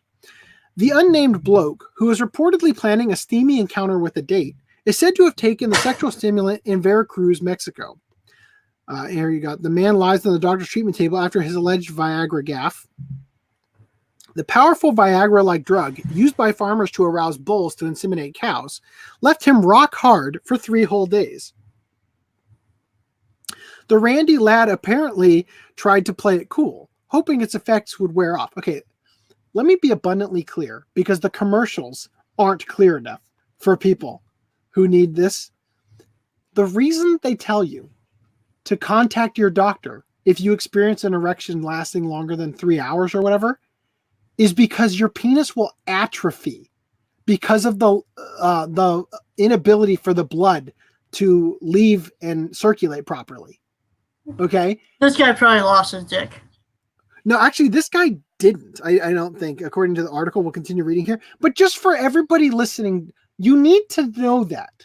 Okay? It can do long-term damage if you have a medication-induced erection that lasts too long. That's actually one of the reasons why. The reason that you wake up with morning wood, for example, is actually because all throughout the night, your dick is constantly going into that state and going back to being flaccid. It's like a system maintenance while you're sleeping to ensure that it functions properly. So it's actually happening. It's actually happening constantly while you're sleeping, but occasionally you wake up while it's in the aroused state or whatever, right? Anyway, sexual health is important for everybody to know, right? Anyway, so the randy lad apparently tried to play it cool, hoping its effects would wear off. But with no sign of this happening, it seemed he was eventually forced to seek medical help. A shocking snap claims to... Shocking snap meaning the photograph. This is a UK article, right? So they use weird terms like snap instead of photo or picture. A shocking snap claims to show the patient lying on a treatment table after finally plucking up the courage to go to a doctor. He reportedly needed an emergency surgery to get his manhood back to normal, according to La Repubblica. Doctors that treated him are quoted as saying he was hospitalized in the specialized hospital 270 of the city of Reynosa. He had taken a sexual stimulant, which he bought in Veracruz, used by farmers in that region to invigorate bulls for insemination. It's not the first report of someone ending up worse for wear after experimenting with the sex drug. A Brit man ended up hospitalized in agony last year after taking Viagra and then allowing a date to inject his todger with an erection enhancer. Swansea-born jazz singer Danny Polaris had an erection for 2 weeks, with doctors at the time warning they faced a race against time to save his penis. And another Brit was warned his willy might, quote, die after suffering a similar problem caused by a rare reaction to coming off painkillers. And then they go on to tell you some little news things here about something called preapsum. It's a long-lasting, painful erection that can cause permanent damage to a penis if it's not treated quickly. And these are the things that can cause it. Usually affects men in their 30s or older. And it has all these, like, drug-related things, or if you have thalassemia or leukemia or any of these things. Anyway, so that's it. Now I want to share with you guys. No, old man, don't leave just yet. I got to share with you guys one more thing. Yeah, so Random 11 says, doesn't wanking off lower testosterone? That's what I would have thought. I don't know, though. I have no idea. So I saw on 4chan somebody talking about this next topic, and I thought we had to cover it. Testicles have taste buds that can detect sweet flavors, and they're vital for fertility. So a study of taste buds in mice unearthed the surprising findings. Taste receptors are found all over the body, including the anus. Scientists say findings show testicular taste buds are linked to fertility. So the post on 4chan said, learned that testicles have taste buds. Stick my balls in sugar water. My mouth tastes sweet. Anons, what is going on? Or something like that. Now, regarding the taste buds in the anus, there's a very poignant comment on this article, which says, taste buds in the anus? How is that possibly true? If this were the case, I'd never go to the toilet again. Because supposedly you taste your shit every time, right? Anyway, all right. So testicles have taste buds that can detect sweet flavors, and they're essential for reproduction. Scientists say that despite being a long way from the mouth, taste receptors on the testicles and anus can also detect the savory taste of umami, the amino acid in soy sauce. Research. I'm thinking about those hentai, like where they put the sushi all over the girl, right? Uh-huh. And just like a futa version with like soy sauce in the leg cup, right? Anyway, dip it in. All right. So anyway, researchers had no idea why the body parts had the receptors until they tried to breed mice without them for a study on taste. Testicles have receptors that, anyway, it's just regarding the image, I guess. We already know about that. Their accidental discovery showed that male mice were rendered infertile when they were missing the proteins GNAT3 and TAS1R3. I don't even know how to pronounce these. GNAT3 and TAS1R3. Boy, that's got to be a horrible fucking field to be in, to have to constantly refer to shit like with that weird phrasing. Or were given a substance to block them from working. Having only one of the proteins means the male mice can still breed, but it turned out that when both of the proteins were missing, the sperm struggled to swim and the testes became malformed. The males are sterile, their sperm count is low, and spermatozoa are not developed properly. Spermatozoa, I think, are the actual sperm, like the with the tails that swim to the egg and all that, if I remember correctly. Said researcher, blah, blah, blah, blah, blah. Who cares? I love this. Said researcher told, right? No, guys, proofread. Researchers at the Montel Chemical Census Center in Philadelphia have published their findings in the journal Proceedings of the National Academy of Sciences. Mosinger also revealed that the drug used to block the taste receptors comes from the same class of drugs used to treat high cholesterol in humans, raising the possibility that pills could be interfering with human fertility. Like much good science, our current findings pose more questions than answers, said researcher Robert Margolsky in a statement. We now need to identify the pathways and mechanisms in testes that utilize these taste genes so we can understand how their loss leads to infertility. Mosinger and Margolsky also said that the groundbreaking findings could pave the way for new cures for infertility or even male birth control pills. Watch the fuck out for that. Society is going to change a hell of a lot when that's out there. Yeah. Anyway, all right. So that is it. What are your thoughts? Anything? No, not really. All right. Guys, I know that you're going to run out and get some soy sauce, but you could also just buy liquid aminos, soy sauce substitute that's probably full umami, and you could dip your balls in that. All right. Was this me frozen? That was me frozen, I assume. Yeah, that was you frozen. That was like that for like 15 minutes. Okay, well, the chat actually said that it wasn't frozen for them. So, and that was like that for me in the little window when you were on the articles. Yeah. No, I'm just saying the chat. When I asked, "Am I frozen?" Chat, they said no. Just so you know. So anyway, but it's good that it got fixed out. Okay, so we are going to be discussing Mardock Scramble, the first exhaust. That's the third Mardock exhaust. Scramble. Oh shit, you're right.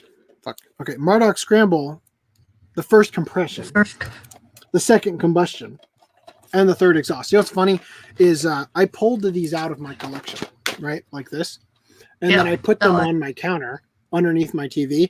And my wife and I started with this one, the third exhaust, right? God. And I quickly realized the problem, right? And I fixed it, but it was so bizarre to start in the middle of the fucking casino shit with them talking, with her talking to her glove, right? Yeah. Oh god, not that it got any easier when an oofcough turned out to be a fucking mouse or whatever. Oh yeah, of course. So why don't you share with us while I go? Oh, wait. While you talk about this, I'm going to find out what the ruler max out was. The ruler for the interspecies reviewer. Oh. Yeah, I'm gonna find out what that is. So go ahead and talk while I figure out what this kanji says. Well, Mardock Scramble starts out we're in the back of a car with an prostitute. An underage prostitute, right? She's 50. Yeah. So we previously had an incident with JT Master referring to the child rape scene in Mardock Scramble when we were discussing the selective outrage of the anime. I think community. he was talking about Elfin. He was talking about Elfin. He talked about Elfin Lee, but he corrected it later. I meant to say Mardock Scramble. I meant to bridge the topic. There actually isn't really a rape. Well, I guess there is, but not really. It's statutory rape. Yeah. Well, I'm talking about the with her father in the flashback. Oh yeah, that's true. Yeah. Yeah, that's no, but I think that the the defendant got her to admit that she liked it or some shit. Wasn't that part of the story? No, she did not. She didn't like him as a man. She just loved him as family. Yeah, it was weird. Anyway, so what's different in the novels? Like, how is it novel-wise? The novel was released over here is one book. It's like almost 800 pages. Okay. So each of these could have been, by rights, a half an hour to an hour longer. Oh, I'm glad they weren't. They cut out a lot of stuff. All right, I got the first kanji. Hold on. But yeah, I read the novel like back when I first saw it, like 5 years ago. I don't have it anymore. Okay. Same with the manga. I sold them just because I didn't feel like I was going to want to read them anymore, and I could use the shelf space for something else. Of course. Like a good collector. Sorry, just I have the image on you because I have to get really close to see all these details, and I don't want people like I'm invading their space with my face right up in front of the camera. Because I'm looking at the kanji as close as I can because the image is extremely tiny. Thank you for doing that. So give everybody a taste of the nightmare I just warned them about. All right, let me see. Ignore stroke order. Oh, this is actually way easier than I thought it was going to be to get this. Okay, so we're about to find out what this is. I'm 2 kanji out of the 4 down. So, dude, that fucking casino shit went on forever. I couldn't believe. Oh, and also the homosexual dolphin lovers. Let's not forget them. Yeah, in the book, that was played off more as a joke. It didn't come across as a joke in the movie. Yeah, I know. That eccentric asshole dolphin raper. I mean, dolphins rape humans for fun. Yeah. Isn't that a thing? And dolphins are funny creatures anyway, so I guess it makes sense. They're the only other species that like has sex for pleasure, aren't they? Yeah, they real, or I don't want real and divers or anything, but I mean, that's something that actually like people reported on divers. It's like, oh hey, there's my friend the dolphin. Yeah. Just because they have a similar male type genitalia or human. Yeah, scary. Yeah. Scary dolphin genitalia. Yeah. All right, I'm almost done with this. We're going to find out what this kanji says. All right, this is small he.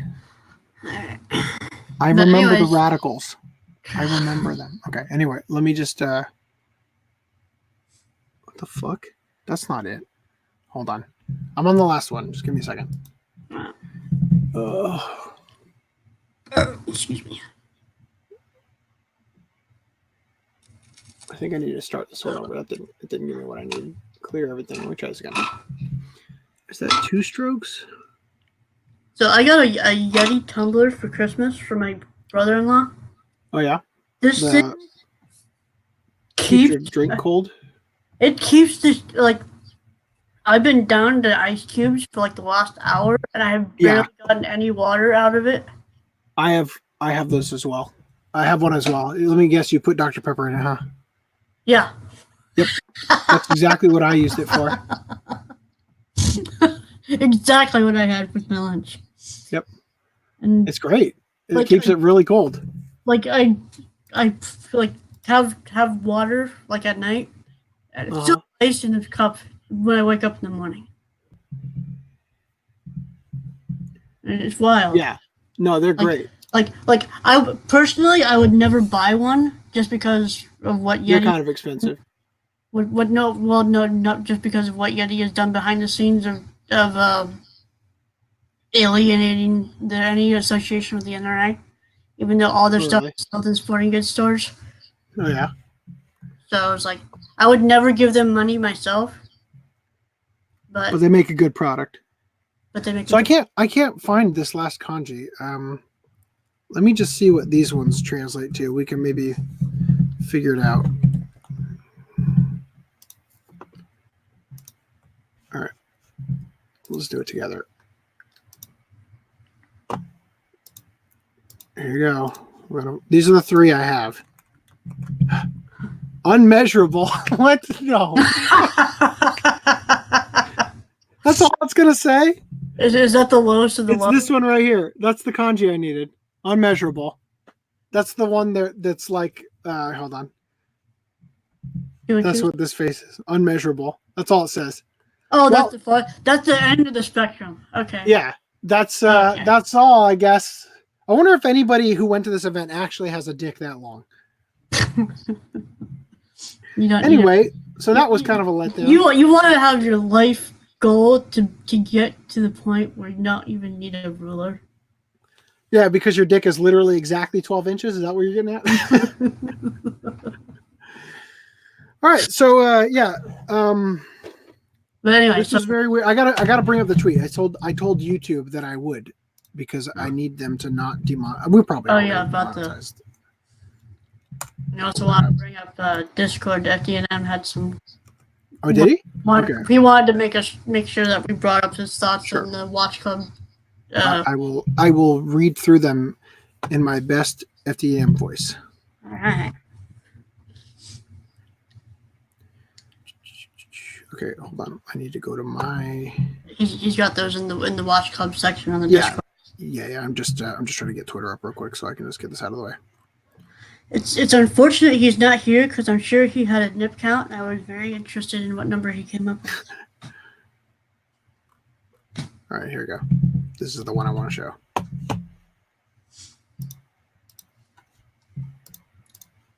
There you go. There you go, YouTube. Hey guys, his literal name.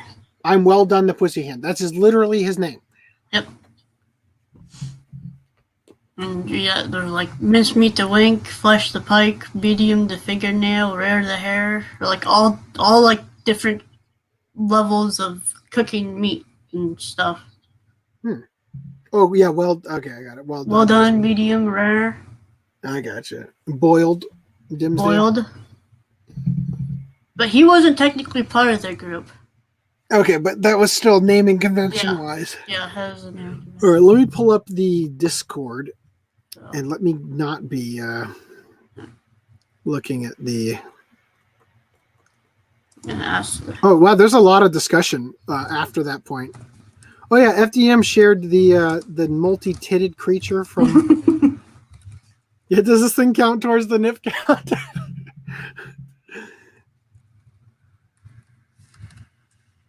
I haven't watched it, but I read clips from the manga. It's never more comedy than hentai. Blah blah blah. Okay, so let me pull up the.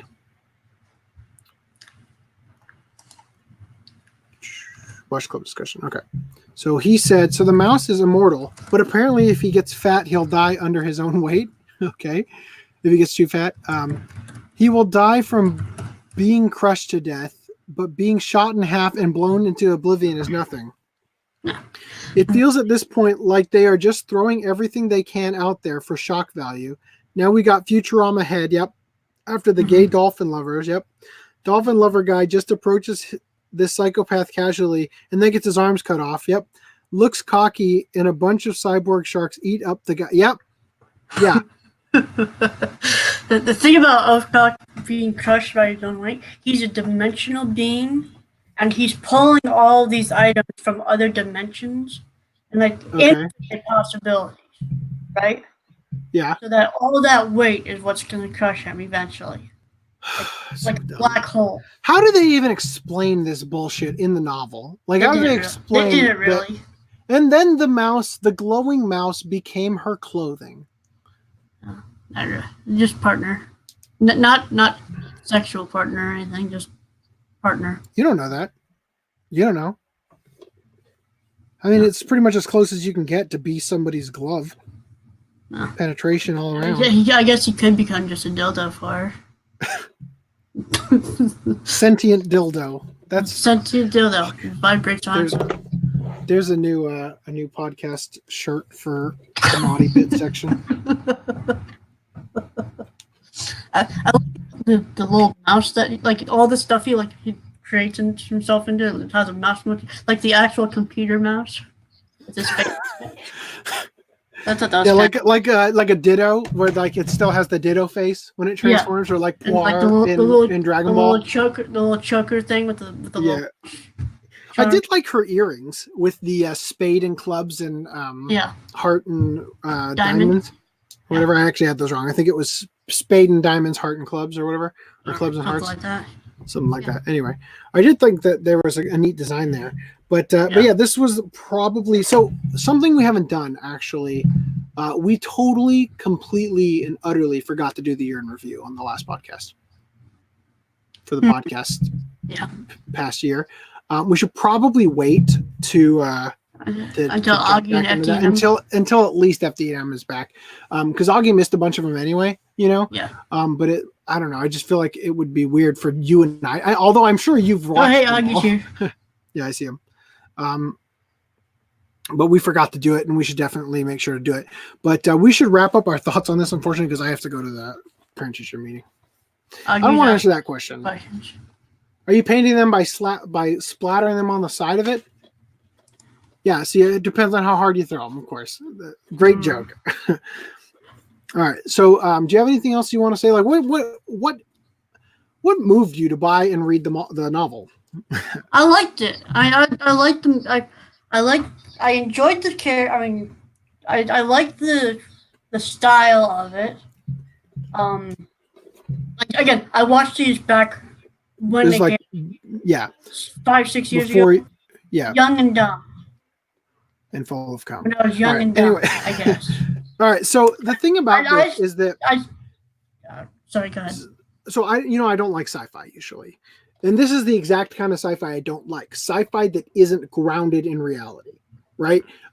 Where, okay, like it's so fantastical that it's annoying, right? Like it might as well be like the magic mouse rather than the technological advanced mouse. Yeah. You know what I mean? Like, because this shit was just so, I couldn't get behind it at all. Like one of my favorite scenes in movies is in Iron Man 2 when he has the briefcase that actually has the suit inside of it, and he puts it on the ground and sticks his hands in, and the stuff like climbs up him, and he like pulls it out and he pulls it on. Like that is done in a way where it's fantastical and fantasy and all that, but it almost looks like it could actually happen. You know what I mean? Right. Like the way that it's designed mechanically, like so much thought goes into that I can forgive. I can suspend my disbelief that far. Yeah, practical, right? But in shit like this, where they just like they treat it like we want to do something that can't be done, so it's super, super fantastical, advanced tech, and we're not going to even think about it any more than that. That's kind of how it felt to me. And like I couldn't understand, like, was she the only one who could see the numbers on the gloves? And by the way, once again, how fucking long did those sequences need to be? Oh my god! Oh my god, that scene kept going on. Like they just kept like hand after hand. Do a fucking montage and get it over with, you know? And it just seemed like the stupidest mistake ever. First of all, the fucking spirit was in the chip in the first place. That's the dumbest plot point ever. Oh, we got to get that $1 billion chip because there's a spirit like in that fucking chip. Yeah. Oh God. dumb. Such a dumb movie series. Yeah. And then all the stuff about her being a prostitute, all that shit just felt like unnecessary set dressing, you know? Yeah. And like the cognitive feeling, like the mental taxation of am I still good because I was used by so many men and all that stuff. And it's like, this seems so unnecessary to your plot. You know what I mean? For her to have this dilemma. Anyway, I didn't like it. I'm glad that you enjoyed it once upon a time or still now. But I just... I still enjoyed it watching it. I mean, I watched the first one on Tuesday, and then I watched the second and third one last night. I was gonna like plan out doing like the third one this afternoon, but I'm glad I watched the third one last night. I did the first one on Monday. Yeah. The second one I started on. I did the first one on Sunday night. Then I did the second one. I started it when I got home from work on Monday, and I literally got to the homosexual dolphin scene. And you rage quit? No, and I just turned it off. I'm like, you know what, Julie?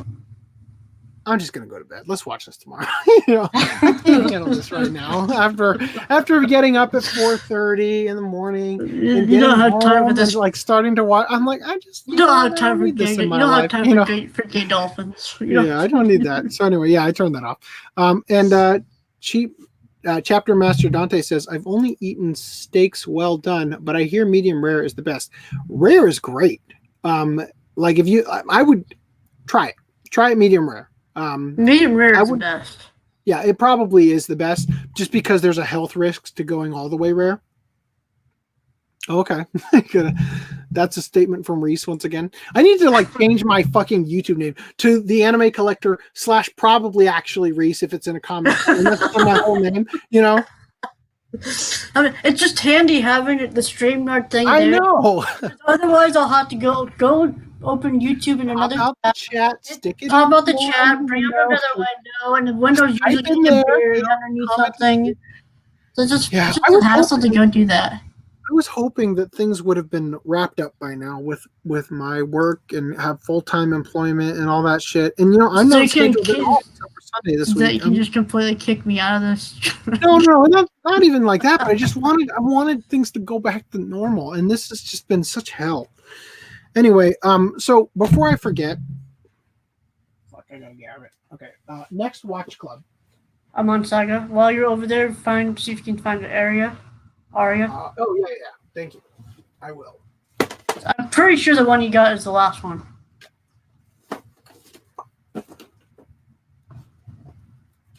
Because you said the origination and the avenue for LVA. So I would like to, at some point, do Heroic Legend of Arslan as well. I just want to verbalize that. That'd be a 3-podcast one. Or at least, because it continues and continues. And where the fuck is Amon Saga? Arslan was like 2 amazing nuts. Oh, here it is. Like 2 chords for the first season and 8 episodes for the second. And the original OVA. Okay. Oh yeah, the OVA. Yeah, so we're doing Amon Saga. I probably which actually watching that. Is getting kind of rare. Believe it or not, at least it's not on Amazon. I bet you could probably get it on eBay for dirt cheap, but there's only 1 copy available on Amazon. But there were 2 listings. Like there's the DVD and also the DVD. And if you clicked on the other DVD, there's another listing for it. But we're gonna watch Amon Saga. I've wanted to revisit this for many, many years now. It's very short. It's kind of to the point. It's its own self-contained thing. It's kind of like the Weathering Continent, which I'd also like to do. If we can't pick anything else for the next podcast, we're just going to do that because it would be nice to revisit and all that. But yeah, I want to see this again. And like I said, I just don't have the time. I don't have the fucking time to sit down and actually get to plan all this shit out like I used to. So we're sort of flying by the seat of our pants for now. Now regarding the watch clubs coming up for February, Let's see. We're going to do romance followed by fan service February.